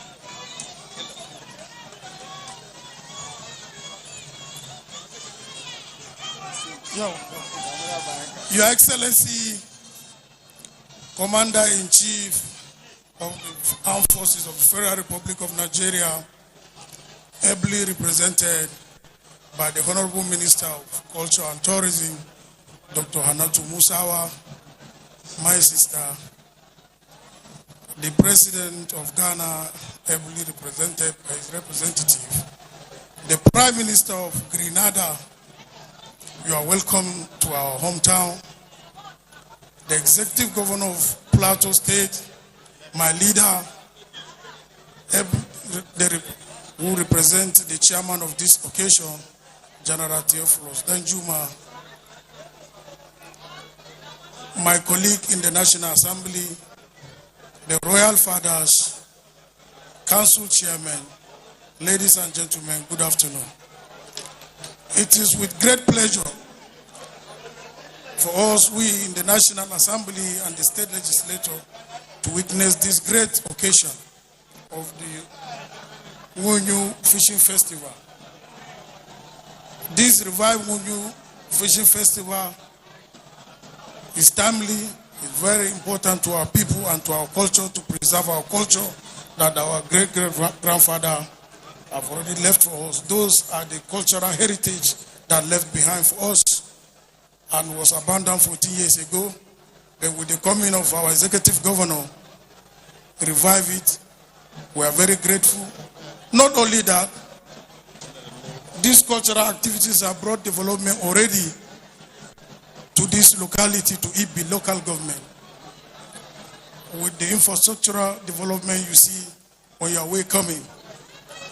That's a great vision from our amiable governor, the governor of Taraba State.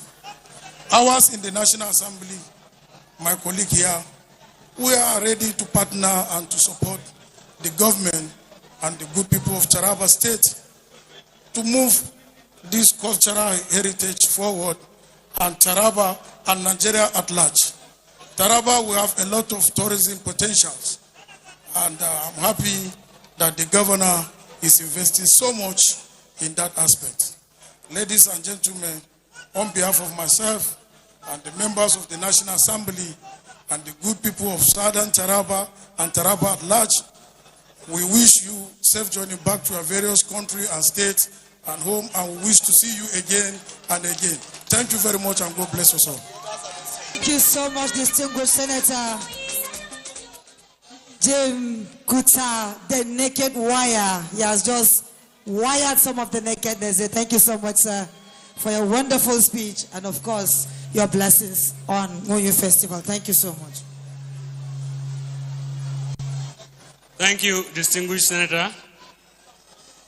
It's now my singular honor to invite the representative of the Executive Governor of Bouchi State, in person of Dr. Bala Musa, who is the Honorable Commissioner for Livestock in Bauchi, to please come forward on behalf of the Governor. Dr. Bala Musa, Dr. Bala Musa.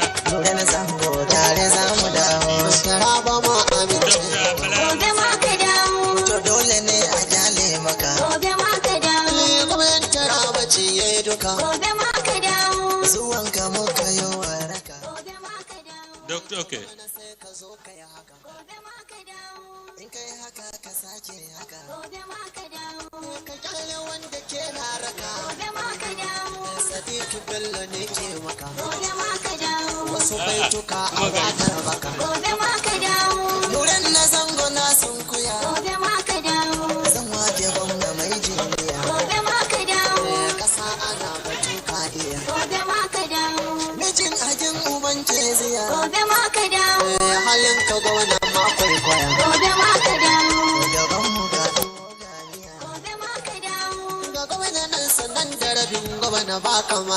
Taraba mun amince maka abu zaka dawo guda jiran dubu ke fasa abu kai komai Taraba mun amince maka gobe maka dawo guda jiran dubu ke fasa abu kai.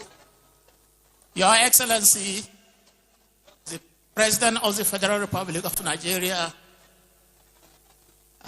Bola Ahmed Tinubu, the President of Ghana, the special guest of honor of the African countries, the Prime Minister of Grenada, Your Excellency, the Chairman of this August occasion, ably represented by His Excellency, the Governor of Plateau State, Barrister Caleb, the Chief Host, and Renew Hope agenda, who revived this very important festival, the Executive Governor of Taraba State, Dr. Kefas Agu, Your Excellency, permit me to stand on the executive protocol. But before I start, I will recognize His Excellency, His Royal Highness, the Emir of Ukali, leader of the Taraba State Traditional Council. And I will seize the opportunity, Your Excellency, to recognize my classmate who has been opportune to be one of the royal fathers of Taraba State, in person of Dr.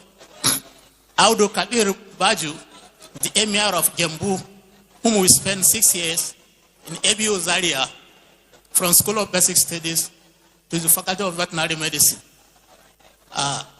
Ladies and gentlemen, it is a pleasure. My governor had wanted to be here in person to witness this very important occasion. However, because of his tight schedule, he couldn't be here with us. But spiritually, he is here, Your Excellency.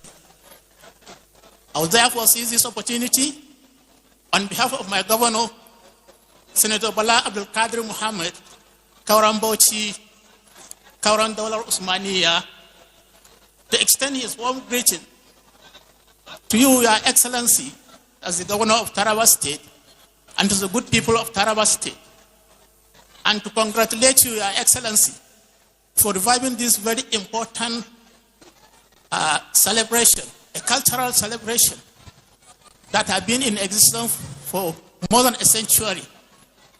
Your Excellency, this gathering, I believe I would have lost a lot had it been we have not been part of this.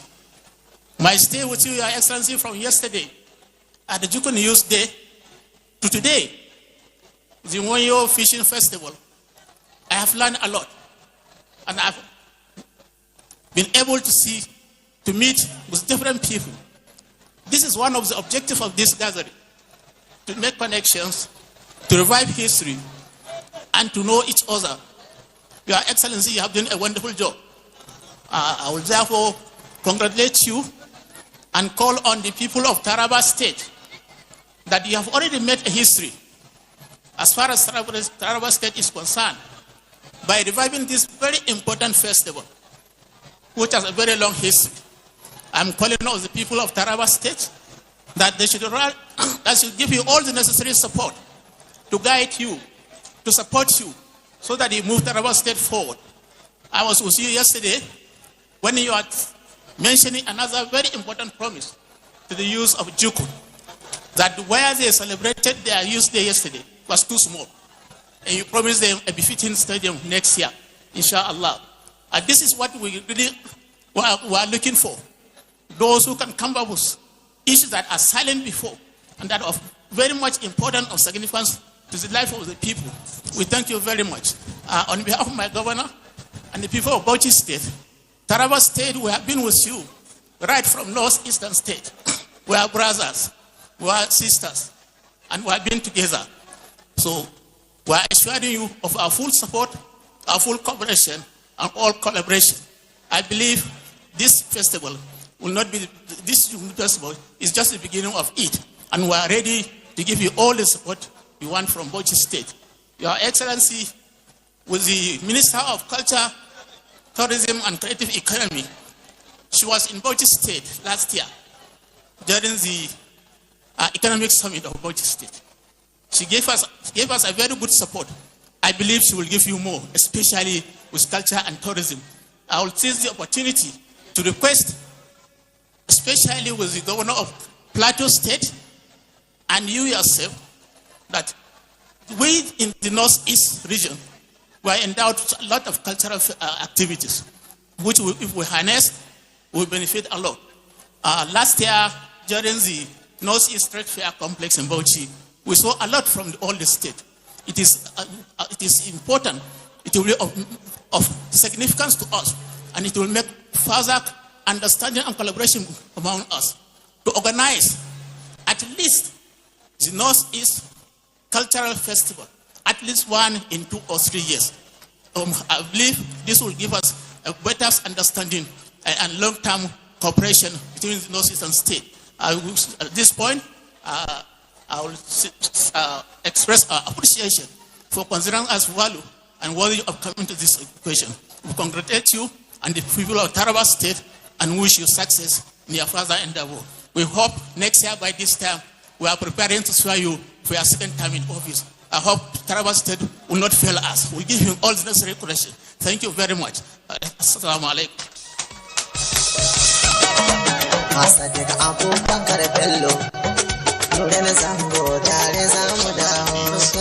Thank you.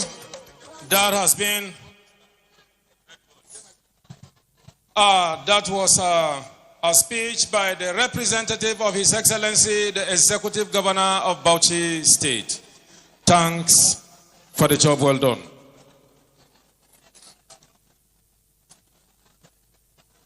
Your Excellencies, distinguished guests, ladies and gentlemen, I wish to announce that we are making progress.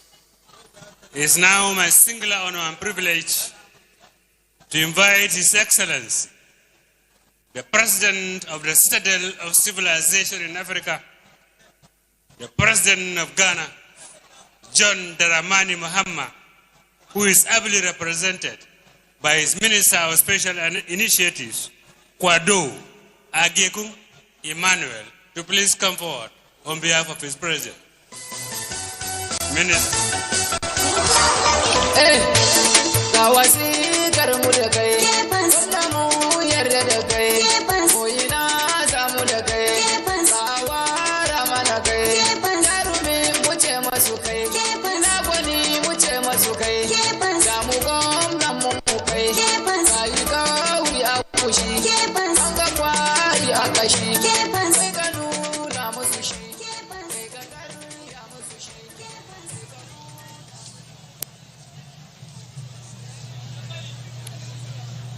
Your Excellency, the special guest of honor, His Excellency, the President of Federal Republic of Nigeria, President Bola Ahmed Tinubu, GCFR, His Excellency Senator Kashima Shettima, GCON, Vice President of the Federal Republic of Nigeria,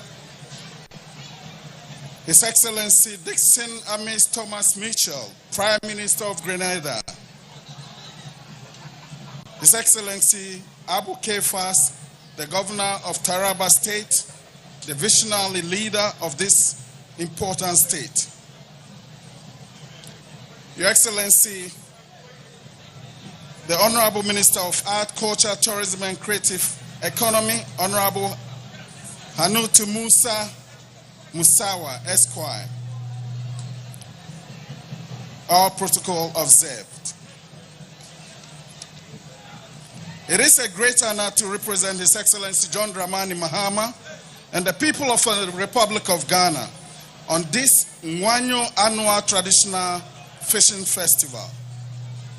President John Dramani Mahama extends his warmest greetings and heartfelt congratulations to His Excellency the Governor of Taraba State, Governor Abu Kefas, to the Royal Father of the Day, His Majesty Aku Uka, and to the traditional authority, the people of Ibi, and the entire Jokun nation on this occasion of profound cultural significance.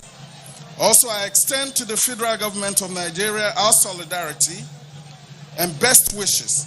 I further recognize the distinguished presence of His Excellency the Prime Minister of Grenada, His Excellency Dixon Mitchell, a brother nation across the Atlantic, bound to us by shared ancestry and common heritage. Your Excellency's presence in this powerful reminder that culture is a bridge across the oceans. Distinguished invited guests, this festival is not merely an event. It is history made visible. I'm informed that the Lake Nwanyo was first discovered around the 1816 by Buba Uba, the great founder of Ibi community, a man of vision who turned a natural treasure into a community resource. The history of Nwanyo Festival is not a mere one of traditional. It is one of identity, resilience, and continuity.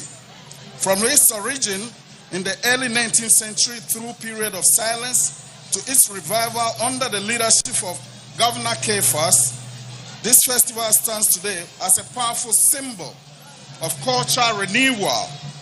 Your Excellency, your decision to restore this festival was not only visionary, it is historic. It reaffirms the culture is not expandable. It is foundational. It is the soul of the people and the bridge between generations. It is declaration that the identity of Jukin people and the heritage of Taraba State shall not be allowed to fade into silence. Your Excellency, Ghana understands this deeply across our coastal riverine communities, from Humao Festival to the Ga people, the Bakatu Festival of Elmina. One of our oldest fishing traditions, water and culture cannot be separated. One enduring lesson from this festival is the culture and sustainability must go hand in hand. The Bakatu Festival in Ghana, for example, incorporates a closed fishing season, allowing the lagoon to replenish. This mirrors the institution of Sakin Ruwa here at Ngonyo, a profound expression of ecological wisdom, the discipline to rest so that abundance may return. Your Excellencies, as the water of Ngonyo Creek brings joy, sustenance today, let us ensure they continue to do so, 5 generations yet unborn. Sustainable fishing practice, environmental stewardship, respect for traditional regulations are not burden. They are investment in the future. The Ngonyo Festival is also a powerful instrument of Nigeria's soft power. It's a position Taraba State, and indeed Nigeria as a destination for culture and tourism. The presence of distinguished guests from across the world attests to the growing global significance of this tradition. With sustained investment in infrastructure and promotion, Nwanyo has the potential to generate tourism-driven growth that will uplift communities across Ibi and beyond. As Ghana has learned, culture is not a relic of the past. It is an engine of the present. Creative economy, tourism and culture, diplomacy among Africa's fastest growing sectors. The Ngonyo Festival, with its swimming competition, boat regatta that we just observed here, Deba wrestling contacts and rich cultural expression of Gode, Akishi, Wobu, and Wunu, is a complete cultural experience with global experience. Your Excellencies, today as the net is cast into the water of Nwanyo Creek, the people of Ghana wish you success and a very successful celebration. May every fisherman and woman return with worthy catch. May the waters generate, the contest be spirited. May all return home safely, proud and fulfilled. To His Excellency Akuuka, may the waters of Nwanyo continue to reflect the strength of your leadership. To His Excellency the Governor, the visionary Governor Kefas, we wish you continued success in preserving and promoting the heritage of your people. To the people of Ibi and Taraba State,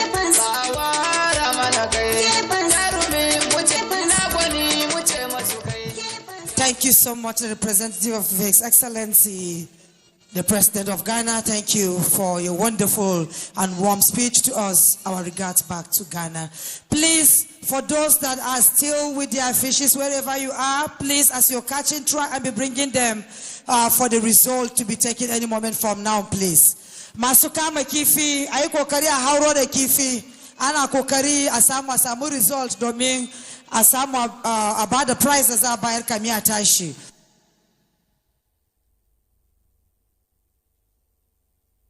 Kwaro kifaye za a yake hukunci a watsa manya sun gaji da Allah. A yi kokari a zo da kifayen da Allah ya huwace a kama.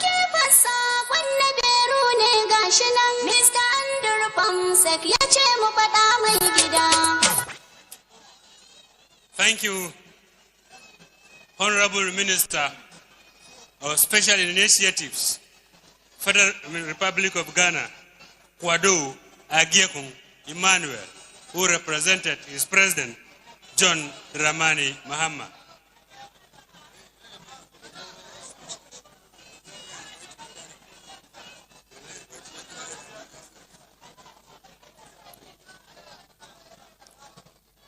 Your Excellencies, distinguished guests, ladies and gentlemen, it's now my singular honor and privilege to invite our brother and friend in diaspora, to invite this young gentleman, to invite this political material, to invite a leader par excellence, to invite the Prime Minister of Grenada, Dikong Mikel, to please come forward and address us.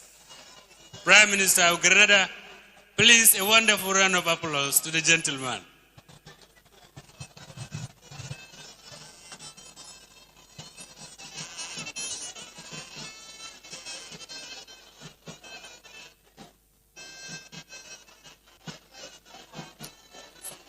I think we should give him a wonderful round of applause.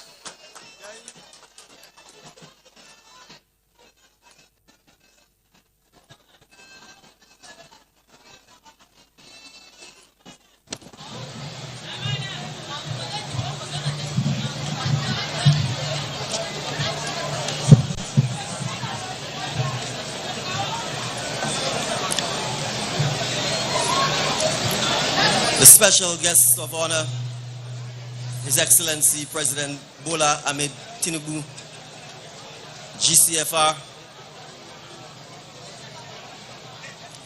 And in so doing, I recognize the Honorable Minister of Art, Culture, Tourism and Creative Economy, the Honorable Hanatu Musawa Esquire,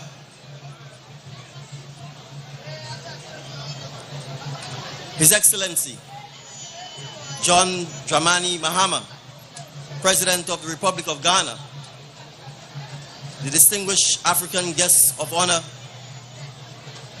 ably represented by the Honorable Emmanuel Kwadu Agikum, the Minister of State for Special Initiatives in the President's Office,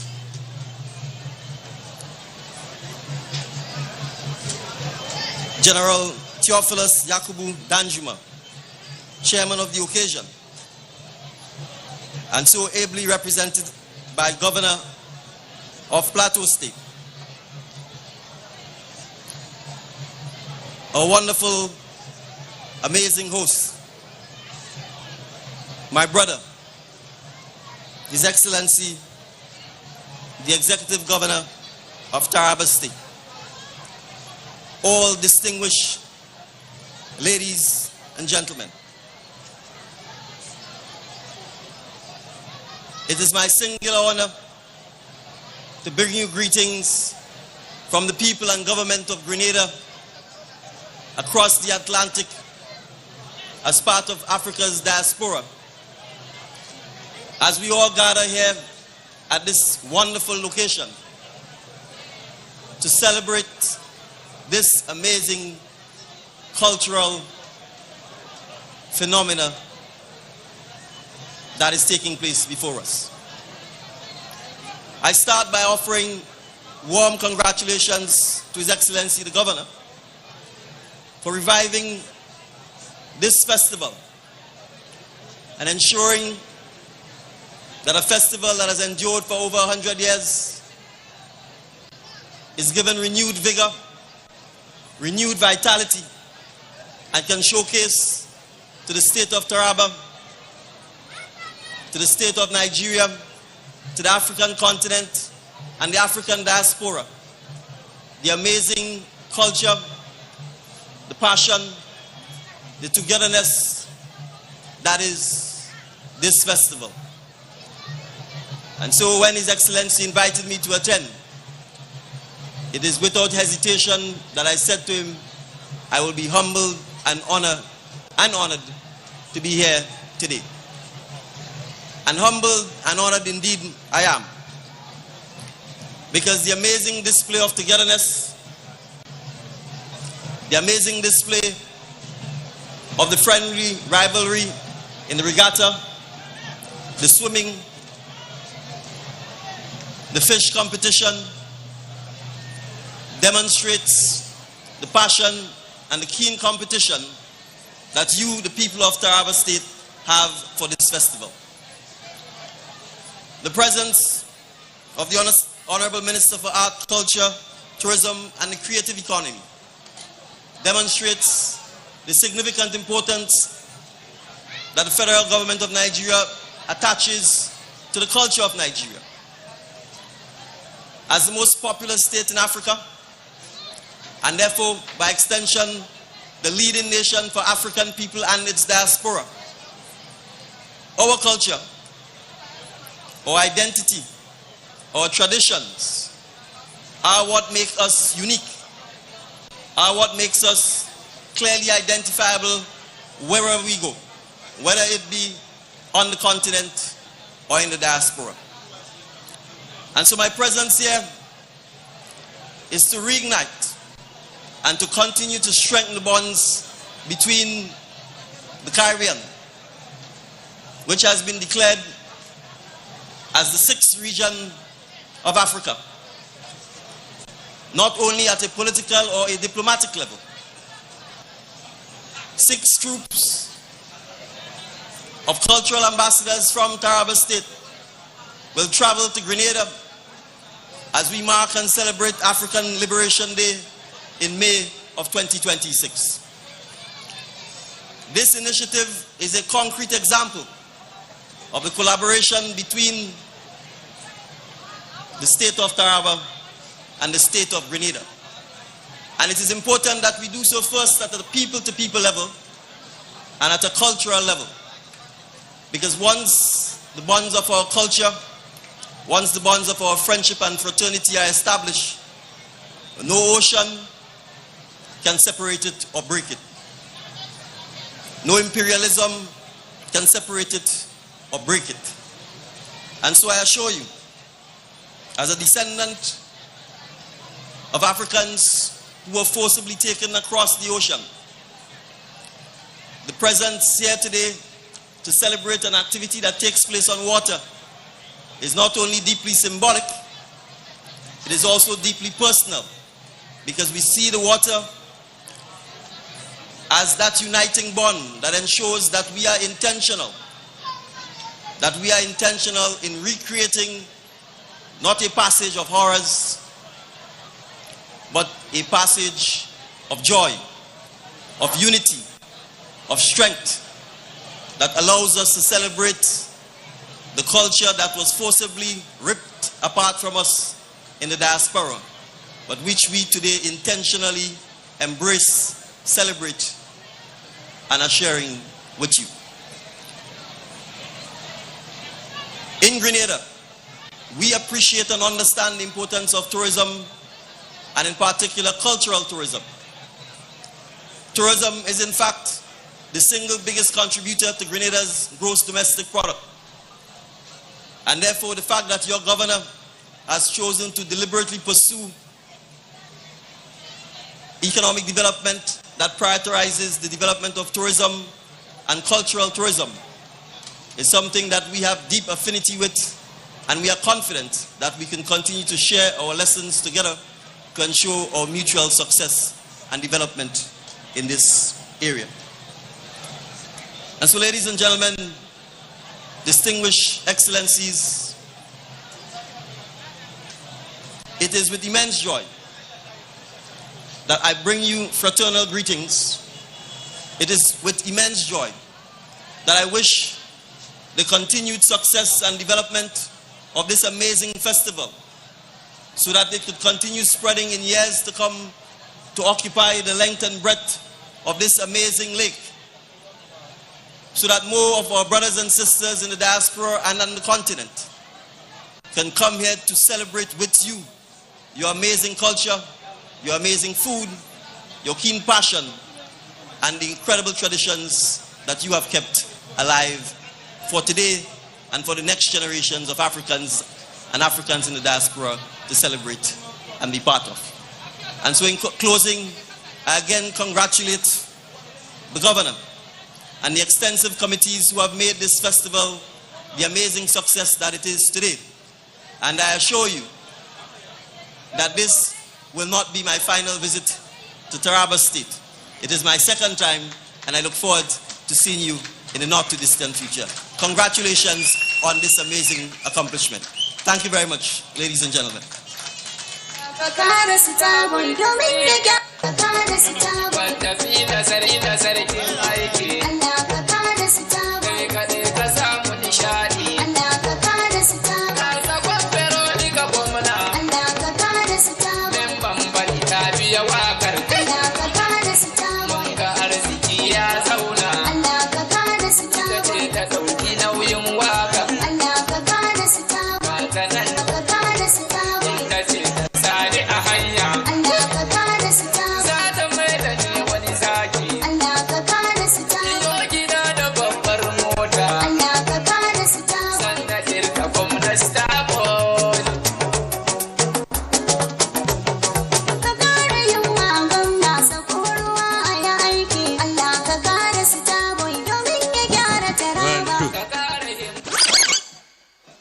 The people of Taraba State, I think we should give Deacon Michel a very wonderful round of applause.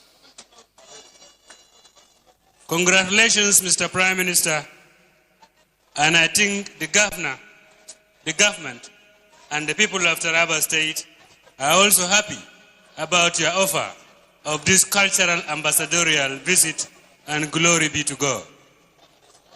Mr. Governor, sir, before I invite you, I would like to invite the first position to please come forward. Haruna Saleh Busara, 55.6 kilogram. Dala ayabun chicken nasua with decorum and understanding. Haruna Saleh Busara, 55.6 kilogram. Please come forward. Haruna Saleh Busara, 55.6 kilogram. Then second position, Samaila Yakubu, 32.6 kilogram. Then third position, Emmanuel Daniel, 18.2 kilogram. Are they around? Are they around?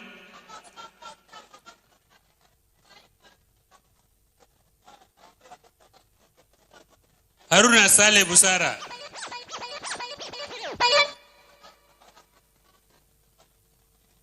Are you the very ones?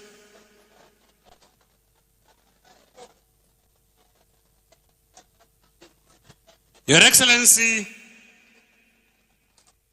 Mr. Governor, my Governor, Executive Governor of Taraba State, Star Man, Abu Kefas PhD, it's now my singular honor and privilege to invite you, make your remarks, present the presentations before we invite the President to join you. Mr. Governor, sir.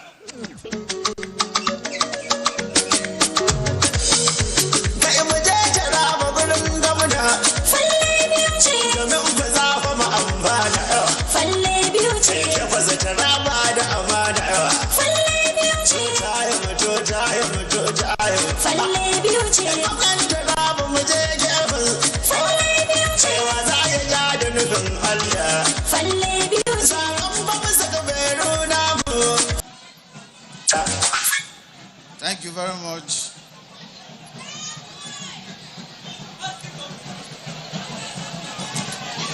Your Excellency, the President and Commander-in-Chief of the Federal Republic of Nigeria, President Asiwaju Ahmed Tinubu, ably represented by the Honorable Minister of Arts, Culture, Tourism and Creative Economy, Your Excellency, the Vice President of the Federal Republic of Nigeria in absentia, Your Excellency, the Prime Minister of Grenada, my brother, Prime Minister Dikon, Your Excellency, the President of Ghana, President John Mahama, ably represented by the Honorable Minister of Special Initiative at the Presidency, Mr. Emmanuel, the Chairman of this occasion, our Father, General Theophilus Yakubu Danjuma, ably represented by my colleague and my senior brother, the Governor of Plateau State, Barrister Kale Mutfwang,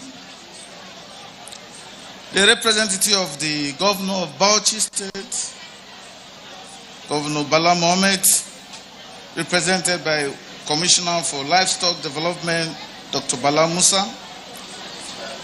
Your Excellency, Ambassador Jerry Mawe, Ambassador to Trinidad and Tobago, my Lord, the State Chief Judge, Justice Philibus Joy Laga, members of the National Assembly that are here present, the National APC Woman Leader Hajia Zainab Ibrahim, the State APC Chairman Alhaji Obaka Bawa,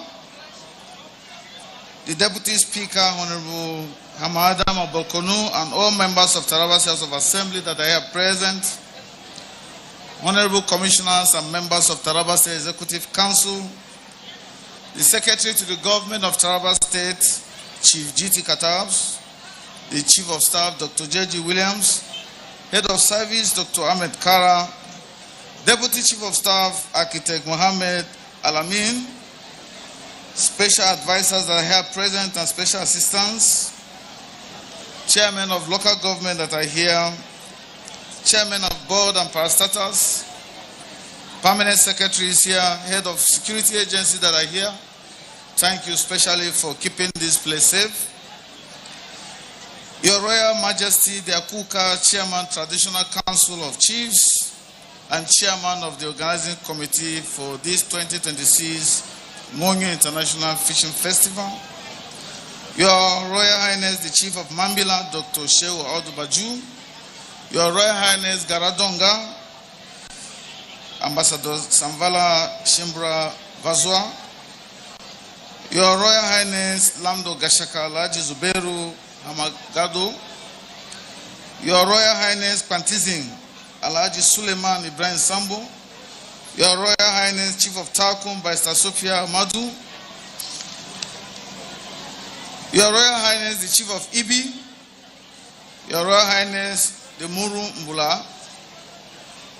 His Royal Majesty Nunguraya, Dr. Dishons, and other royal fathers that are here present, distinguished invited guests, gentlemen of the press, ladies and gentlemen, and respect for nature. Munyu is not just about the river. It is about life. It is about our identity. It is about who we are. This year, we have taken a deliberate step forward from a local celebration to a national asset, and now to an international platform for cultural diplomacy. That is why today we are honored by the presence of leaders from Nigeria, Africa, and in diaspora, especially my brother Deacon from the Caribbean and beyond. Your Excellency, Mr. President, Your Excellency, my Prime Minister from Grenada, Your Excellency, the President of Ghana, my brother, your presence here today is deep and is very significant to us, the good people of Taraba State. For over time, with our rich heritage and natural resources, Taraba State have been relegated to the background. But with the coming of this administration, we are making deliberate efforts to bring back the glory of Taraba to the whole world. And I'm happy you are here to see it with yourself. And what we are doing here today sends a message that culture matters, that people also matters, and that every part of Nigeria matters. More importantly, Your Excellencies, the presence of our international leaders here today is a reflection of the growing confidence in Nigeria's stability and security under the leadership of our President, President Bola Ahmed Tinubu. It tells the world clearly that Nigeria is rising, that Nigeria is safe, and Nigeria is open.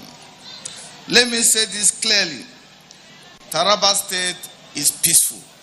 And I repeat, Taraba State is peaceful. Taraba State is stable. And Taraba State is ready for anything. But we are not complacent. We are strengthening our security through intelligence, through technology, and collaboration with federal agencies. Because of Ngunyu and Taraba is rising. A story of peace, a story of unity, a story of a people moving forward. From Taraba State, nature's gift to the nation. We present to the world a heritage that will endure forever. Thank you. Thank you. God bless Taraba State. God bless Federal Republic of Nigeria. God bless you all.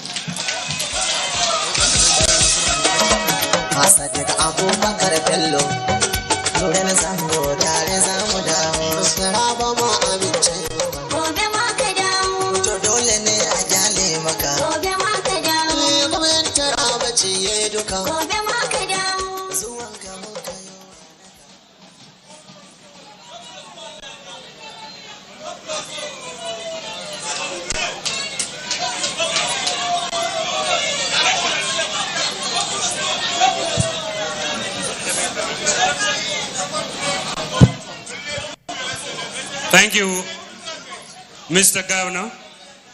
Thank you, Dr. Abu Kefas, the Executive Governor of Taraba State.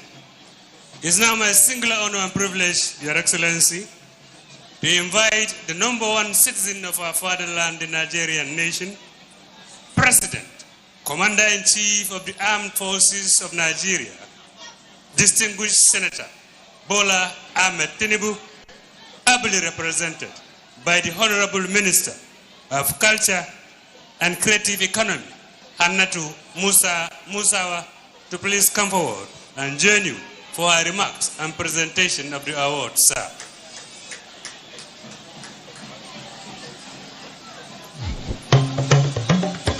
Likitan kwarai bayan shakkar yayi gaskiya komai zaki karka kwarai gyara shine aniyar ka jure dattijo kai ga likitan kwarai baya shakkar yayi gaskiya dirin ga likitan kwarai wala amar lamba daya dan gauzi ga likitan kwarai dan ji baya jure hawa dan sauki ga likitan kwarai wallahi ake namijin maza sai sun zo suka ko yanzu ma sai ka ga likitan kwarai dan Ahmadu limamin kasa jangwalo ga likitan kwarai bana Ahmadu likitan kasa dan baiwa ga likitan kwarai aikin dakta baya fitar gaugawa ga likitan kwarai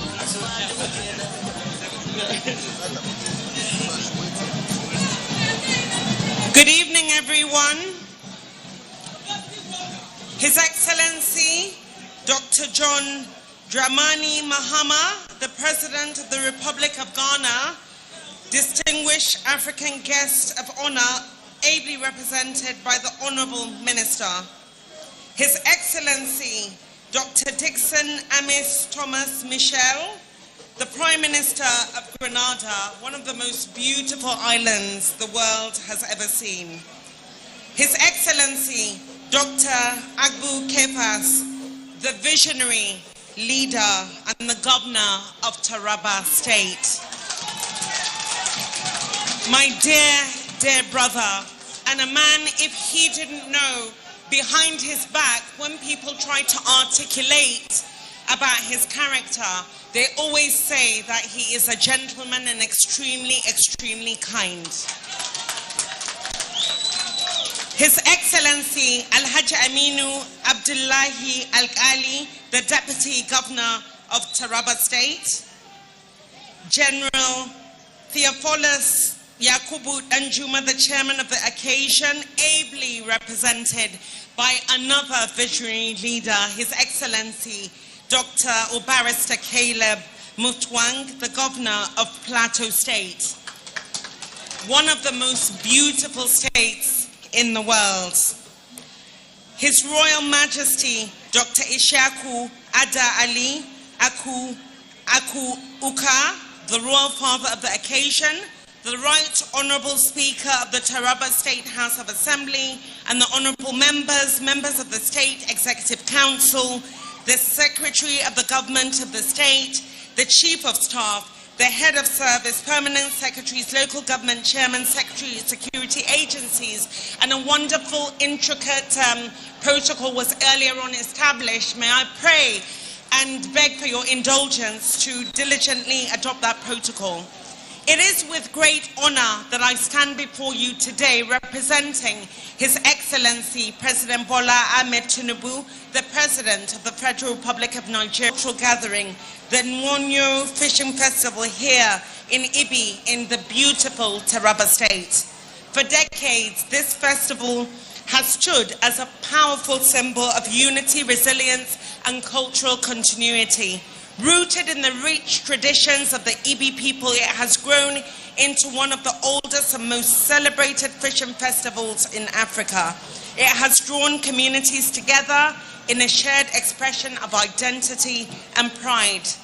The Nwanyo Fishing Festival beautifully captivates the excellence of Nigeria, its diversity, its vibrancy, its energy, and the deeply rooted in culture. From the thrilling fishing competition to the dazzling displays of dance, music, boat regatta, and the beyond its color and spectacle, this festival carries profound significance.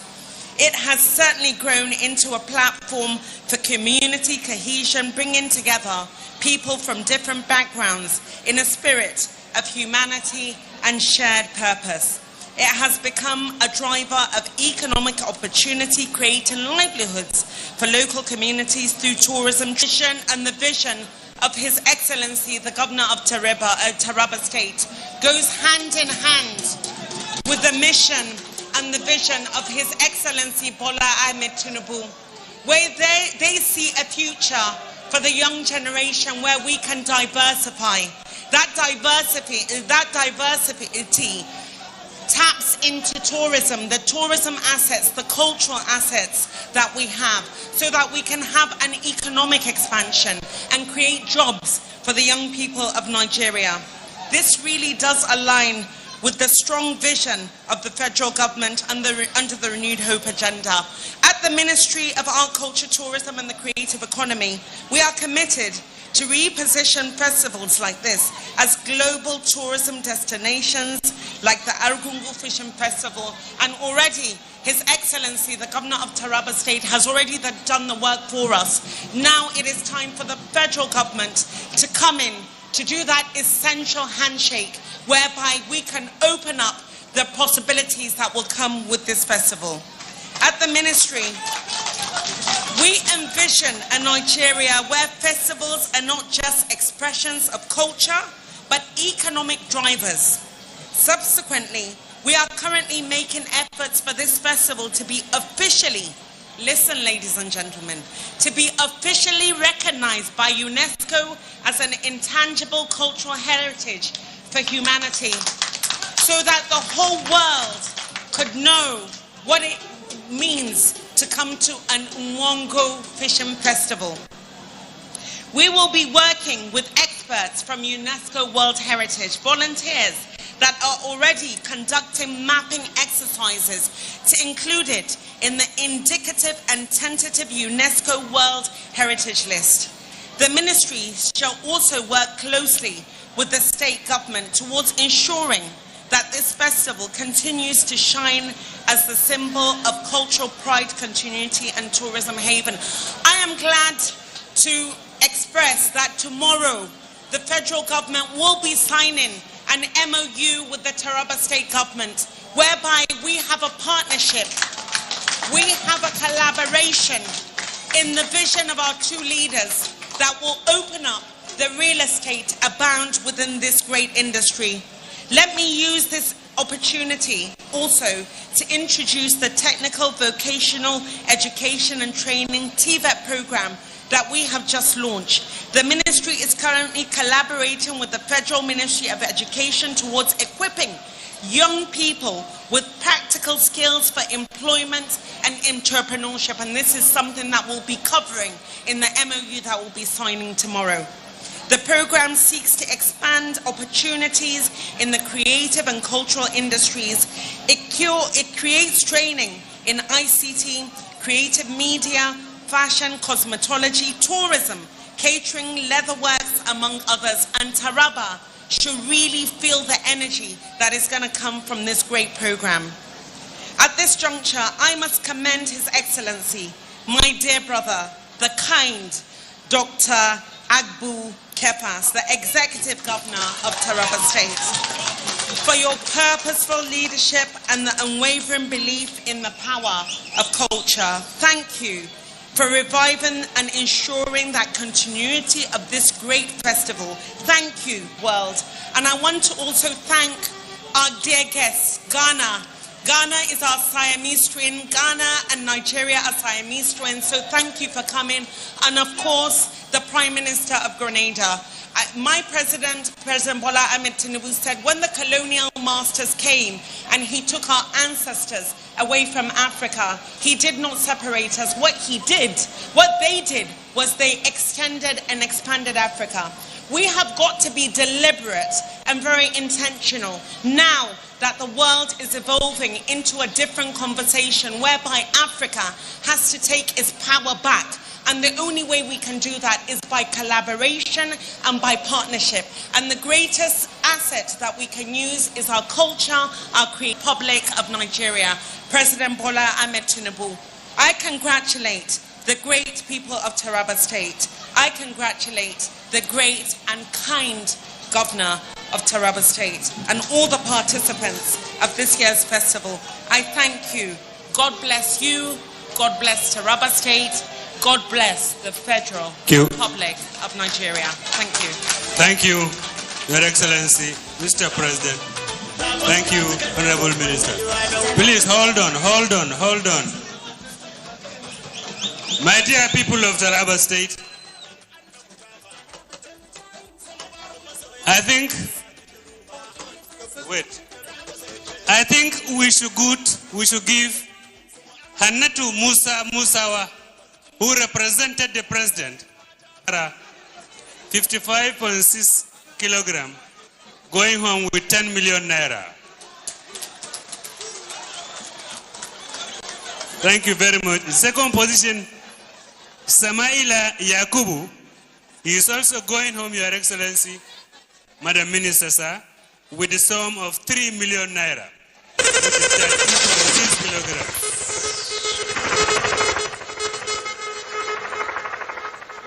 Then third position, Your Excellency, is Emmanuel Daniel. Emmanuel Daniel has a catch of 18.2 kilogram and is going home with 2 million naira. Then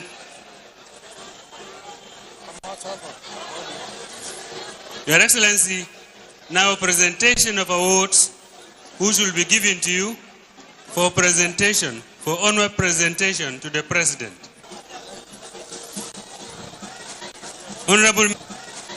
Honorable Minister, sir, this is also Honorable Commissioner. We also have a presentation to the Honorable Minister through the Governor. Your Excellency, this is a presentation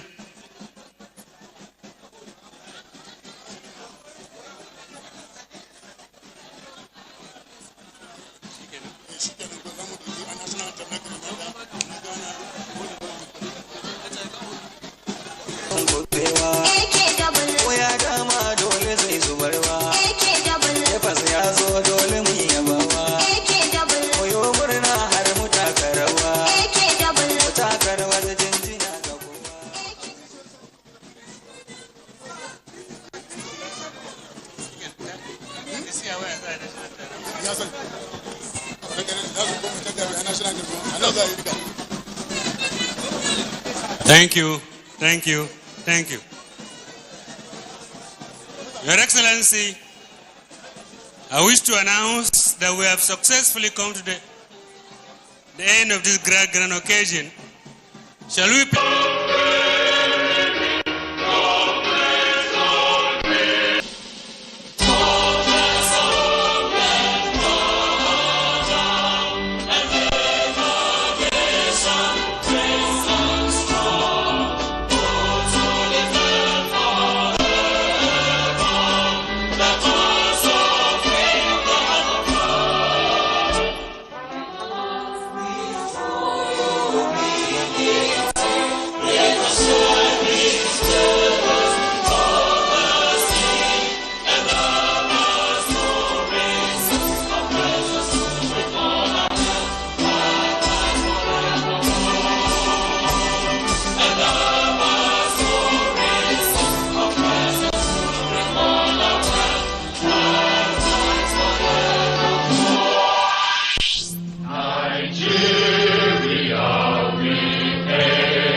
Thank you, and God bless you.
Good day, viewers. My name remains Dr. Aminu Abdullahi Abdukarim, being the GM of Greenland Natural Medicine Limited.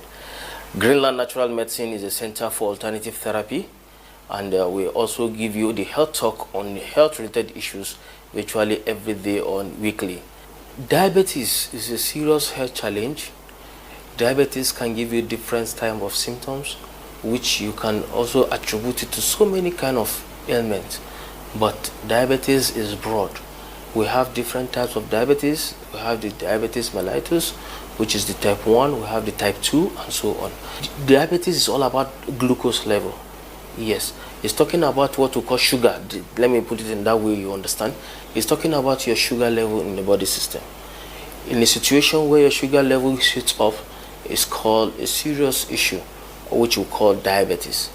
Diabetes can give you some tingling sensation under your foot, where you find it very difficult to even move, and it can also contribute you to coma in the sense that you can have stroke and so on. It can also contribute to so many things. Yes, diabetes can make you go coma because your energy that you need is lower. So sometimes we just take medications without a doctor's prescription, thinking I just need medication for diabetes. It can go down beyond the normal.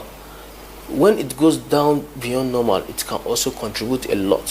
When also it gets higher than normal, it causes a lot of problem too.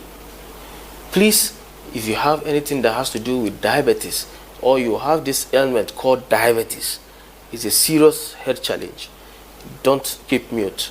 Give us a call on those numbers you have on your screen.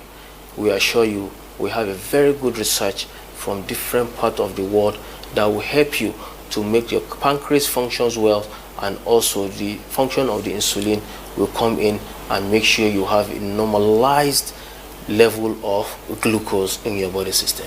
Yes, high blood pressure, commonly known as hypertension. Hypertension is a serious health challenge. Just the way the name looks very long, yes, it's a serious health challenge.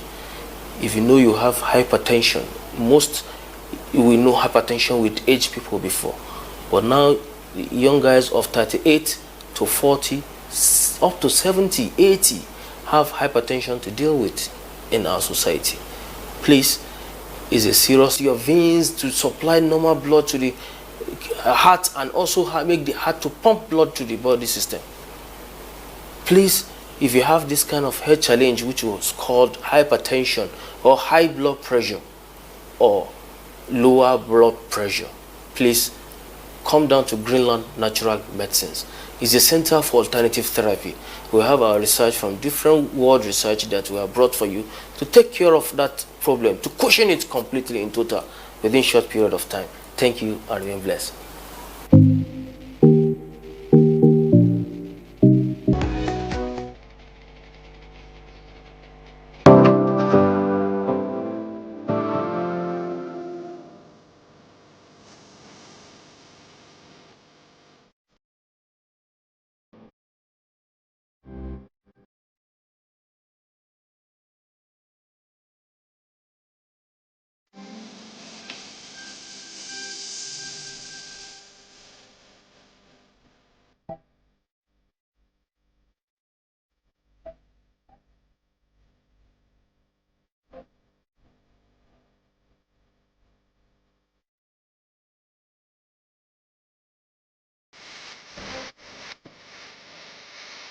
I've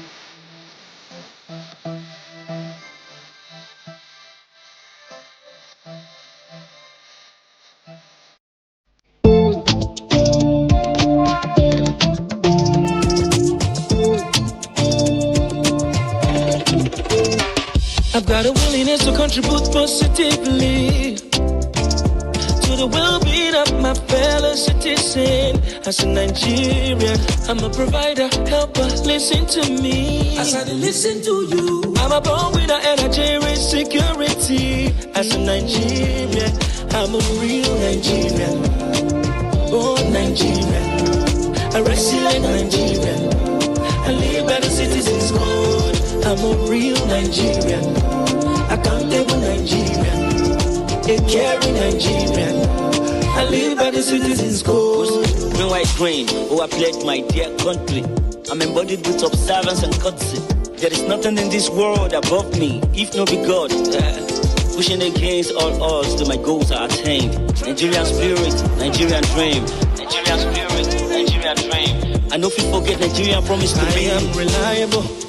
Oh, I know I'm responsible for my actions. I am strong, healthy. Can't you see I am blessed? I'm a real Nigerian, born Nigerian, a resilient Nigerian. I live by the citizens' code. I'm a real Nigerian, accountable Nigerian, a caring Nigerian. I live by the citizens' code. I'm a real Nigerian, born Nigerian, a resilient Nigerian. I live by the citizens' code. I'm a real Nigerian, accountable Nigerian, a caring Nigerian. I live by the citizens' code. I'm a real Nigerian.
Lens on Africa. It's great to be with you again on another beautiful edition of Lens on Africa, your passport into a continent of rich history, vibrant culture, and boundless creativity. Today we revisit the Burundi is a landlocked country located in East Africa and covers an area of approximately 27,834 square kilometers. The country is listed among the top 10 smallest countries in Africa. It is bordered by Rwanda to the north, Tanzania to the south and east, and the Democratic Republic of the Congo to the west.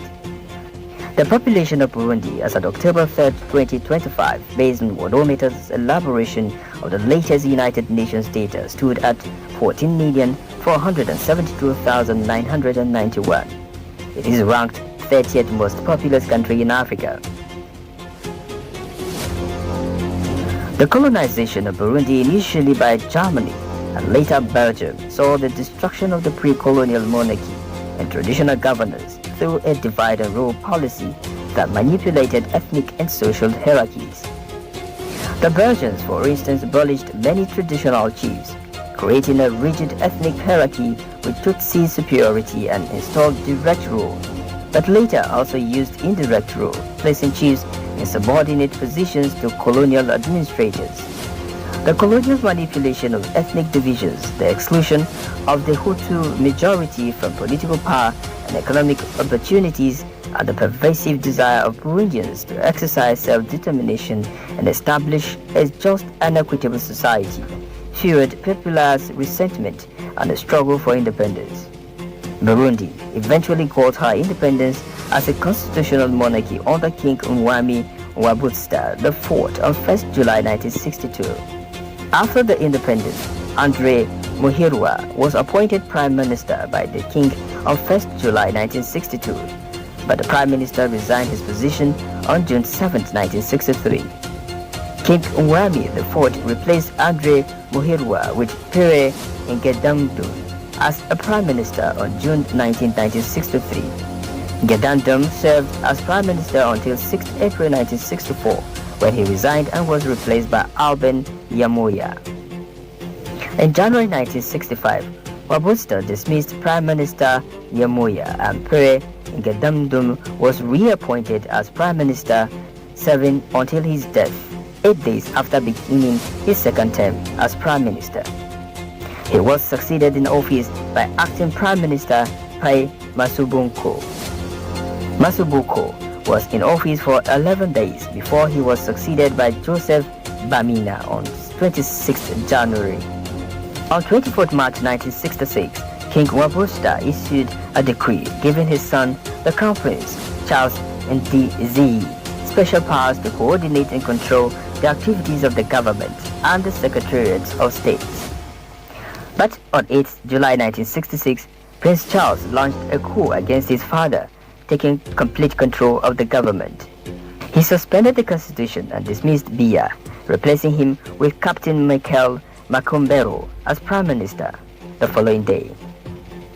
On 28 November, Bagaza established a 30-member Supreme Revolutionary Council to govern and was officially inaugurated as President of Burundi on November 3, 1976. On September 3, was attending the summit in Quebec. Major Buyoya formed the Military Committee for National Salvation before becoming president on October 2, 1987. He organized the first democratic presidential election since independence in 1993 and he lost to an opposition, Michael Ndadaye. On 10th July 1993, Ndadaye was sworn in as president of Burundi, becoming the first democratically elected president of Burundi. He was, however, killed during an attempted military coup on 21st October 1993. Francois Ngeze was briefly appointed as the acting head of state of Burundi from 21st October to 27th October 1993. On October 27, 1993, Xavier Kinigi, who was the then Prime Minister, was invited to form an interim government. She became the first, and to this date, the only woman to hold these positions in the country. She held the position until February 1994. By February 1994, the main political parties finally chose Cyprien Ntaryamira as president, only for him to die in a plane crash near the airport in Kigali, Rwanda, 2 months later, along with Rwandan President Juvenal Habyarimana. Following the death of President Cyprien, Sylvester Ntibantunganya was appointed as president of Burundi from April 1994. He served as an interim president and officially became president shortly after. He was, however, overthrown by a military coup in 1996. Following the overthrow, Major Pierre Buyoya was appointed as president in what marked his second term as president. On 30th April, President Buyoya resigned and Vice President Domitien Ndayizeye was sworn in as interim president, becoming the 9th president of Burundi from 2005 and the longest-serving president so far in Burundian history, having served for nearly 15 years, until his death in 2020. On 20th May 2020, a general election was held and Evariste Ndayishimiye won the election and was sworn in as the president of Burundi in the capital city of Gitega. 4 journalists and 2 human rights defenders released from prison and announced the pardon and early release of more than 5,000 prisoners. He has so far recorded successes in areas that include economic growth, social justice, and inclusivity, peace and security, regional stability, international relations, COVID-19 response, agricultural development, youth empowerment, and international cooperation, all in demonstration of his commitment to transforming Burundi into a prosperous and inclusive nation.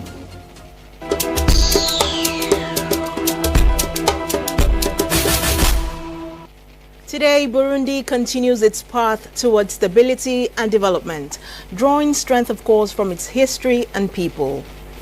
Now to tourism. We journey to one of the oldest and most remarkable wildlife sanctuaries in Africa. The Garamba National Park stands as a symbol of conservation, protecting endangered species and preserving Africa's natural heritage. Located in the northeastern region of the Democratic Republic of the Congo, this UNESCO World Heritage Site is home to diverse wildlife and breathtaking landscapes. Take a look.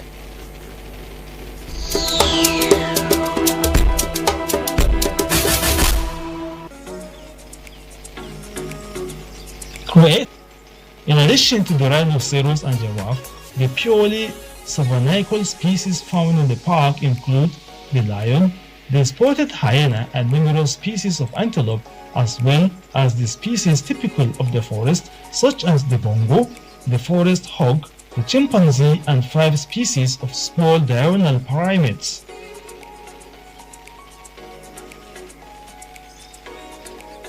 This unique park also supports a variety of bird life, harboring over 340 species of birds, such as colored red and blue carmine bee-eater, heron, wattle plovers, black crake, knob-tailed ducks, long-tailed cormorants, white-backed pelicans. Pink National Park can be visited all year round, but it is during the dry season, that is January to June, that travelers are most encouraged to visit, for the routes are more passable and game viewing better, occasioned by less thick vegetation, which could hinder proper viewing of wildlife.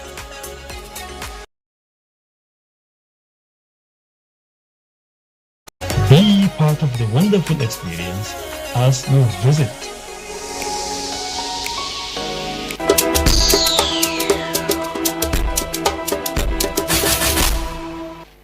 A quick reminder that you can be a part of this program by engaging all our social media platforms now showing on your screen. We appreciate the feedback. It is now time for our weekly roundoff of African history, where we spotlight the moments, movements, and legends that shaped Africa's past and continue to inspire today's generation.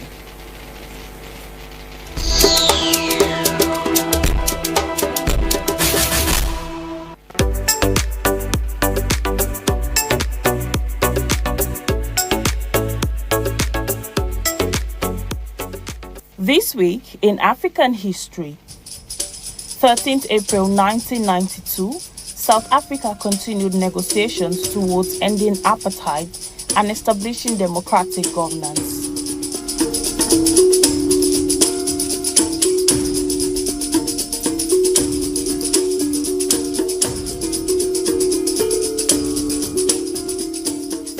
April 1960, constitutional developments continued as Nigeria prepared for independence later in 1960.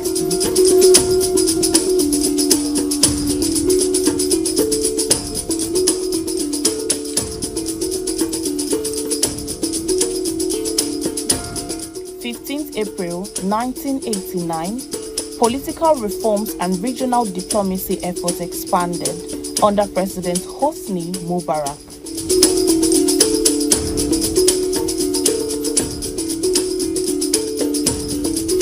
16th April 1996, South Africa continued nation-building efforts after the end of apartheid in 1994.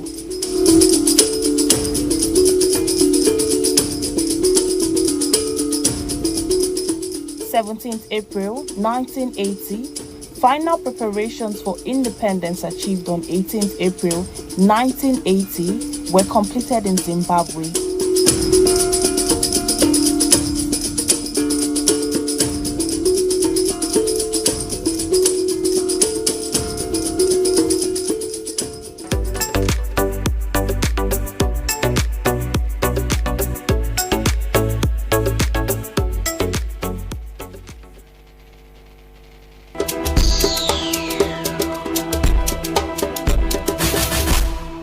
Welcome to the interview segment on Lantern Africa, where voices rise and stories inspire.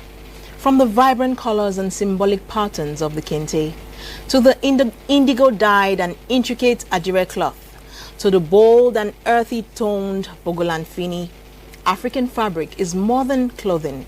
It is a powerful expression of identity, culture, history, and creativity.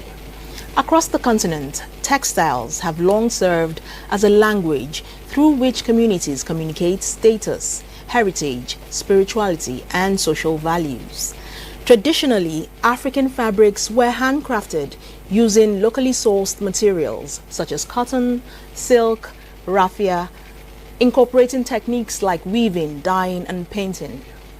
Over time, African textiles evolved through trade, colonization, and globalization. Now, this will form the thrust of our conversation today. Please stay tuned.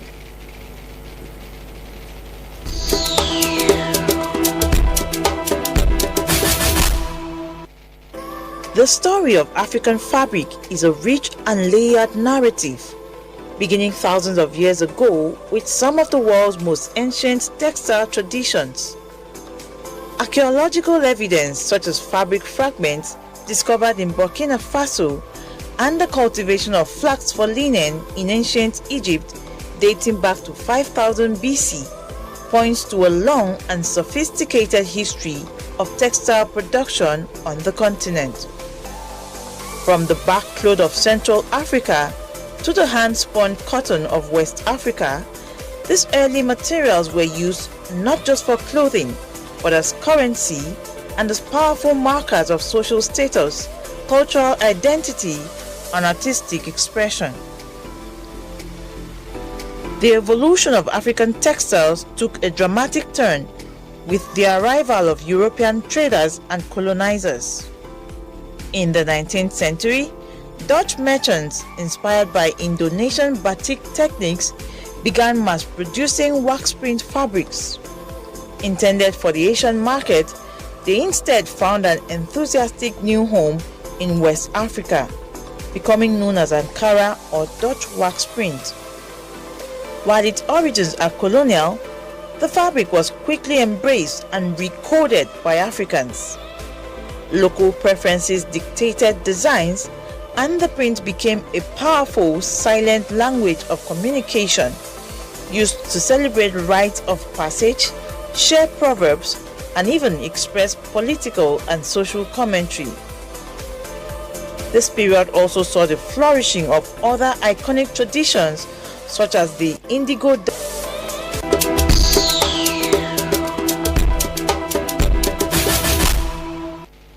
You're still on to Lantern Africa, and I'm now being joined by my guest. She is an accountant turned fashion entrepreneur.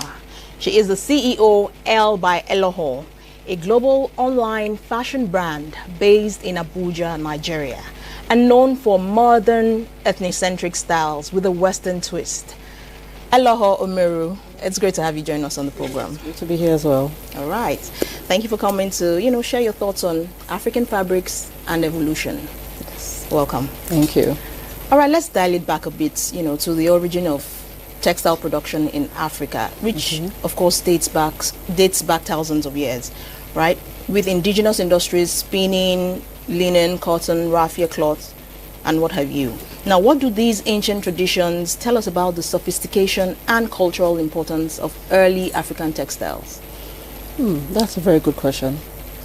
The Africanization of textiles in the industry has shown that if we look back at the ancient Egypt, Burkina Faso, Ghana, and all the other countries, we can see that sophistication and innovation and craftsmanship started way back before the global industrialization. Right. We could see the precision of the Egyptian linen, how it's sewn together, and we could also see the Faso Danfeni for the Burkina Faso fabric, how the intricacy in how it is woven in West Africa. All these things show us that long ago, Africans have been highly innovative and sophisticated in how they're produced. Right. And aside utility in the using of these fabrics, it's so clear that the fabrics showed how people thought, where they came from, and how they did things. It was a clear marker of social status and how they were seen and perceived in society. All right. Now, still dialing it back, before the arrival of the Europeans, fabrics like bark cloth, hand-spun cotton, and indigo dyed adire, they served purposes beyond clothing. Yes. Like you mentioned. How do you reckon that these textiles were used as currency, status markers, or vehicles for storytelling and identity? Okay. Now let's start with the first one you mentioned, which is currency. Currency. Fabrics that took a long time to produce, and most especially handcrafted fabrics like adire and kente. Those fabrics, because of the time it took to produce and the intricacy of the craftsmanship, those fabrics were used as currency back in the day. Then for the status markers, fabrics that had high quality and color and the intricacy of the design and patterns is what made people to see this person and say, that's a king coming, that's a queen coming, this royalty coming in, or this is a high-end individual. Then again, for storytelling, the motifs, the patterns, and the structures in which the fabrics were put together, they told stories, interpreted proverbs, and told a story without words. Just seeing it alone, you knew.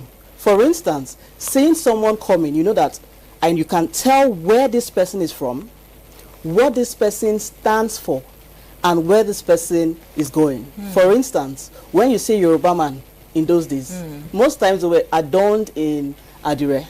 You say, that person is from the Yoruba land. When you see another person, probably, let's look at the Akwete, for example, from Abia State. You could tell that this person is from Abia State. And now when you see the royalties, for instance, in Benin Kingdom in Nigeria, how they adorn their beads layer by layer, you could tell that this man is a chief, or this one is a queen, and this man is a king, just by looking. So without saying a thing, from looking at an individual, you could tell who this person is, where this person is from, and what this person stood for.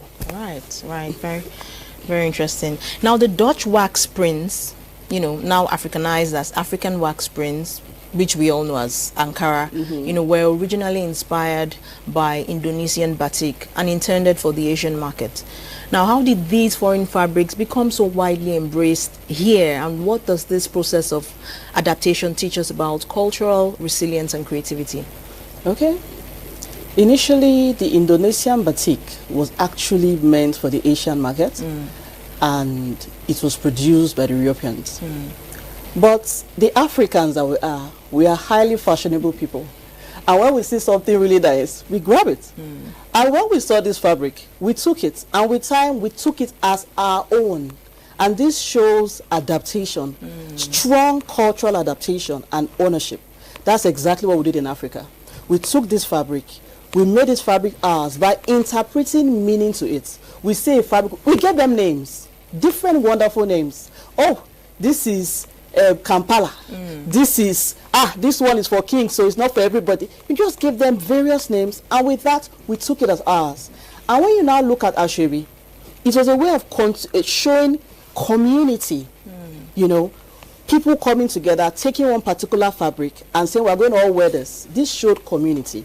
So this is how we took it. And aside that, for probably times of maybe political change, we took these fabrics, shared them amongst people, told print like this, and then we adapted it also for political reasons, economic reasons as well, to sell. So it just shows how Africans could easily adapt, and the resilience in not just looking at it like, oh, this is from someone else, and they took it as theirs. Ownership. All right. Now, let's talk about the kente cloth from Ghana, revered globally as a symbol of African heritage. Now, can you explain how the significance of its colors, patterns, and weaving techniques, and how it evolved from, a royal attire to a broader emblem of accomplishment and identity? Okay, the Ghana kente. The Ghana kente, if we look at it, let's look at the back end. Because most times we just look at the finished product of the fabric as a full fabric.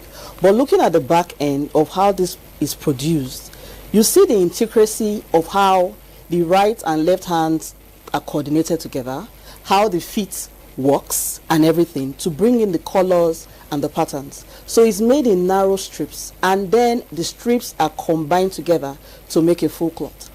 Now, for the colors of this kente fabric, the gold represents wealth and royalty.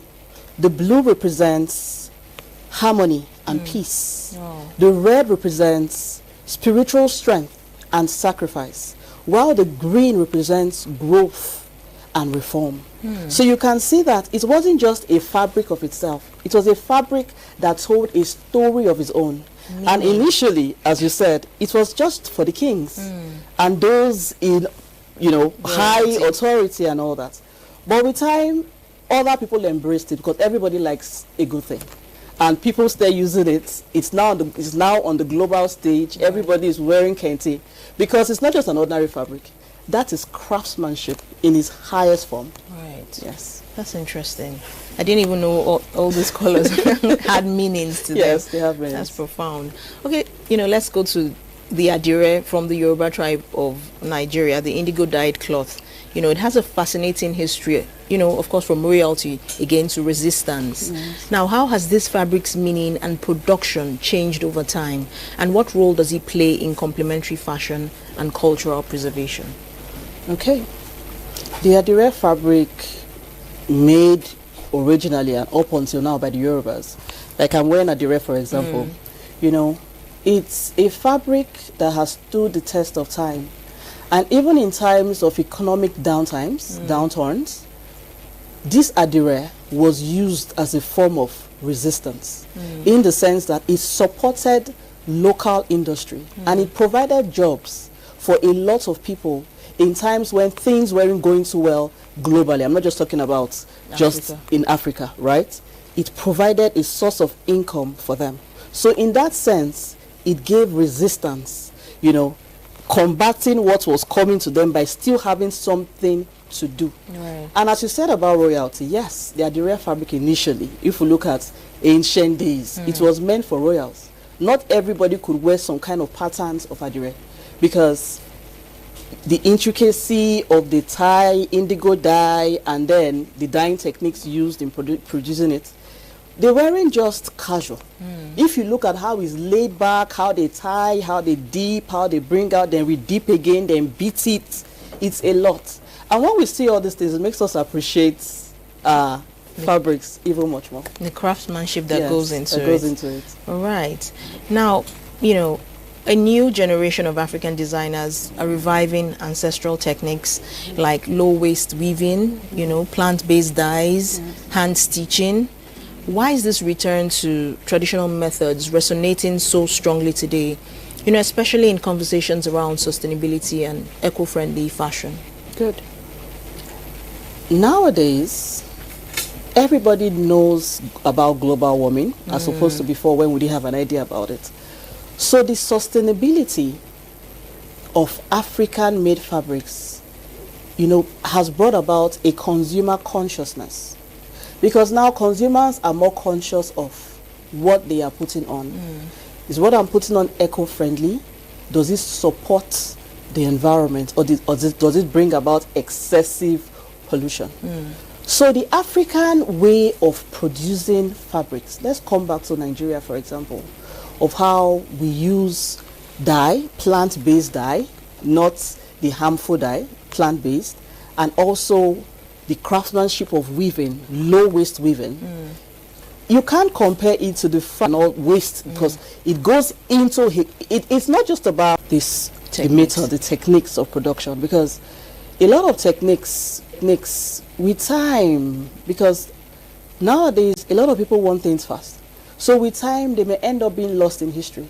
So it's consciously having probably seminars where people in that community that produce that particular type of garment are brought together and they are taught how to do these things, how to weave the kente, how to weave, the ashoke, how to produce the adire cloths. By doing that, and more people coming into it, being that is an industry that, people want to cash on in the sense that the demand is high, yes, So more people who want to go into it because of the law of demand and supply economics, go into it, and then of course it produces great profits, because the Nigerian industry, fashion industry, is a multi-million-dollar industry. Yeah, speaking of multi-million dollar, the African fashion market is projected to exceed $50 billion by 2030. Wow. Now, how are contemporary designers balancing commercial appeal with cultural authenticity, and what role do fabrics play in telling modern African stories on the global stage? In the look of things now, it's about tradition marrying innovation. The fashion designers like myself are beginning to marry traditionally produced fabrics with old fabrics that are already like our Dutch wax prints, or we are marrying everything together. So it's a mixture of the old and the new. Right. Yes. And with that, because of the fashion appeal, people these days want a human touch to what they wear. People esteem their clothes more when there's a human element to it, that this dress has a soul and a meaning to the fabric. It's not just a fabric for just fabric's sake, but this is a fabric that has been touched by a human hand. So for that reason, the appeal for just regular has gone. In those days, when people are traveling to America, they go with empty suitcases and come back with full suitcases of clothes to share to everybody. But now the reverse is the case. People are going with full suitcases from Africa and taking them to America and coming back with empty suitcases, because the global stage now, there's a switch. It's no longer the way it used to be. Right. People are now wanting something unique, something original, something that took time to produce, something different. And in that sense, even that billion, I think it's going to change very soon, because it's going to go way, way, way higher. We'll be looking at trillions. Trillions very soon. Right. Yes. Now, looking ahead, what excites you the most about the evolution of African fabrics? Will we see more fusion with digital printing, or do you think there will be greater preservation of our ancient, endangered weaving techniques, or are we onto something entirely new? I'm so excited about the coming together of